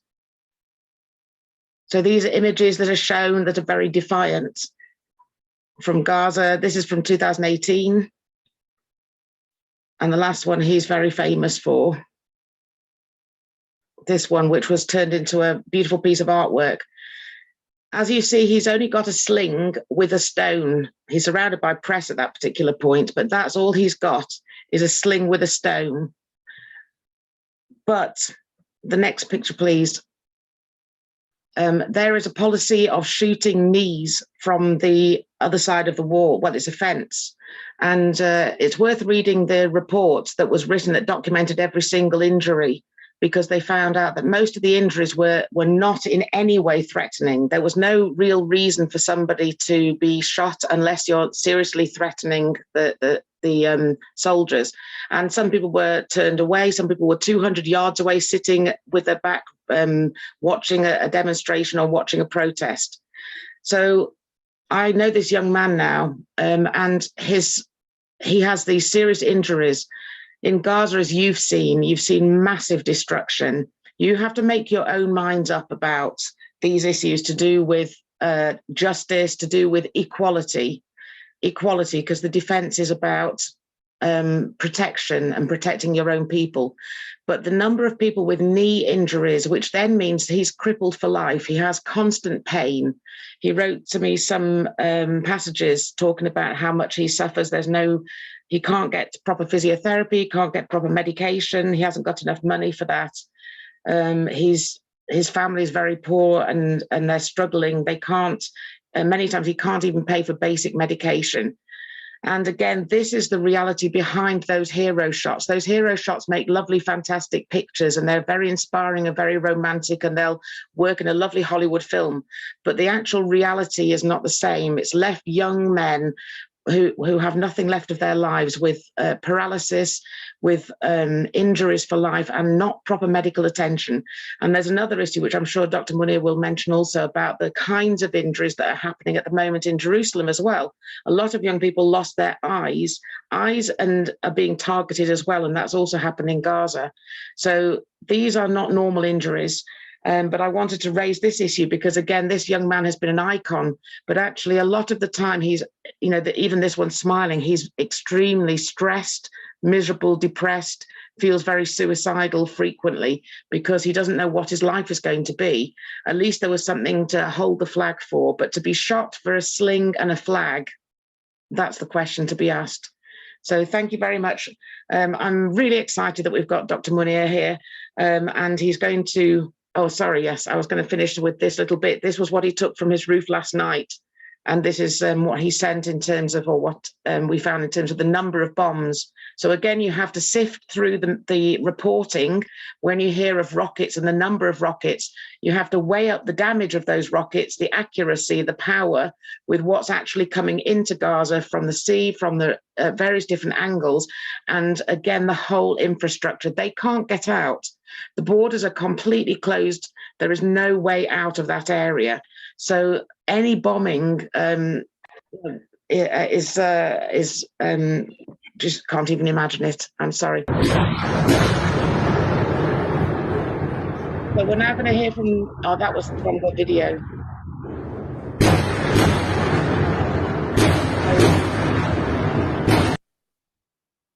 So thank you for that. We're going to move on now to Dr. Munir. And we're really excited that he's here because he is in a very strong position to explain to us a lot of the background as well. It's good to see Dr. Fadwa back and hope everything is all right there. But we have to watch as well things like the Human Rights Watch writing 212-page report indicting Israel for running an apartheid state. So now Dr. Munir Nazeba, I'm sorry if I pronounce your name incorrectly, from Al-Quds, we're really privileged to have you to explain to us more what's going on and the legal status as a law professor. Thank you very much. Thank you very much, Linda. And it's an honor to be with you and with all the participants in today's conference. I've learned a lot from the participants who have spoken before me, and I really appreciate all the struggles that human rights activists are doing around the world. And thank you for having me today, and also for having part of this conference about Palestine. As Linda said, I'm going to contextualize what is going on currently in Palestine and what has been going on over the past decades. And I'm going to contextualize it in a way that I'm actually happy. I think a positive development has happened despite every negative thing that we see around us, which is the fact that there is more and more awareness and recognition that what we live under here in Palestine is not a conflict, is not a dispute, is not just competition between two states or two nations. It is actually an apartheid regime. Discrimination, systematic discrimination, systematic domination of one group over the other is what characterizes what is going on today. And the reason that this is important is because it may inform the potential intervention of different actors, whether they are states, human rights organizations, international organizations like the UN or the International Criminal Court or others. The knowledge and understanding of what is going on, I hope, will eventually, I feel it will still take some time, but I hope that it will eventually inform the appropriate responses. Over the past few decades, the world has felt somehow that the right solution to our problem was to divide the land between two nations and then everybody will be happy. And this was, I think, stems from a wrong understanding of the actual problem. So today I'm going to explain some aspects that lead us to believe and present the current situation in Palestine as apartheid. As Linda said, there has been recently a Human Rights Watch report that makes this argument very strongly. Before that, there was, of course, Al-Haq, which is a Palestinian human rights organization, Beit Salem, an Israeli human rights organization, Yeshdin, an Israeli human rights organization, Cairo Institute for Human Rights Studies, which is an Egyptian organization. All of them have been consistent in the same argument. So let's start first by the definition of apartheid according to the Rome Statute, the law that regulates the International Criminal Court. The Rome Statute defines apartheid as inhumane acts committed in the context of an institutionalized regime of systemic oppression and domination by one racial group over any other racial group or groups, and committed with the intention of maintaining that regime. So it is when one racial group is dominating another racial group and at the same time is committing inhumane acts in order to keep this domination. So what I will try in the minutes that I have today to do is to show you some of the aspects of domination by actually showing you how Israel has been segregating the Palestinian community and has been creating levels of like a hierarchy of human beings in the area under its jurisdiction. So first, it's important to say that Israel is a colonial project that aimed at creating a Jewish state in a place where Jews were a minority. And this is what the whole problem stems from.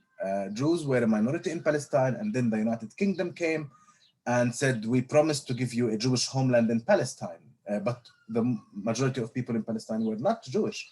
That was the beginning of the problem. And by the time that the state of Israel was actually created, the Jews were still a minority. And that's why Israel displaced the overwhelming majority of the Palestinians who lived in the areas on which it was created. In 1948, Israel managed to conquer 78% of Palestine. And at the same time, it managed to displace, deport basically, 80% of its non-Jewish population, the Palestinian population. Then in 1967, it occupied the West Bank, including East Jerusalem and Gaza, the remaining 22% of Palestine. And also it displaced a large number of Palestinians from these areas. Since then, it has annexed East Jerusalem, which means that it has considered East Jerusalem to be part of Israel. And then the way the scene looks now, I'm not going to go through a whole historical narrative because that will take very long time, which I'm sure we do not have today. However, I'm going to describe how the scene looks like today, okay? There is a segregation of different Palestinian communities from one another. And Israel provides rights and freedoms to people in a hierarchical manner. There is a pyramid of rights, and people have different rights according to their status, in this regime. So at the top of the pyramid, and the luckiest people in this regime are Jews. The state says it's a Jewish state. It has laws that actually favor Jews over non-Jews. In 2018, Israel actually established a law, a basic law, a constitutional law, which states, for example, I'm going to give examples, just reading the translation of the law, and I don't need to explain them, really. The land of Israel is the historical homeland for the Jewish people, in which the state of Israel was established. Of course, the land of Israel, that includes all of Palestine. The state of Israel is the nation state of the Jewish people, in which it realizes its natural, cultural, religious, and historical right to self-determination. So the state of Israel is for the Jewish people. That's what the constitutional law says. The exercise of the right to national self-determination in the state of Israel is unique to the Jewish people. That's what the law says. It's unique. There is only one type of people who have the right to self-determination, and these are the Jewish people. Anybody else is denied by constitutional law. The state views the development of Jewish settlement after 73 years of the state of Israel, still see the development of Jewish settlement as a national value, right? So the constitutional law says that we have to encourage Jewish settlement, right? So it's not a state for its citizens. It's not a state for anybody who has rights there. It doesn't even claim to be such. It never claimed to be a state for its citizen, or even a state of equality. Equality does not exist in the Israeli constitutional law, and it has not been recognized by the Israeli Supreme Court until today. You cannot make an argument of equality and win that argument. And therefore, there is a systematic issue with the state which considers the Jews to be at the top of the community in the areas that Israel rules. Then there are, following that, there will be the non-Jewish citizens. There are people who have Israeli citizenship, Palestinians actually, most of them, who have Israeli citizenship, who have been systematically discriminated against. They have been deprived from property, their land has been confiscated, their homes have been demolished on a continuous basis. There are villages that Israel does not recognize where these people live, and Israel has been concentrating, especially, for example, the Bedouin communities who have Israeli citizenship, concentrating them in smaller areas in order to open up for more Jewish settlement in their lands. And of course, these people, they have no national rights. They are not part of the self-determination policy or dream, despite the fact that they are citizens of the state. So they do have the citizenship, but the Israeli citizenship, it's important to mention here, it has definitions. It's not just citizenship. There is citizenship and then there is nationality. So you might be an Israeli citizen carrying an Israeli passport. When you go abroad from the foreign country's point of view, you are a citizen. However, from the point of view of inside Israel itself, there is an Israeli citizen who's Jewish. Your nationality is Jewish. That they define it as a nationality. There is a citizen who is Arab. That's another nationality. Armenian, etc. There are many nationalities actually. Even Druze, which is a religion, they defined it as another nationality. And your rights will actually be affected according to not only your citizenship, but also very importantly, your nationality, what your nationality is. So that's the first thing, the citizens, whether they are Jewish or not. Then on a lower level of rights, there are the Jerusalem Palestinians, like me, by the way. These are people who have a residency status, permanent residency status, because when Israel annexed East Jerusalem, they decided not to give a citizenship to Palestinians in Jerusalem, even though they annexed their land, but they did not annex them as population. So they did not annex the population itself, and they gave the Palestinians only a residency status.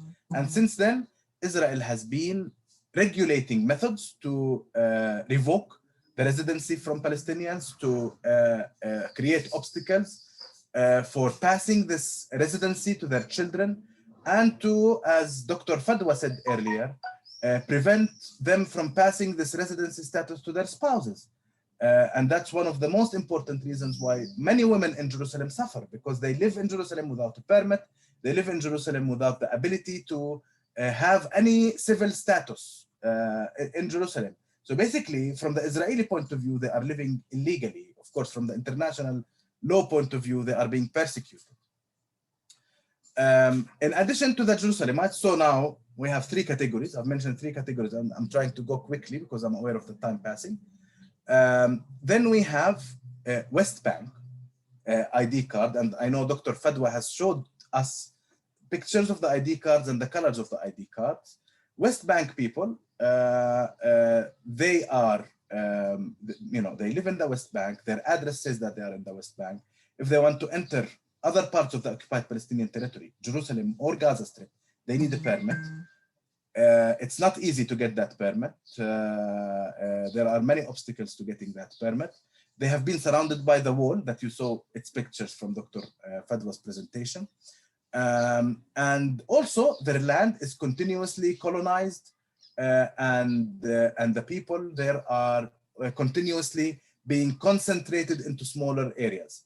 They have been pressuring the Palestinian Bedouins who live in outside villages and towns to go and be urbanized forcibly and to be transferred forcibly into townships that Israel wants to, or concentration areas that Israel wants to put them in.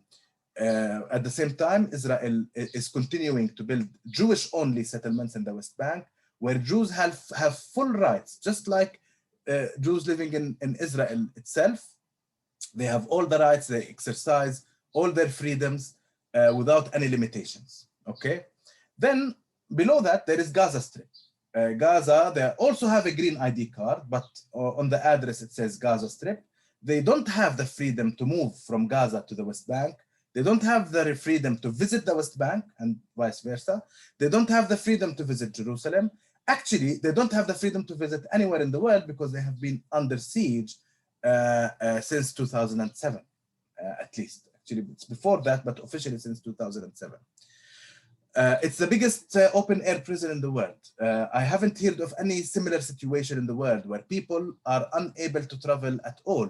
This means, and also you cannot go there. I have family in Gaza. My mother comes from Gaza, and I cannot see my family in Gaza at all. I cannot visit them. They cannot visit me. I only see people who go out on the very exceptional cases of a severe illness where they managed to get a permit. Some of them did not manage to get a permit.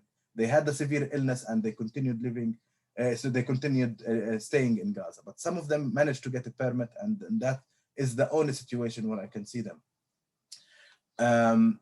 So Israel has been engineering the civil status of Palestinians and the conditions under which the Palestinians live in all these types of enclaves in a way that segregates the Palestinian population.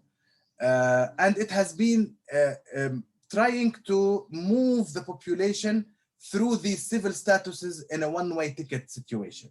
For example, it is very easy to, if you are Jerusalemite, they try to revoke your residency status in order for you to have a West Bank status and to leave Jerusalem. If you are from the West Bank, they will facilitate for you to take a one-way entrance to Gaza and not come back from Gaza to the West Bank. And in all cases, if anybody, if they have the opportunity to kick anybody out of Palestine, then that's the best situation. It's better than Jerusalem or West Bank or Gaza.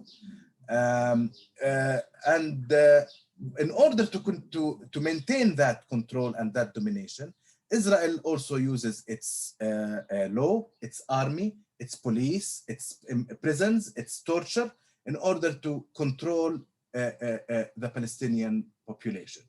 This is the regime we live under. I've only scratched the surface because I know that we do not have time to talk about all types of human rights violations, but I chose to show you how the population is being segregated in a way in order for this regime of apartheid to continue and to survive and to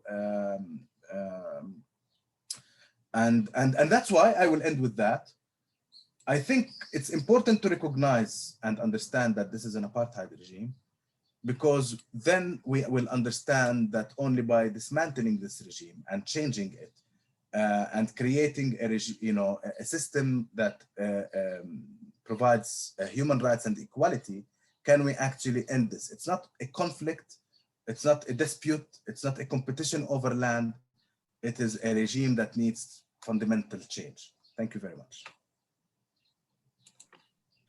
Thank you so much. That was amazing. The comments have been flooding through saying how valuable they found this. And thank you so much. As you said, you only scratched the surface. There's so much. I went to Palestine several times, and it was only even coming back and hearing more and more and more that I was understanding even more things, that because there's just so many different levels to it.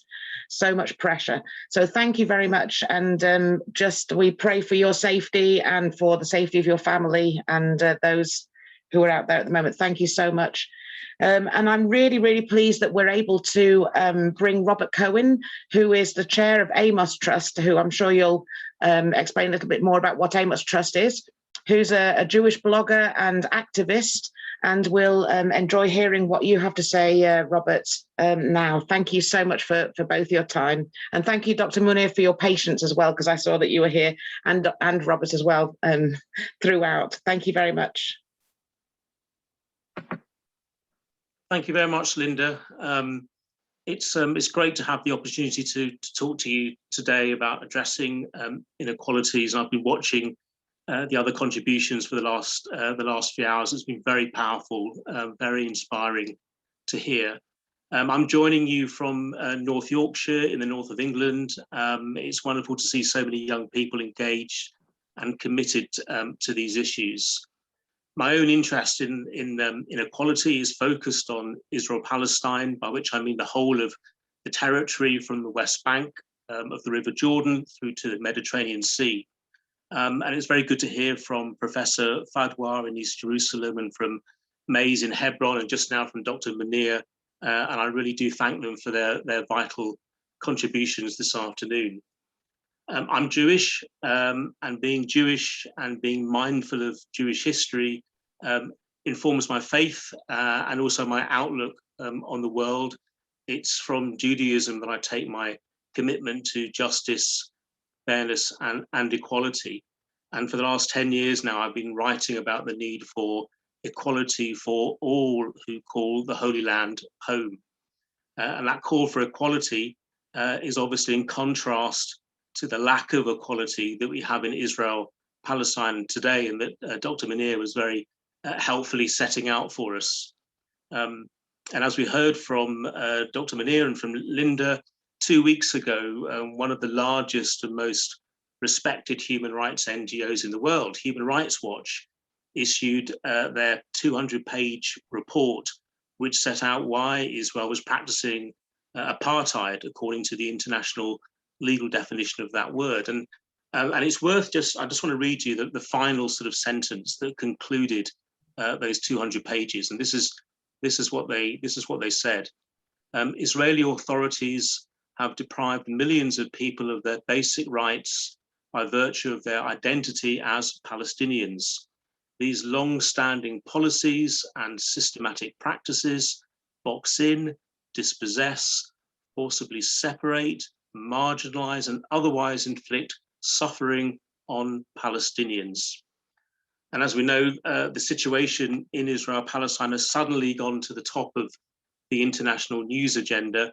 And for the last few days, we've seen reports about Hamas rockets killing Israeli civilians and Israeli warplanes and drones dropping bombs on Palestinian homes in Gaza. There's not been this much coverage about Israel in the global media since 2014, when the last major Israeli air and ground assault on Gaza took place. And of course, this time around, the escalation began after several weeks of civil rights protests by Palestinians which have been taking place in East Jerusalem. Now, at one level, this is not a complicated story. At one level, what we are seeing across Israel-Palestine is an oppressed people rising up in both peaceful and violent ways to protest their freedom and demand equality as individuals and as a people. But you may already be aware that the Palestinian people often struggle to get this presentation of what's happening accepted by the international community. More often, you hear that Israel is defending itself against terrorism, and that supporters of the Palestinian cause are too often described as anti-Semitic. Now, while I don't condone Hamas rockets any more than I do Israeli warplanes and drones, as the other speakers have been saying, this is not a conflict between equals. You will often hear in the media the situation described as a war or a clash or a renewed cycle of violence.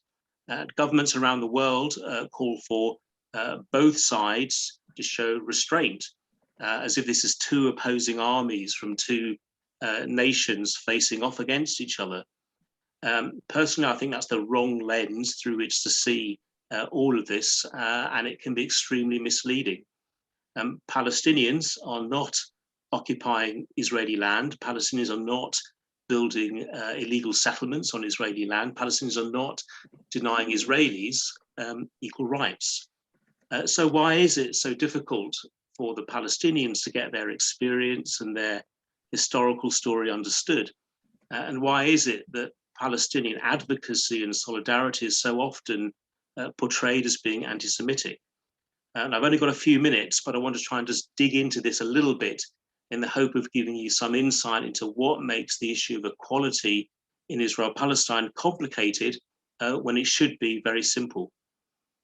To understand why it's so difficult for Palestinians to gain equality in their own land, we need to just look at some history and appreciate what has changed about the situation for Jews in the world over the last 120 years or so. Now, forgive me if I'm having to kind of paint this picture with some very broad brushstrokes, but at the turn of the 20th century, most of the world's Jewish population lived in Eastern and Western Europe, and the global Jewish population was less than 20 million people. And historically, Jews have been discriminated against wherever they have lived, and a great deal of blame for this lies in Christian church teaching over many centuries. But two events took place a few years apart in the mid-20th century, which have radically changed the Jewish story. And I'm talking, of course, about the Holocaust and the creation of the State of Israel. Now, these two events have been seismic moments in Jewish history. They have shifted the tectonic plates which have determined the nature of the Jewish condition and the form of individual and collective Jewish identity for centuries. And that in turn has changed how anti-Semitism is now understood. In fact, I don't think it's too bold to say that you have to go back to the destruction of the Second Temple in Jerusalem in 70 AD to find a single event with the same far-reaching consequences as the events that happened to the Jewish people in the last century. The Holocaust, in which 6 million Jews, a third of the global Jewish population, were murdered, is still playing itself out in Jewish history in myriad ways, and it's created a profound and long-lasting and multi-generational trauma. And then in 1948, we saw the creation of the State of Israel, which was the culmination of a 50-year campaign by Jews committed to creating a new modern Jewish state in a land that they understood as their ancestral home. These Zionist pioneers saw this project as the answer to end the anti-Semitism they had experienced in Europe for centuries, and which had culminated in the Holocaust. And a favorite Zionist slogan was that Palestine was a land without a people for a people without a land. The problem was, of course, that the land did have a people, the Arab population, which had been there for at least 1,500 years, and some of whom may even be descended from first century Jews. Now, my own take on this is that Zionism as a political ideology was a bold rebellion against previous Jewish thinking on what it meant to be an exiled people. It saw modern nationalism as a project of Jewish self-determination and an attempt to escape the anti-Semitism of Europe. However, it was also a European settler colonial project which ended up dispossessing another people. Both these things are true, and one does not cancel out the other. So fast forward to today, and most of the global Jewish population now lives in just two places, Israel and the United States of America. And Jewish identity and self-understanding has undergone a radical reorientation. For a great many Jews, remembering the Holocaust and showing loyalty to the state of Israel has become central to how we express and understand what it is to be Jewish. Now, it's very important to say that there is a wide spectrum of Jewish opinion about Israel, and many Jews will be deeply unhappy about the treatment of the Palestinians by Israelis, and indeed what we've been witnessing over the last few days. But fundamentally, there is deep agreement within the Jewish community on the importance of Israel's existence as a Jewish state with inbuilt Jewish privileges. Support for Israel is how most Jews in the world now understand what's required for long-term Jewish safety and security in this long, dark shadow cast by Jewish history, and in particular the Holocaust.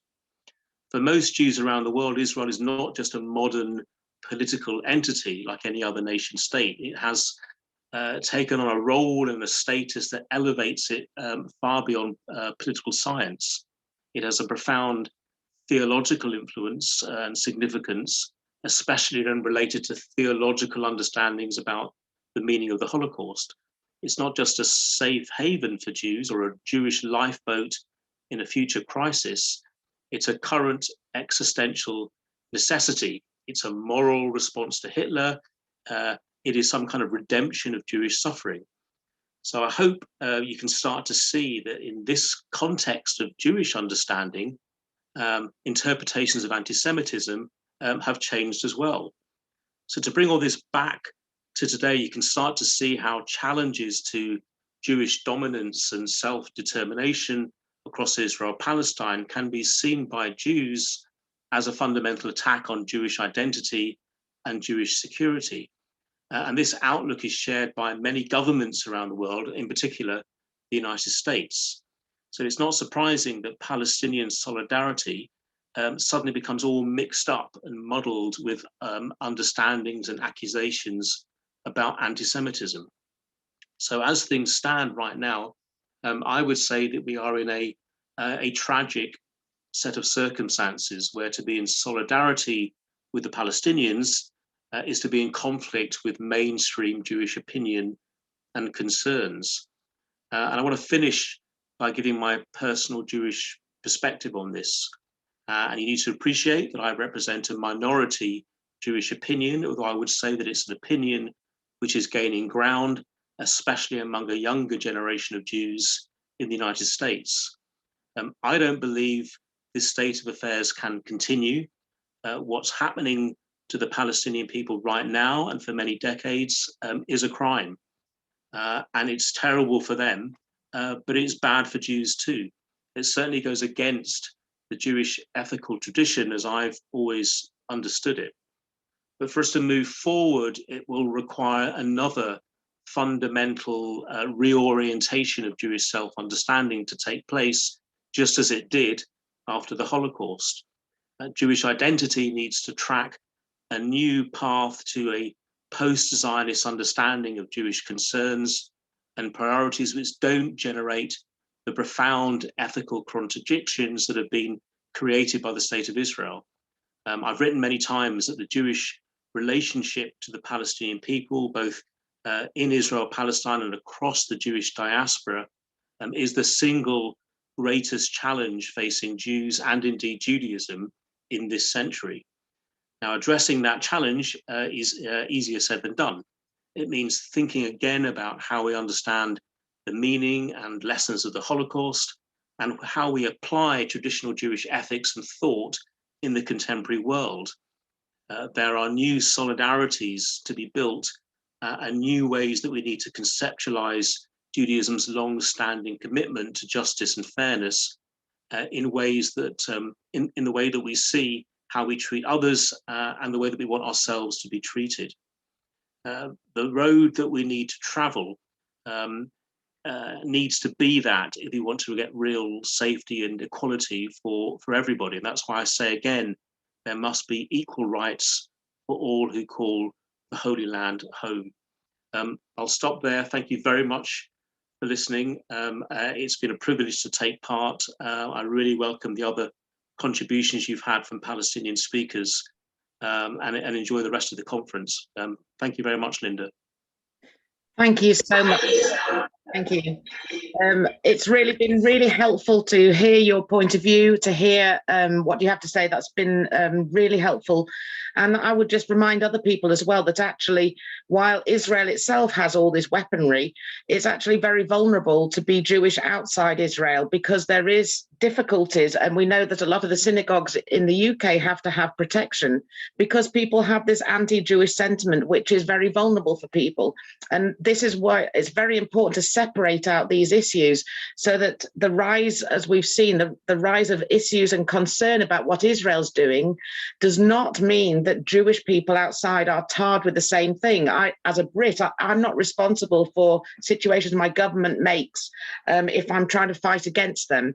And I think that's a very important thing, that actually historically, as Robert said, Jewish people have been subjected to a lot of racism, a lot of problems. There's been many times throughout with, again, we've looked at white supremacy throughout, and Jewishness has been one of the issues that, again, even setting up of the Israeli state has been in some ways a form of racism because it's been about moving people on. So I really thank you. I hope that's not, I hope that fits and is appropriate to say, but I think you know, thank you so much. And I feel actually that the future also comes from the strengthening of the Jewish voice against Israel's state, and I think that's something that's very powerful, especially in the States where it's difficult to get the full news going through. So thank you for your patience, and thank you so much for contributing to this. And everybody that we've had, we have a couple more speakers, and I feel very sorry for them because they've been hanging on and hanging on. But I really appreciate the depth that we've been able to go to, and that's because of the speakers and you giving your time and energy to us. So thank you so much. So Vihara, I'm going to pass back to you for our last few speakers.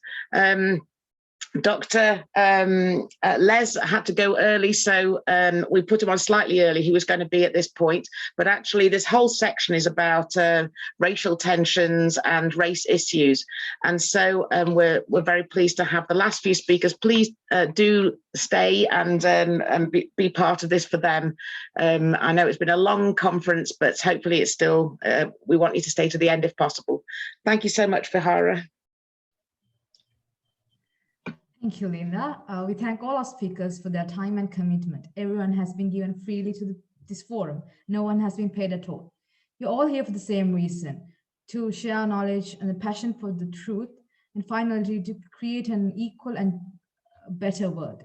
Now we welcome a speaker from Zimbabwe, Tinashe Nyandoro, who has founded Leg Monk, who will talk to us about the elusive nature of the tolerance of cultural diversity and equality in sub-Saharan Africa. In case of an internet disruption, Tinashe kindly recorded this film of his presentation, but he's with us today in case anyone wants to write questions and comment on the chat box.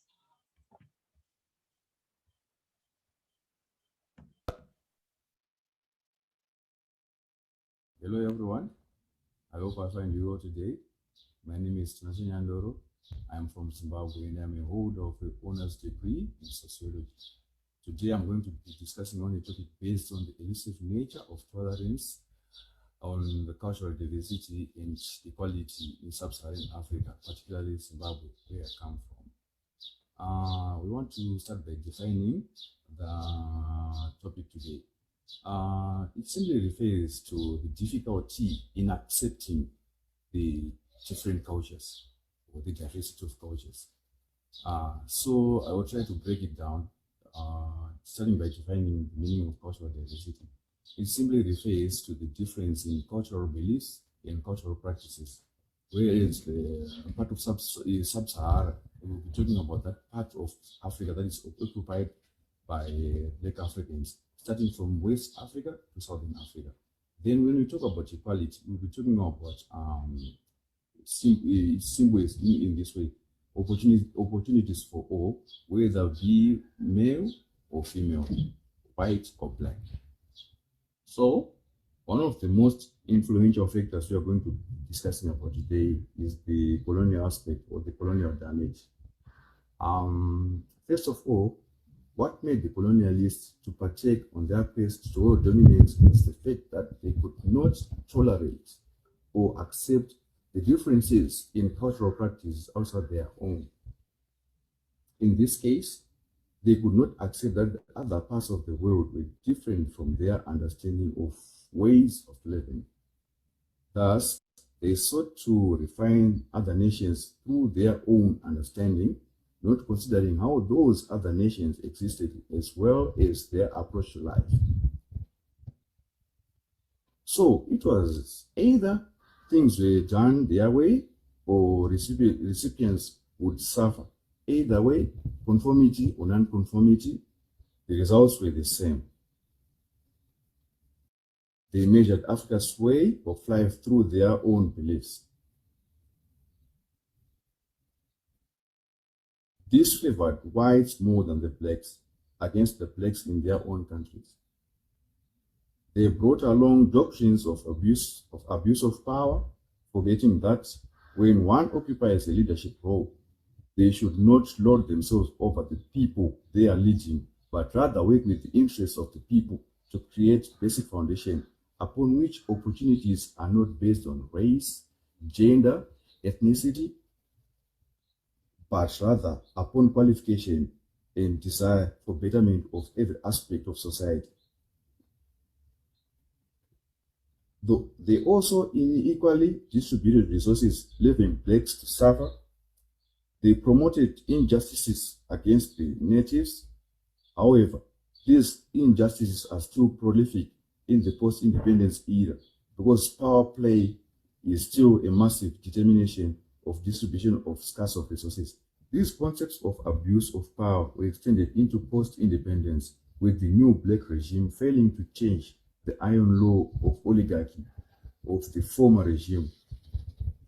This is witnessed by the police brutality and inability of majority of people to be free to choose their political affiliations and remain free from the criticism, very often political violence, meaning to say that the formulation and the implementation of the functional policies is still a social nightmare.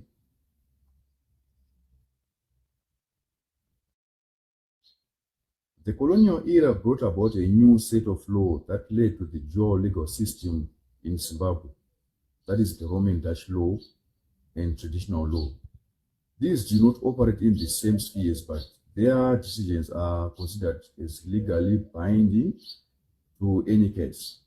However, these aspects have different impacts on society, as the Roman Dutch law is the conventional way that includes human rights, etc., whilst the traditional law is mainly based on the native cultural practices.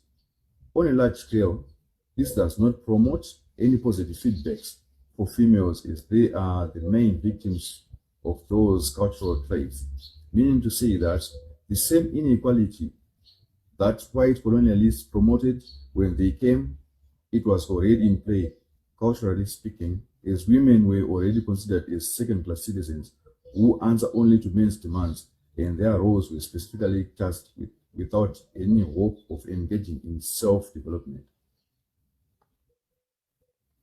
From this point of view, one can assume that how Africans reacted to the inequalities of colonialists shows that they also were in the wrong for not completely supporting human development, but rather was specific about what their culture demanded. It was only a to assume that the ghosts of colonial era are still prevalent and continues to show how wrong they are through multiple inequalities that surround both men and women from the different backgrounds. Under international harm, Europe creates a dependent syndrome on Africa. This is done through funds that come with terms and conditions that harm the development of the host country in the long run. Just like the Economic Structural Adjustment Programs, the ESAPs, implemented by the International Monetary Fund, the IMF, that led to the devaluing of the Zimbabwean dollar.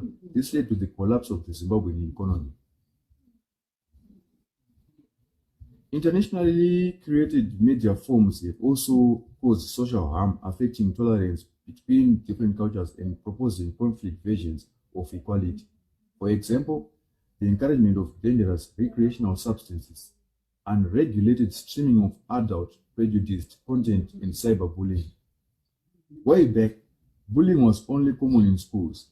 Now a child can suffer from bullying both in school and at home because of unlimited exposure to internet platforms, which is international users intolerant to other cultures.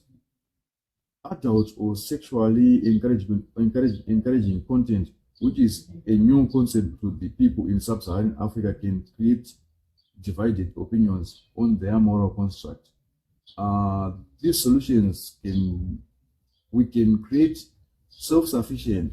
We can create a sustainable, self-sufficient form of livelihood through education and proper use of national resources to move away from depending on foreign aid. This is because it comes with many social demands that are often against the recipient's way of life. Thus, by being self-sufficient, a nation can keep its way of life without compromise. We can use a solution of inclusive, upfront and practical education on tolerance to cultural diversity and equality and its benefits, as well as mindfulness and love in educating one another towards harmonious coexistence, and to prioritize the progressive needs of children that does not negatively affect their transition into adulthood.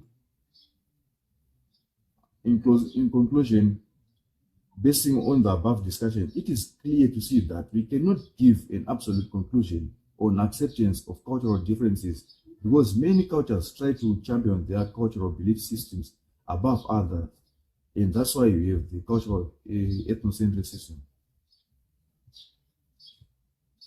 With that, we are done with this presentation. Thank you, ladies and gentlemen.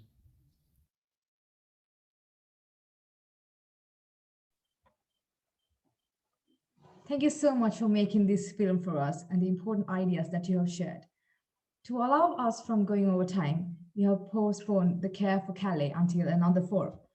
Now for our last, but by no means the least, we have two members from the University of Mekane in Sierra Leone to speak about the situation of world power dynamics, where countries are held down through debt and poor trade deals, where the rich remain rich, while the poorer countries struggle with trade barriers, punitive repayment schemes. Welcome, Mr. Ibrahim Sekou Sano and Abubakar Sati.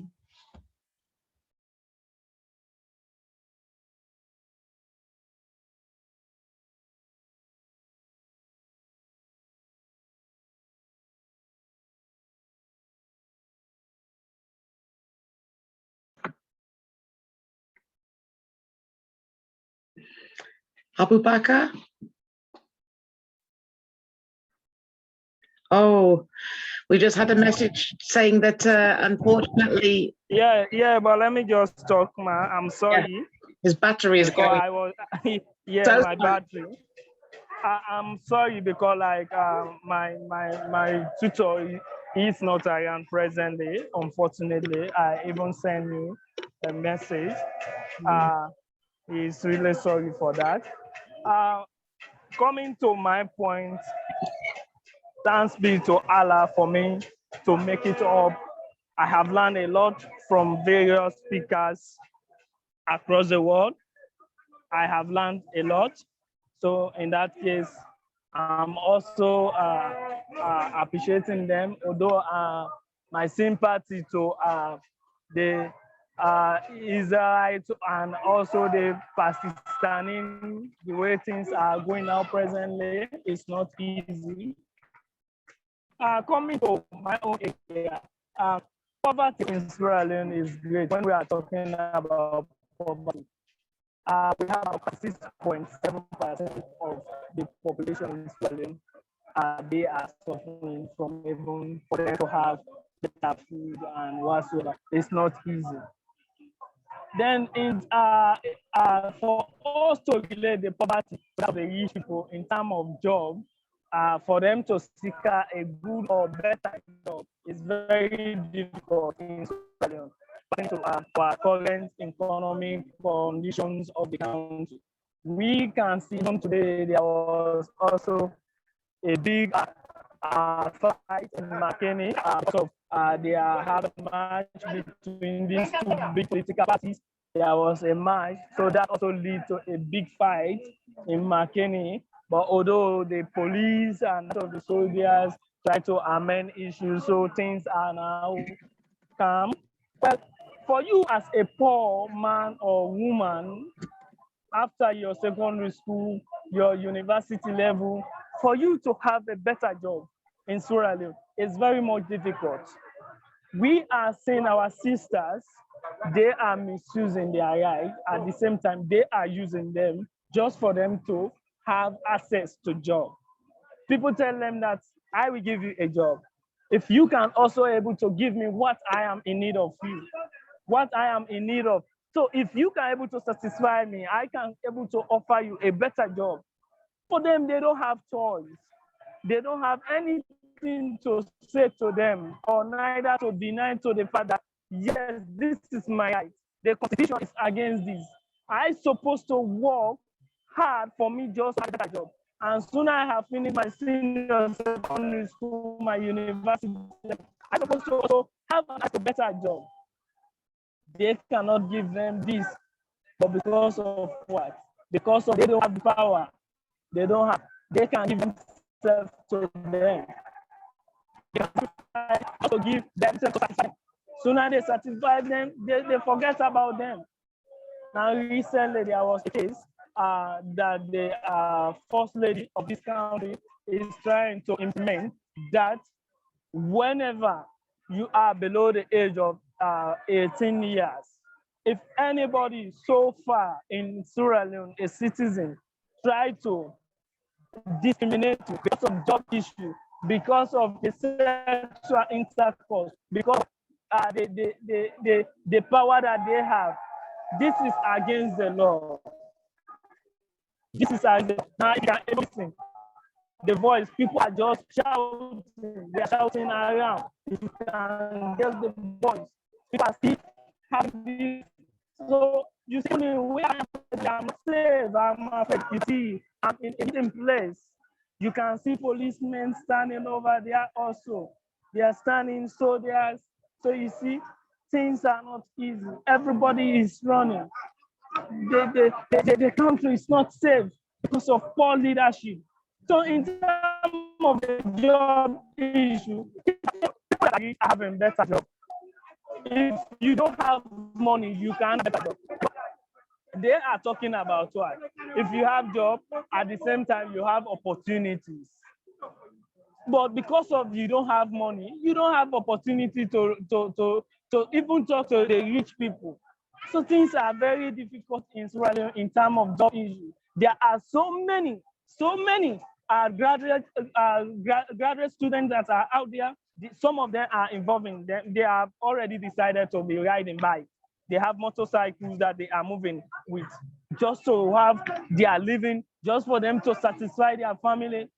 Things are not easy. We, the young people that are saying that, yes, we need to bring changes. If sooner they blow light on you, you will see them coming on to you just for them to try to discourage you, or just for them to try to go against what you are about to implement in your country. Now, there are so many difficulties that we are facing as citizens of Sierra Leone. And relating this to the international, always I used to inform my mom, Mommy Linda Rose, that in Sierra Leone, yes, when you are outside, when you ask about Sierra Leone, people will say, yes, Sierra Leone is being this, is being that. We have our president, we have first lady, ministers, everything is okay for Sierra Leone. But if you can look to the world map or to Africa as a whole, just look, a portion of Africa, Sierra Leone is one of the poorest countries. We have about 8 million years in Sierra Leone. 8 million years. Companies are existing here. Some of them, sooner you ask. Recently, I asked one of my ministers, yes, sir, what is going on in Sierra Leone? Now, if you can see the economic status is not stable, we have economic problem, food is not here. People are suffering. What is the cause of this? We are seeing mining companies in Sierra Leone. What is going on? Then he replied me by saying that some of these companies are having a tax holiday. They are not paying money to the government. Wherein is very bad. If your citizens are suffering in the particular country, why can't you ask the companies that are existing in that particular country to pay their taxes, except you give them a tax holiday? At the same time, they are not going to involve every citizen just for them to work in that company. At the same time, there is no factory here that these particular minerals are being manufactured. Sooner they extract the raw materials, they are exporting them. I was somehow discouraged. It was very bad. But because people are still getting the idea that, yes, in Sierra Leone, this is what we should do. This is what we should do. The government is still trying to put things in place. But for you to have a particular job here, it is very difficult. I always talk to my colleague students, more the females, I do engage them. Because recently I organized a program that was talking also about, because I'm still emphasizing on career. If you are talking about career mentorship, that I was trying to preach to them, that don't just choose a career because you want to choose your career, that this is what I should study. By deciding for you to study a particular subject, try to know what are the impacts after my studies. What are the impacts that I will gain from this? Try to involve yourself in what? In internship. Involve yourself. Make connection with people. But if you don't do that, after the whole section, you will be the same kind of people that people will be using. The rich will say that these people, they are not serious. These are the, but you have your paper. You have your paper. You have your paper. So you see, things are very bad. Things are very bad. Things are very bad in this country. Things are very difficult. I'm sorry because I give time to my boss just for him to explain, but because of the time, he was unable to meet with the condition because I talked to him. So I'm very sorry for that. So thank you all. Thank you, Mom. Thank you. Thank you. Thank you, Abu Bakar. It's a pleasure. And this brings us almost to the end of the forum today. We have heard so many different voices about the different barriers people face and which holds them back psychologically, financially, and physically from reaching anywhere near their true potential. You can see people. You see people, you see what is going on. We are not safe. What is going on? The global as a whole, as a global family, we need to come together. UN needs to involve in issues that is going on now, presently. I think we're supposed to be inviting also UN bodies just for them to be speakers, just for them to see what is going on within these countries. Things are very bad. Not only in my country, but if you can, I feel pity on Palestinians. The way I see people are suffering. What is going on? Thank you very much. Thank you, Abu Bakar.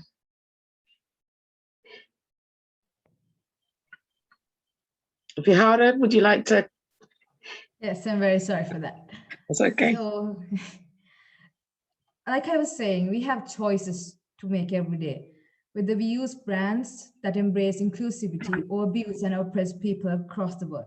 We have choices whether we see others who are different from us as those who need to be ignored and avoided, or as a part of the same human family with the same rights as us and our family. With all our forums, we encourage you to see the bigger picture and try your best to make active choices to make the world more sustainable, more just, and more equal. I would like to invite our chairwoman, Linda Rose, to bring the conference to a close. Thank you so much. Thank you, everybody who's still here. Thank you, Abubakar, for your speech. It's a very difficult environment you were in as well. And Vihara, I really want to say thank you so much to you. You've been absolutely brilliant, not just on the forum, which holding everything together and managing things that are unusual, but actually before helping us as well. So thank you so much, Vihara. And we wish Sachintha luck with her exams at the moment. And we thank again for the signers. But just to sum up, really, this conference has been long, but we're looking at inequality, and this is a really basic foundation of our society. And even in situations that Abu Bakr is talking about to do with lack of tax paying, this is part of the inequality. They say the first £1 million is the hardest to get. In other words, once you have £1 million, it's easy. You can buy property, you can buy other things that can go up in value. But it's the poorer people that stay poor because all the money that comes in goes straight out for food, for clothing, all those things. So we need to try and do something. This is not just a forum to learn about it. We want to understand and break open some of those hidden inequalities. We want to actually do something as well. The 17 Sustainable Development Goals need action points. So the challenge to you is, what are you going to do about what you've heard today? You can write when you see something of injustice. You can write to your members of parliament or your leaders. You can write and say, even about something like Palestine, you can write and say, stop selling arms to Israel, or stop supporting different things, or speak up louder. We can make a difference where we are. We don't have to travel now with the internet. We can make a powerful difference just with our keyboard. So I urge you to not just enjoy today's conference or find it useful, but please do go forward from here and move forward and be more equal yourself. Look for those who are disadvantaged and support them in whatever way you can, from the big scale activism to just looking and supporting your neighbor. But thank you so much for joining us today. I really hope that you did value, and if you want to see anything again, then hopefully the recording should be live with Facebook and you can watch different bits of it. But Vihara, thank you so much. And back to you for the absolute final words. Thank you so much. Thank you, Linda Rose. I am Vihara Marasinghe, Minister of Reduced Inequalities from the Sri Lankan Sustainable Development Goals Children's Parliament. And I have been your host for today. Now, it is just for me to thank Dr. Deshapriya Wijetunge, the Director General of SUNFO Federation, for his absolute leadership, the SUNFO International Children's Wing Chairwoman Linda Rose for organizing this valuable forum, for the time, effort, and all the commitment. She just been working on this for weeks, and I personally know how close this is to her heart. I would like to thank all the speakers, the performers, who have given their time and inspiration freely. We really appreciate this. Singer Mario Ananda for creating this beautiful and unique song, We Are One. The signers, Abigail Nasije, for their tireless efforts, and the tech assistants, especially Mark Thistleton and David Rose, who have kept us going throughout this event for almost 5 hours. Thank you so much, both of you. And especially to you all, thank you for attending on Zoom and Facebook Live. Please write your name and email address in the chat box if you would like a certificate of attendance. And please watch out for our next forum, which will be on education. Keep in touch with us on Facebook or LinkedIn. Thank you all. Stay safe and good night.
Thank you very much.